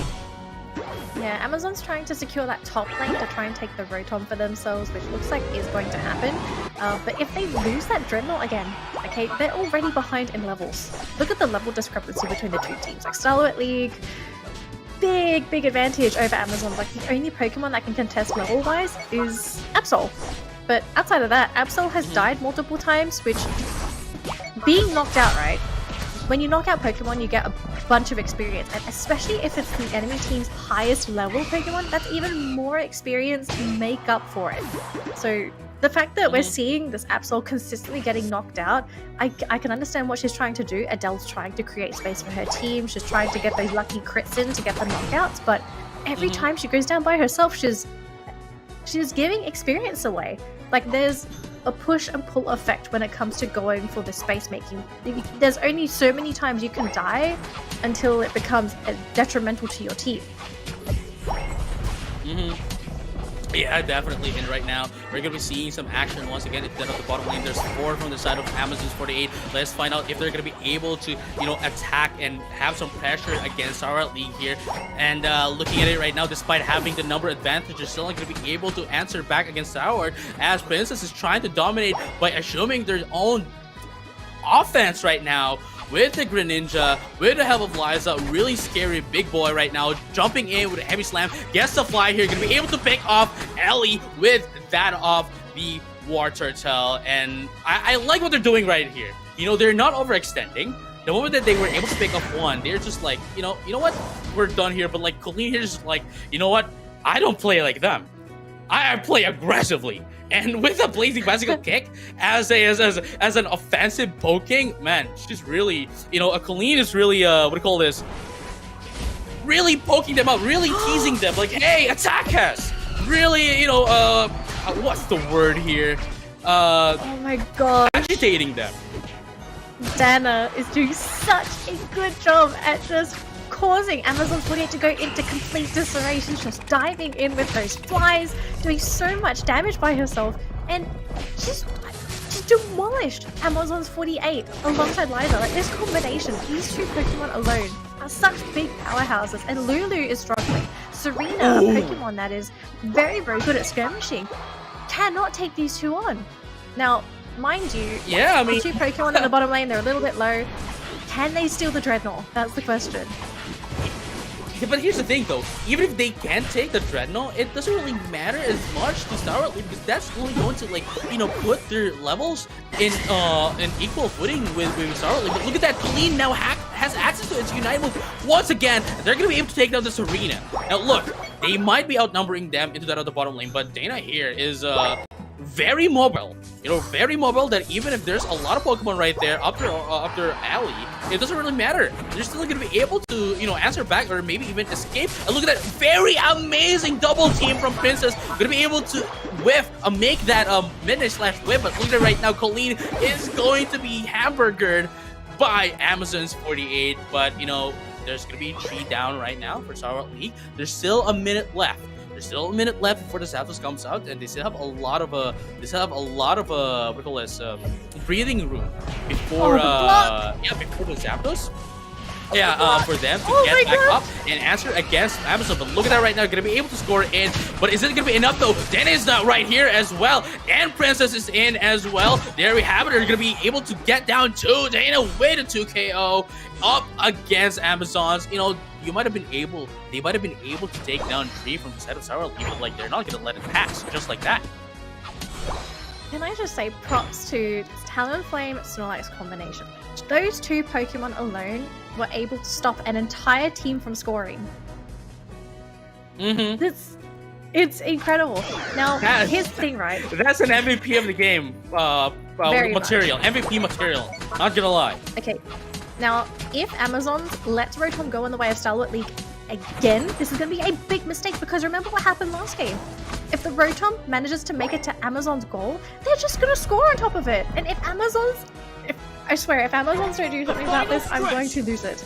This happened already. They can't let this happen again. Right.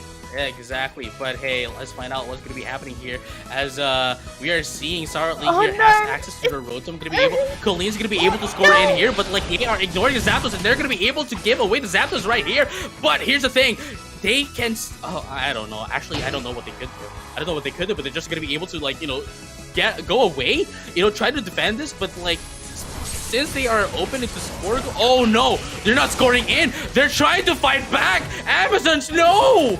Oh well, they were able to take down 2, but Dana is right here just to save the day. Gonna be able to get 100 points, but still not gonna be enough to catch up against Stalwart League. Gets a fly here. Gonna be able to take down Lulu as well. Is it gonna be enough though? Is it gonna be enough that they're gonna be able to take down Lulu? No, never mind. They're not gonna be able to take down Lulu. There's no more Zapdos. No more open score goals right here, and they're not gonna be able to get the score against Stalwart League, and they still have the lead. They just need to defend this really greatly for Amazons not to get away with the higher points, giving them 2 O's. And now we're left into the last 1 minute of the game.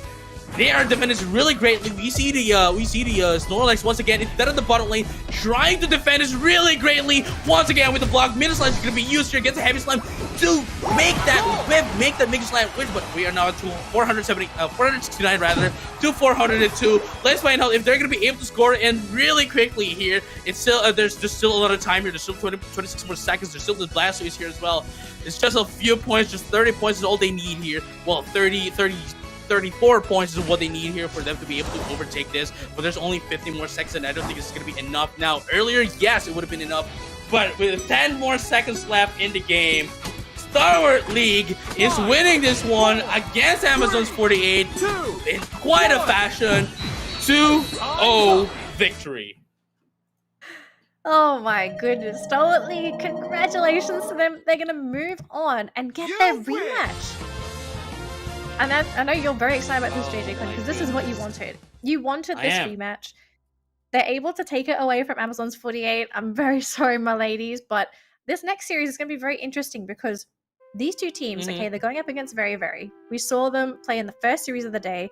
It was pretty close. It wasn't that far off. So I'm wondering, is this going to be revenge? It could be, the last round could be anyone's game. Stop. You sound hesitant. Okay, as a fan, you cannot be hesitant for the team you're cheering for. You need to believe. Okay, let me do it again.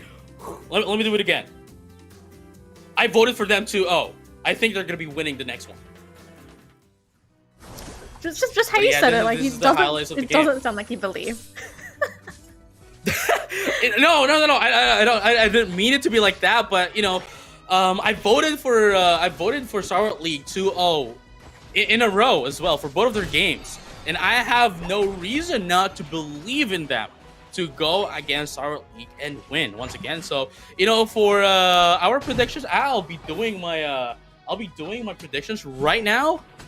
I'll give it 2-0 for Stalwart League once again, going against Team Very Very. I think this is the time. Wow. They already warmed up. I think they've already warmed up and is now ready to face Team Very Very compared to what happened from earlier. Earlier it was a 2-1. It was very close, and now I think they have all the equipment that they need. They have all the power that they need, the advantage, and they are coming in from a win as well.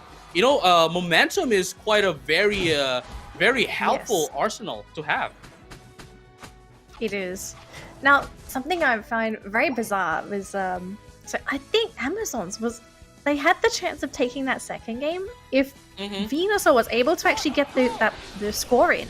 Because if I'm not mistaken, right, she was sitting on almost 50 points. And then she was very hesitant to actually try and go for the score, even with the advantage of Zapdos. Yep. So maybe she was trying to preserve herself, or maybe she wanted her teammate to score first and not go over, but anyways, that's done and dusted, and here we go, Stalwart League. Congratulations on your victory. Yes, sir. Hello, Stalwart Leagues. Oh, Colleen is here. Only Colleen is here for us. And hey, Colleen, congratulations for the win. Can you hear me? Yeah, we can. Because I can see my face here, but yeah. Actually, I'm very speechless. I don't know what to say because we did not expect to win this game, and we had so much fun playing with the other team, and I hope we get to play again next time. Yeah, we really do have so much fun, and we're so happy, and we're so excited for our next game. Yeah, I mean, that's, I guess, the only question that Janelle and I have, this is going to be a rematch between you guys and Team Very Very. Do you think you can now have adjusted against Team Very Very, and are you coming into this game confidently? Well, I guess we're more confident right now than our first game, because we're a bit nervous that time and we didn't know how the game will go. But I think right now we're more confident, and we have trust in each other, and communication is the key, I think, and that thing is, like, for us, it's very powerful for us. Also, God, we always pray before we go, and we always do energize each other, and yeah, that's it. And I guess we're confident right now to play with the Very Very again. Generally, that is the words that I wanted to hear. You were asking me if I was hesitant.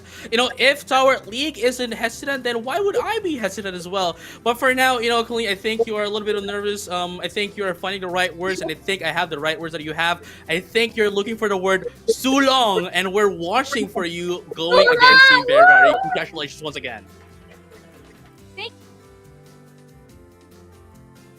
It's good to hear that they're super confident going into this series, because so the first time that unfortunately they weren't able to take it, they've got the rematch, they've got, as you said, the momentum from this victory, and you think it's still going to be a 2-0. Now, as a spectator, looking at the series, I still think Very Very is going to be a very tough opponent. I'm not going to jinx anybody, right? But I'm just going to say 2-1. I think it's going to be a 3-game series. Yeah, I mean, honestly, we already saw how Team Very, especially went up against went up against Team CZ earlier. But I think they've now have their own warmed up, as I mentioned earlier, and now I think they are now more prepared and more ready to go against Team Very. But for now, we're gonna be having such a short break. We're going to have a short break, and don't go anywhere. We'll be right back with Team Very and Team Stalwart League.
I'm muted. Welcome back to Pokemon Unite AKB48 Group Invitational. This is going to be the last game of today's Battle Festival Asia 2021. You know, it is going to be a rematch of the first game that we've had today. It is Team Very going against Stalwart League. And you know, BNK48 versus MNL48. So really just excited to see this. And Contra, you've been out, you know, and what do you think of what's going to be happening this time? You know, this is another rematch that we've been keeping our eyes on if it ever happens, and lo and behold, it's actually happening here on the lower bracket finals, where whoever wins this will head directly to the playoffs that will be happening on the Sunday morning till evening, of course. So what we last saw between these two teams were they both went on to a tie on 1-1 apiece, and then on the very final moment, it seemed like Very have gotten the best of that match in a really clutch situation, but it was really very close, if I really want to emphasize that. So JJ-kun, I guess, just fresh from the oven, we just last witnessed that members from Stalwart have been able to find a massive win, and they finally got that composure and that determination and I believe that with this momentum, they possibly could deliver something special and maybe change the results of what happened in the first game.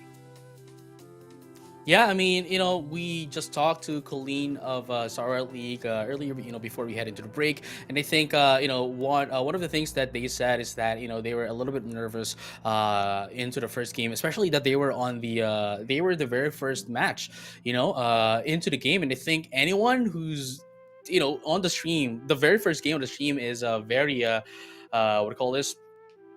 Anyone would on the first game would be very nervous. You know, I think I kind of, you know, me as someone who's playing the game and is, you know, competing on tournaments as well, I have that, like, a little bit of nervousness from the start of the, you know, of the matches and all.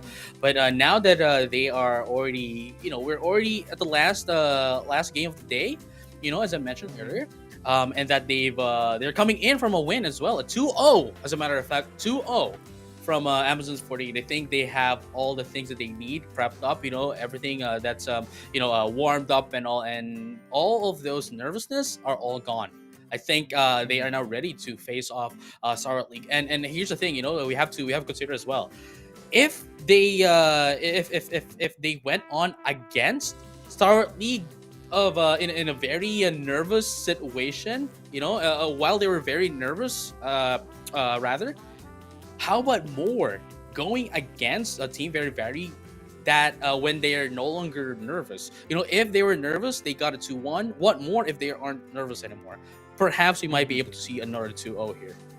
Yeah, well, I gotta be fair to very as well. You take a look at the sort of streak that the winners of this evening on that upper bracket, we were expecting a 2-0 victory much early on, and very have been able to take one game off, and on the very final game, which they came so close, who might have actually been able to secure some good vantage points to get that very slot itself. This is their very second chance, and it's possibly an area where they feel a little bit of comfort. I won't say entirely so, because they have already played against members from the side of Stalwart much early on. So if they could just keep up with the same sort of mentality that they have, and of course put in that hard work, and if they did watch that past match, maybe they should expect what's going to be coming up. Things like the Talonflame combo with that Snorlax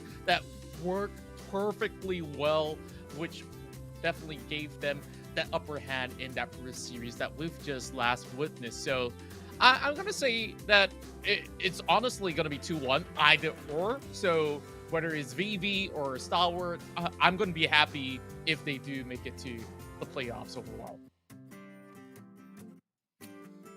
And now we're going to be seeing our predictions once again, as we have been showing you guys since earlier.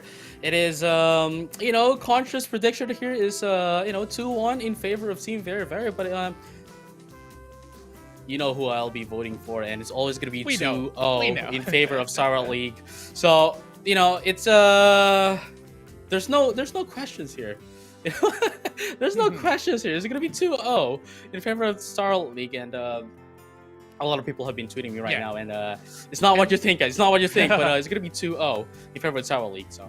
And if in the case where we were proven wrong, we're happy to be proven wrong, because all the ladies that are set on this stage to, of course, play this matchup in the Pokemon Unite AKB48 Group Invitational so far have been able to show us top quality performance overall. And the second that we've witnessed the very first series that went down, we know the bar is set up so high that it left us wanting more. And this time, we're getting it again, JJ. So I'm definitely excited. But let's, of course, take a look at the sort of ways that they managed to accomplish most of all these achievements. And I think what really is the game changer that you really have to look out for the side of Double V, of course, very have been able to use Crustle to a really good effect, where most of all these team fights, she's always present in those critical moments, and perhaps the Stalwart League side might have actually figured things out this time around. I mean, see, Stalwart League's composition has been the same since earlier, and for Team Very, it's a little bit of the same as well. They changed one Pokemon at the very least, the last moment, which was the Decidueye, and I think it didn't work out very well for them. For Stalwart League, honestly, I wouldn't be surprised if they're not going to be changing anything of their arsenal, of their team roster. But at the very least, as much as I want to see them change their Pokemon, I think it's still going to be the same ones. And I think these are the only Pokemon. Because, if it wasn't the only Pokemon that they have, that they know how to play, then they would be choosing other Pokemon. But, as we notice, they have been playing the same Pokemon over and over. So the only thing that we could hope for is that they could play even better going against, Team Very here. And, of course, into the side of Team Very, they just have to keep playing on how, like they were playing, earlier. They already went against Team CD. They already won against Team MNL48, Stalwart League rather. And if they could, maintain their momentum, maintain how they play since earlier, then I think they have a pretty good chance of winning against MNL48. But, still, my prediction is still with MNL48 winning 2-0. So, please make me eat my words, Team Very. Well, I'm just gonna be pretty neutral here. I really do like both sides of the 48 groups, and of course, when we take a look at the sort of picks that remains to be favored by both, and you could definitely tell that both of these teams here actually play really well on that Talonflame, and this is what we do expect, a whole lot of versatility being shown on both sides. But of course, the difference maker here being what you mentioned, the Decidueye that has been picked up early on in those matches, where of course VV very have been able to, of course, show us decent results at the very least. And that Cinderace that was playing in that past match that we last witnessed from Stalwart League, definitely phenomenal performance, and I can't wait to see what's in store for us this time around. So it's definitely a culmination of things when we put it all together. But of course, time is running on my left side of the screen, so of course that's to your right if you're currently watching. So in moments time, I guess whatever changes that they need to make, they got to really think it through. Do they really have to force a change, or stick to what's comfortable? Right, and I think Contra, we have to acknowledge what's happening with our our viewers as well. One of the reasons as well why we're still talking and all, we're still trying to talk about Stalwart League and Team Very here is that we're also waiting for the games as well to start. So for now, enjoy our faces. But the moment the game is already ready, then we're gonna be heading immediately into the game. As you can see, as Contra, what Contra said, we now have the timer here, and the moment that the timer is down, we're immediately gonna be proceeding into the game. But until that is then, well, here are our very beautiful faces. We already have a prediction. Contra into 2-1 in favor of Team Very. I'll be predicting it's going to be a win. It's going to be a victory for Team MNL48. Stalwart League into 2-0. But hey, we're just about a minute left here before the start of the game. Would you like to change your predictions, Contra? Well, I'm pretty sure that there's still fans out there watching and rooting for Very as well. I honestly do love the way that Stalwart League has been playing, but hey, I guess we're pretty much 50-50 this time around. But you know what? It's almost about time before our pretty faces, like you said, JJ, will disappear. But hey, you got your beautiful idols who are jet set and ready to roll, as we're gonna be diving right into the remote stadium for this final best of 3 of the evening. And remember this, tomorrow there's also more AKB48 groups to be playing out, so be sure to stick around because there's still more and more of all these great stuff happening here in Pokemon Unite. And JJ, the time is now. I believe that we're gonna be diving straight into the game in moments time. Right. If the fans here from MNL48 is saying Sulong, then I'll be saying Sulong as well to Team Stalwart League. But of course, to Team Very as well, we're gonna be giving you props. This is gonna be the game number 1 of the last match of the day. Once again, Team Very versus Stalwart League, a best of 3, game number 1. Let's have a champion time. And we're not gonna be seeing any changes here from Team Stalwart League. I think we have the team names. What do you call this? Reversed. The one Stalwart League is the one on the right side, and Team Very is the one on the left side.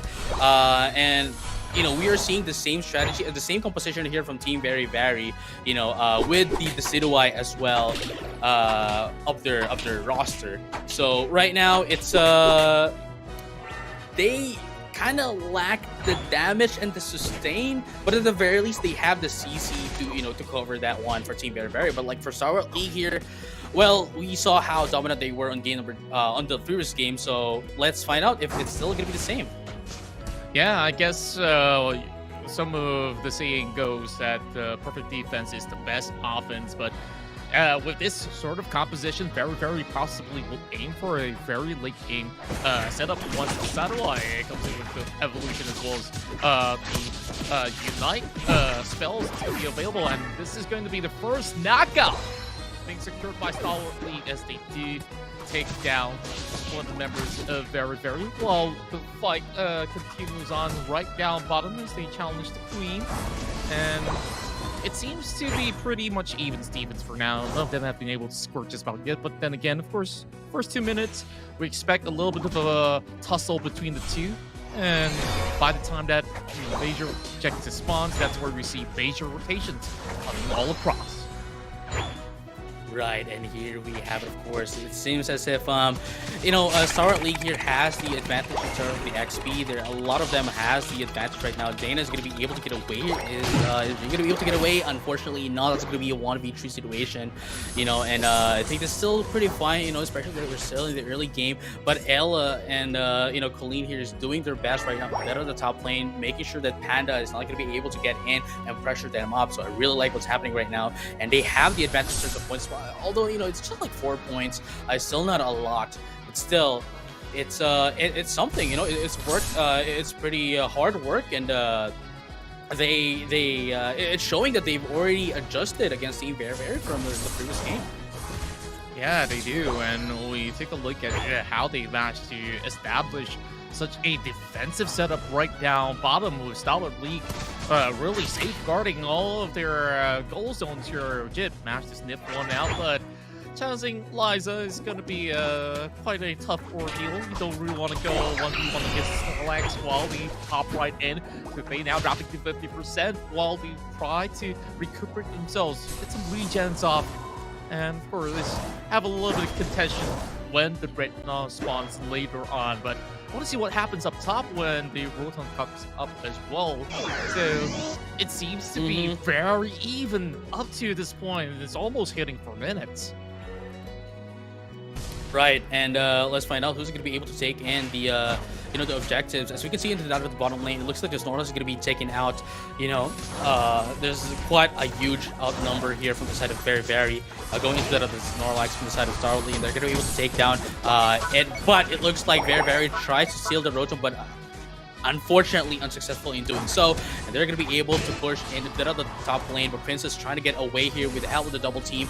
Really successful here, but it's still not going to be enough though. They need to be able to push in here with that the help of the Rotom so they can score in a lot. But look at this right now. It looks like Team Very is going to be able to take down this Dreadnought for themselves, and despite a little bit of fine here, it actually puts them in quite an advantage as well, knowing the fact that they already have the XP advantage. They're currently at level 7, 8, 8, 8, and 8, whereas Stalwart League is only at level 7, 7, 6, 7, and 6. That's actually quite a huge advantage, despite it only being like 2 or 1 levels away. That's still a lot, especially when they're already online. They already have their final evolutions. It's still a lot if you consider it.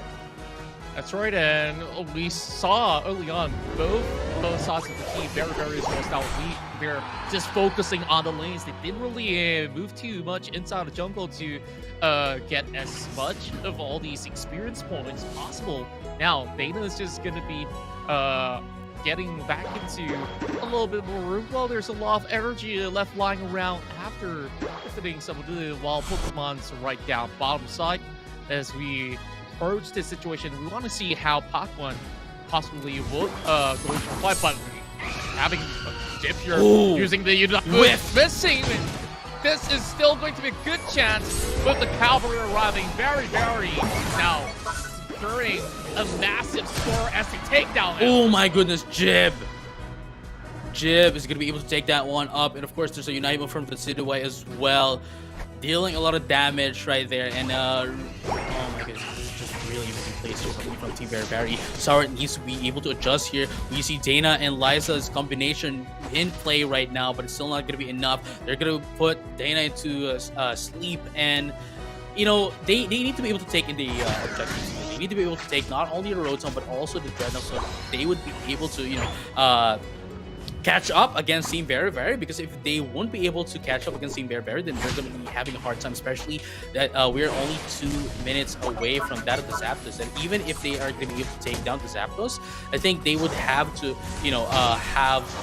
to put up a much of a fight here against Team Very before they are going to be able to take down the Zapdos. But hey, they were able to take down this Rotom, gets the Snow Globe and the Blazing Basilisk Cake, but still not going to be enough to take down Panda with the help of the Rubble Rousel as well to get some sustains, but they're going to be able to score in. But is it going to be enough? No, Princess is not going to be able to survive here. Going to be taken down by Panda, and right now Pokémon is going to be helping out Panda to sustain. There goes a fly here from Pac-1, and it's not going to be enough though. That's going to be 2v2 right now. Poopy is going to deal a lot of damage here. Pac-1 as well doesn't have Queenly Majesty, and there we go. There goes the Grassy Glide, but it's not going to be hitting anyone. It's just used to survive. There goes a Flame Sweep coming in from Jib, but is it going to be enough though? Gets a block here. They're going to be able to take down Dana with the Talon Flame. That's going to be 7 seconds of cooldown, but here we go again. That's going to be 3v1 situation. Liza's not going to be able to do anything here. Not much can be done, but they kind of overstate their welcome the way that they approach the goal zone. While possibly they were trying to brute force their way, but there wasn't much resources left. They already expended all the Unite moves. Now Colleen's they picked on. Not gonna be too much of a fair fight, 2 versus 1, as that's gonna be the Serena getting that knockout, and now going in for the goal, trying to score a little bit, while Panda getting shoved back. But look at the range as well as the damage. Pokes coming right through as they are trying to get this full send underway. Wow. And look at how well this Talonflame shoves them back. And this is where the Serena shines best. See the Unite move and still trying to get rid of this Talonflame that's well within their way. And Very, they're just trying to hold on to this lead that they have. And 15 seconds from now, that's where Zapdos will come online. Right, and we still have like 10 more seconds, as you mentioned before, the Zapdos comes out, and they're going to be able to stop Dana here from scoring into 26, and they are currently into that of the disadvantage of the Zapdos. Yes, they might, oh, never mind, they're going to be able to take down the Sidowai as well with the help of the Snow Globe, but unfortunately enough, since they already used the Snow Globe here, they're not going to have that, they're not going to be able to have that prowess, pressure into going into the Zapdos fight, unfortunately. But let's see if they're gonna be able to steal away the Zapdos away from Very, because if they can't, they won't. Well, yeah, if they can't take the Zapdos, they won't be able to get the score more than whatever Team Very already has right now. And now Dana's gonna get picked off right here, and Colleen wasn't able to do anything to help Dana right there. And as we are seeing right now on the screen, Very is gonna be able to take down this Zapdos as well. And from here on out, I think this is quite a game here for Team Very. I don't think Stalwart he would be able to get back up against him. And the double points will award them with 80, but Jip will first give herself up for that, getting knocked out. But still more of the members rushing in. It's only going to be the Serena that's going to be alive as the Queen ascends up in the air. Liza gets the knock up, and this is where Dana takes her down, and this might be a slight opportunity. There's only 40 seconds on the clock. You don't really have enough of the energy to dock it right in, but the double points should be good enough for the 78. But is there going to be more? So the members of Very are already defending, so perhaps they can still make this work. Right, let's find out if they can still make it work, but there's only like 40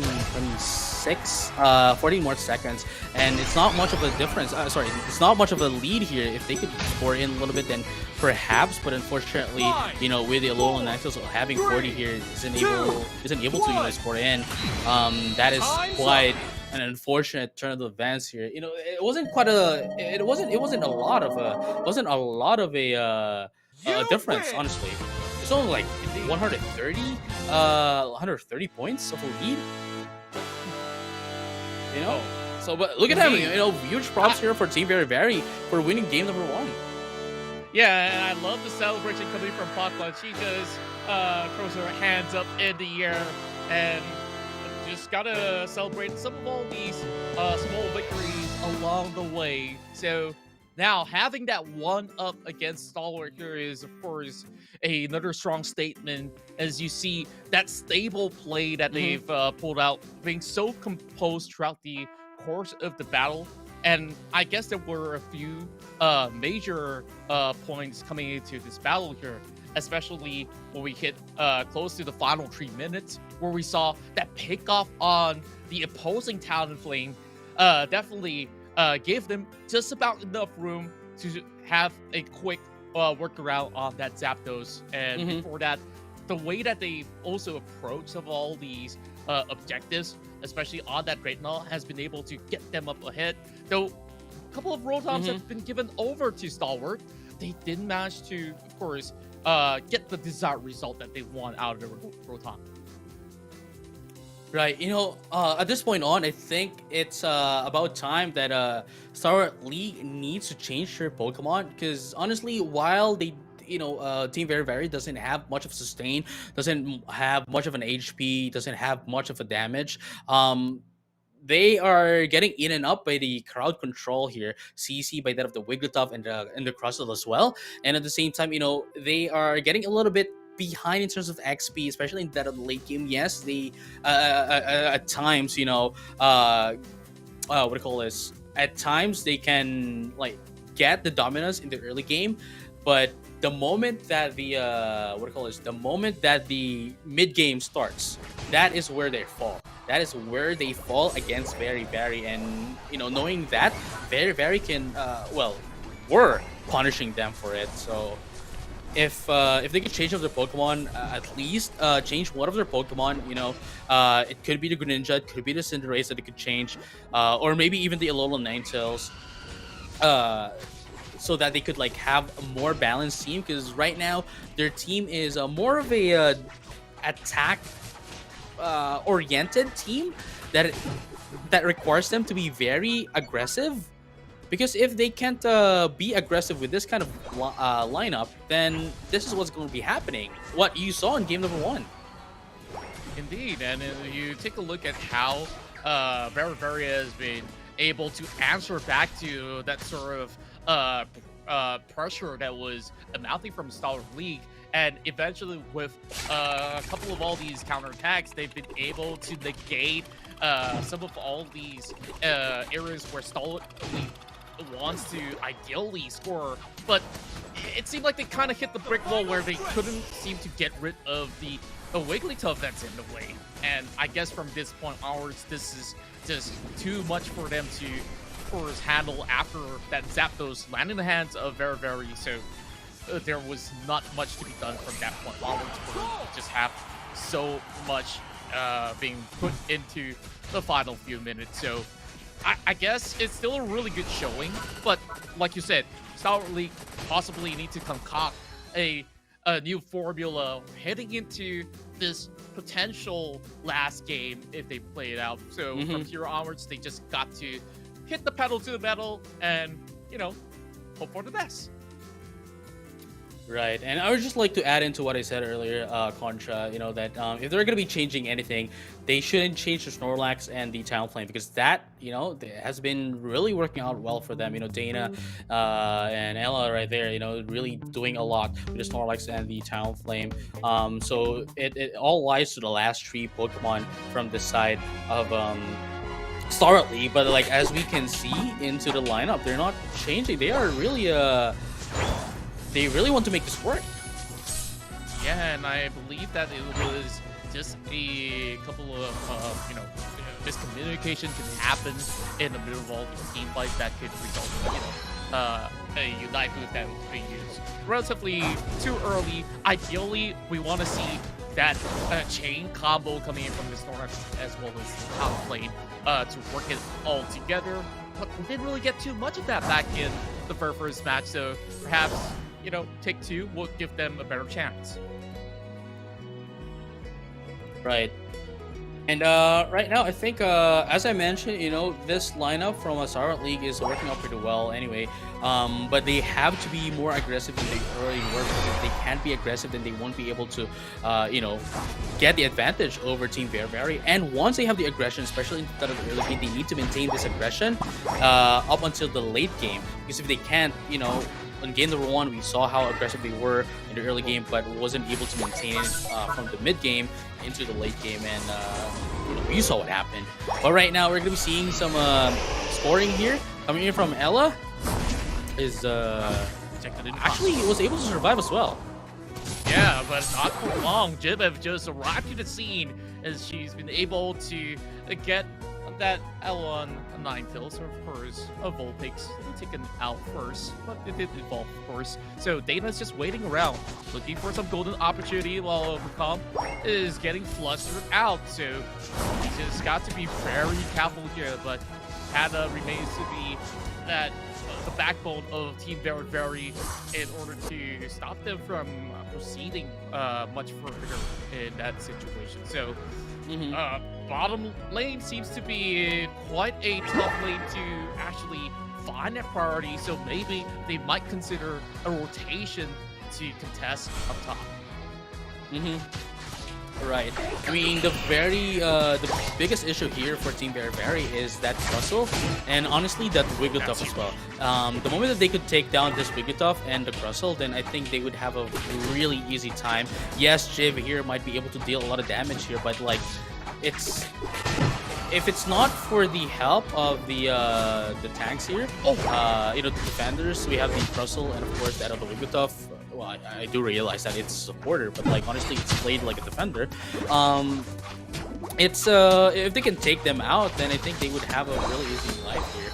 But unfortunately, it is still what's giving them a hard time, rather, in this game. But right now, they need to be able to take this objective as well, coming up in 3 seconds, so they could get the advantage and perhaps, you know, get the lead as well. As you can see, the XP advantage is currently into that of Team Very, and Stalwart League is, well, they need to farm more.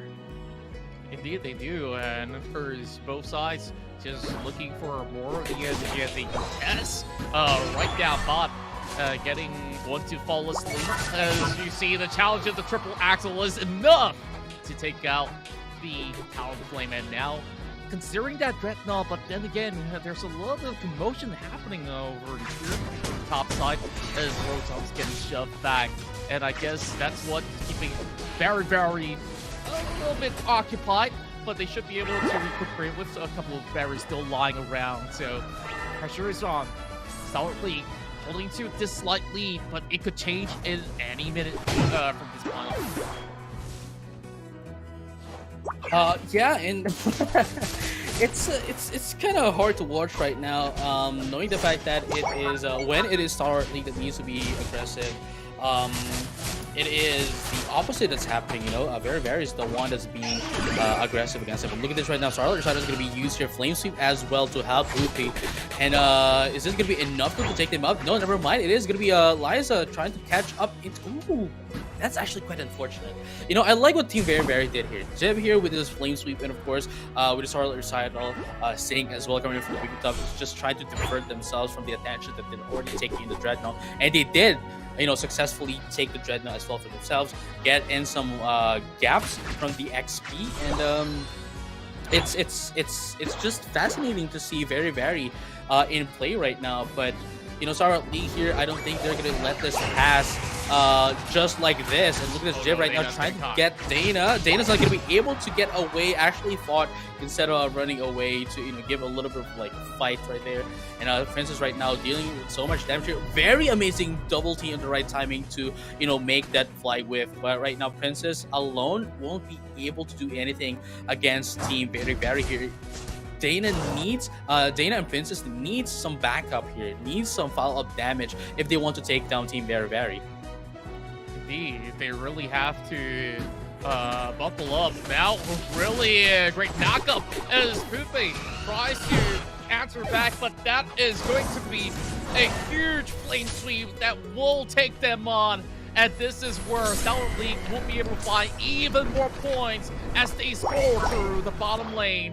Meanwhile, more pressure up top as well. Panda just trying to negate those points coming in. But how long can Panda hold on? Colleen and the rest of Stalwart League is brute forcing their way as they escort Rotom, and they do attack from all front. Now, 2 of these goal zones will go down. And look at that staggering amount of points amounting, and Stalwart League takes the lead. And here we have it. This is what I'm talking about, my man. This is what I'm talking about. This is what I want to see. You know, Stalwart League right now has the lead, right? But we have to remember as well that they still need to win team fights against Team Very, and this is what's happening. Princess is going to be able to take down, you know, the cross-off from the side of Team Very. They're going to be able to take them too. No, Princess with such an amazing play right now with the Greninja. You know, we have the Decidueye as well trying to get back up, and they're going to be able to, you know, try to push in instead of the top lane. What's really interesting here as well is that Stalwart League was able to destroy the first tier score goal of the top lane and the bottom lane from Team Very. So they have quite an advantage here, and they just need to maintain this aggression that they have right now. Puba is going to be taken down, gets the focus ban as well to heal themselves up. There goes the Flame Sweep, and not going to be able to do anything at all as they were using the Unite Wish as well. But look at that, Dana's going to be able to take down the Talonflame, and the Decidueye is going down as well into that of the top lane. It looks like Stalwart League has found their momentum, has found their rhythm. This is going to be 3 down for Team Very. No, make that. Ooh, amazing play. It's not 4, but it's just 3. It's just 3 Pokemon down from Team Very, and Stalwart League is they found their footing, and I think they just need to maintain this up until the very end. There's only 30 more seconds before this episode comes out, and if they maintain this, then I think they have a really good chance of taking this over away from Team Very. And basically what Stalwart League is doing is to fight fire with fire. You look at how much that they're pulling once again, and there goes the Flame Sweep, driving them back, and it's a double for the Talonflame, diving in for Liza as well. This might just be the triple, but she gets knocked up in the air. Jib should be safe for now, but Liza just hanging on, forcing them not to score. All Stalwart League needs to do is to hold on to this lead that they have. Though it's past 2 minutes left on the clock, this might just be just about enough for Stalwart League to force their way to a draw. Puck was next. Dana gets it with a double streak going in. My oh my, Stalwart League is going to push this to the final game. Oh my goodness. Oh no, Dana here was able to get a score here, and of course we have the Snorlax as well, and Prince is just waiting, just waiting into the boss pit, and I really like what they're doing right now. They're just waiting and not initiating the Zapdos because they want to make sure that very attacks Zapdos first, so they can just like sneak in and take it away from them, and they have the lead as well, so they can play this a little bit risky. But Dana's gonna be taken out. There's gonna be one down into the side of Stalwart League, and it's gonna be seeing them again in 20 seconds of cooldown before they spawn in once again. But the only thing that they need to do here is just they just have to defend this away from Team Very, and we're going to have another game here. Sorry, another game here. Rather, we're gonna be waiting. We're gonna be waiting for them. That's right, and they're already attempting on the Zapdos. They're very just have to pull up an unthinkable play, but is this gonna be it? Is it still? And there you go, great takedown, and that might just be able to turn the tides around. Jim's going in for the goal, scoring in the double, but then Ella stops them. It's a 100-corner in. Very tries to close this one up with a 2-0. It's a 345 and more. It's a final second comeback. Very wants to close it off here with a 2-0 lead. 3 seconds left on clock. Unfortunately, Stalwart League will not be able to fend them off. And congratulations to Team Very for making it out by the very end of this match. Man, that was quite a game here shown to us by Team Very, and they were already on the disadvantageous side up until the very last second, until they were able to get into Zapdos. So huge props to Team Very. They showed us quite a game, and I can't deny that they were really good. And indeed they were, and honestly, that was one of the closest games that we've seen throughout the span of the course of the tournament.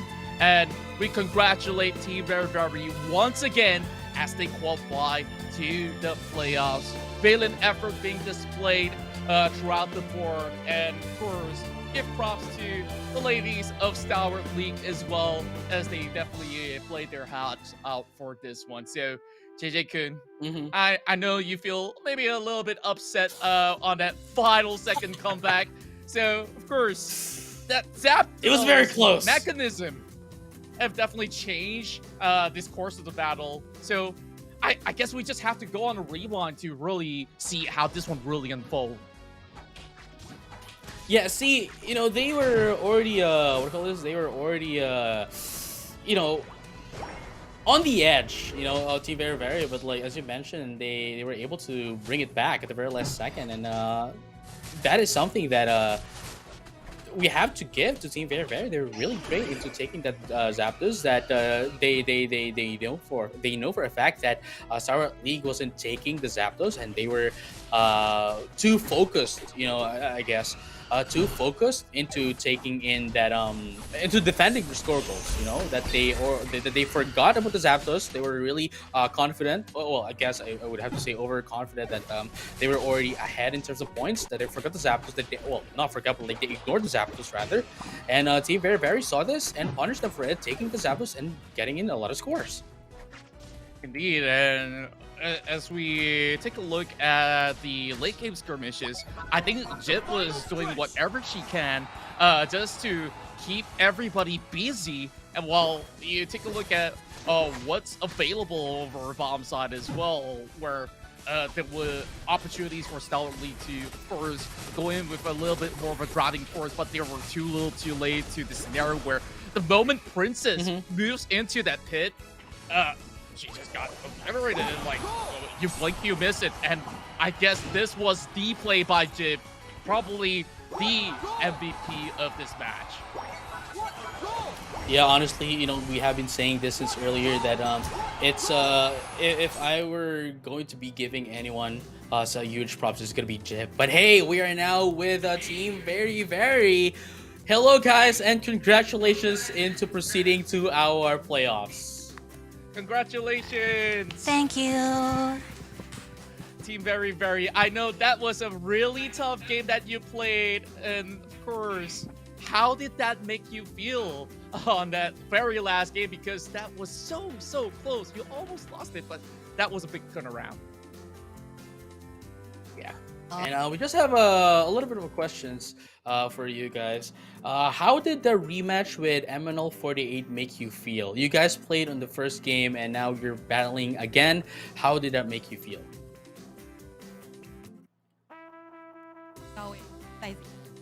My heart is. Oh. Hello. Well, Hello. There you Hello? go. yeah, we can. There you go. We can hear you. La la la la la. Okay. Yeah. Hello. We can hear you. We can hear you. We can hear you. Well. Okay. We are way exciting and my heart will have a push of my body. Your heart is racing. Yes. We in. Okay. We watch. I'm sorry. Yeah, take your time. Take your time. No worries. We just watched them match with JKT and MNL48, and we have got a new plan to fight with them. Okay. And that plan Right. worked out perfectly. That's really great stuff. And you know, we were casting your games, and even our hearts here were like going out there for you Racing, guys. yeah. Yeah. So of course that was great But stuff. So, of course, one more question from you, yeah. JJ. Yeah, just one more question from me. You are now heading into the playoffs. How will you prepare going to the playoffs?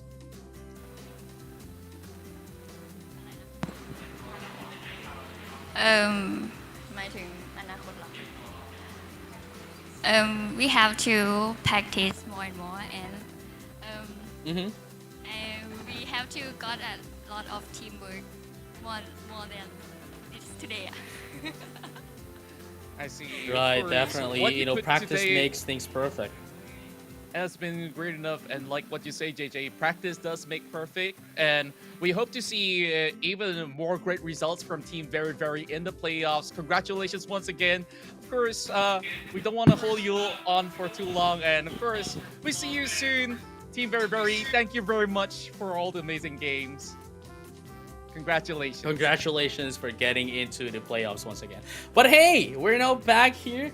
You know, we already talked to Team Very Very, and despite them losing against Team Stezie, they're going to be the ones with Team Stezie going into our playoffs. So let us now have a take a look at both of the teams that's going to be proceeding to our playoffs. As I just mentioned, coming in from CGM48 and BNK48 is Team Stezie and Team Very Very. So once again, congratulations to both of the teams here for making their way off to our playoffs. This is going to be on January 16th, so make sure to stay tuned for that one. And let's have a recap of our brackets as well, of the things that happened today. That's right. Of course, we take a look at how we started off the day. It was Very Very that went on for a 2-1 record against Stalwart League, and of course, much later on, this will repeat itself back into the lower bracket finals. But of course, that was still a pretty tough bout, which we just saw in that previous match, where they managed to win 2-0 victory. And Very Very had to, of course, study their opponents out, and before that, they also had to take on a really tough opponent in the form of Team Stezie, who happened to be the champions of today as they qualified through the upper bracket playoffs. We also do thank Amazon48 as well as, of course, our league for participating and showing us some really solid Pokemon Unite gameplay for every trainers out there to enjoy. So that's not all that we do have, of course, because tomorrow we'll have another group to be playing out here as we take a look at Group B's brackets for now.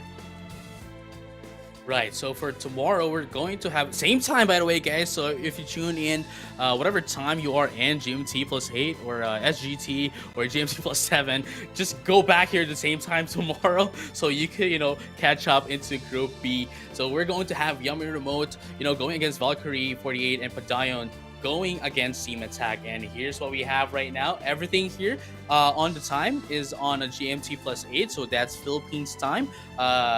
Philippines time, Singaporean time. It's 11 a.m. We're going to be starting off with Yummy Remote versus VKnight48, and of course at around 12 p.m. we're going to be fighting off with Padayon. Padayon.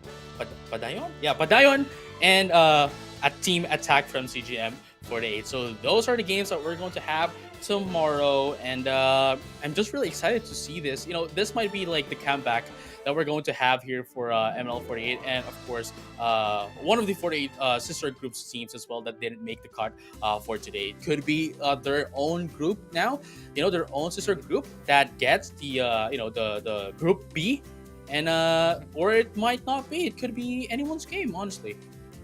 Yeah, and of course by the time we prepare for tomorrow, make sure all of you who are currently watching to, of course, hit that follow button on all the official social media page as you get to tune in. Same time, same place here for more Pokemon Unite action.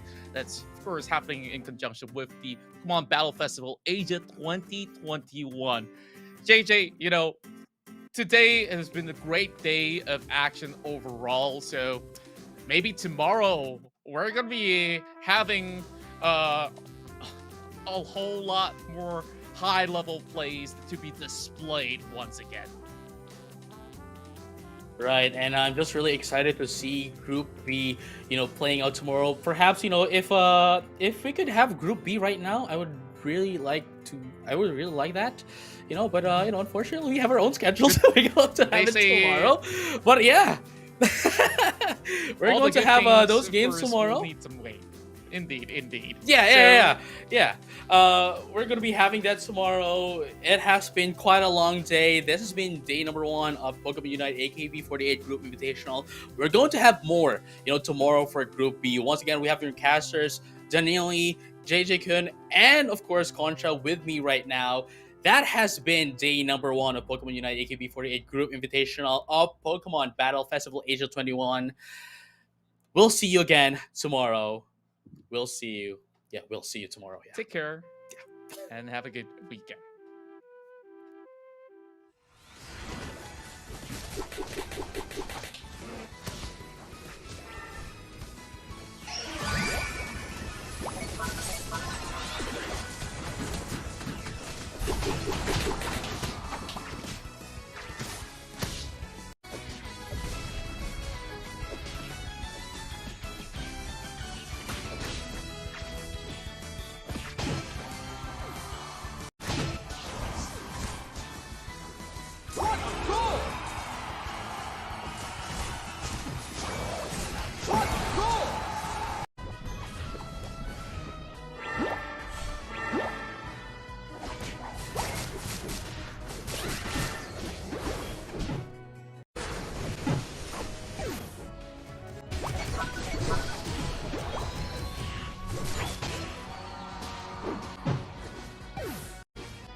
勝ち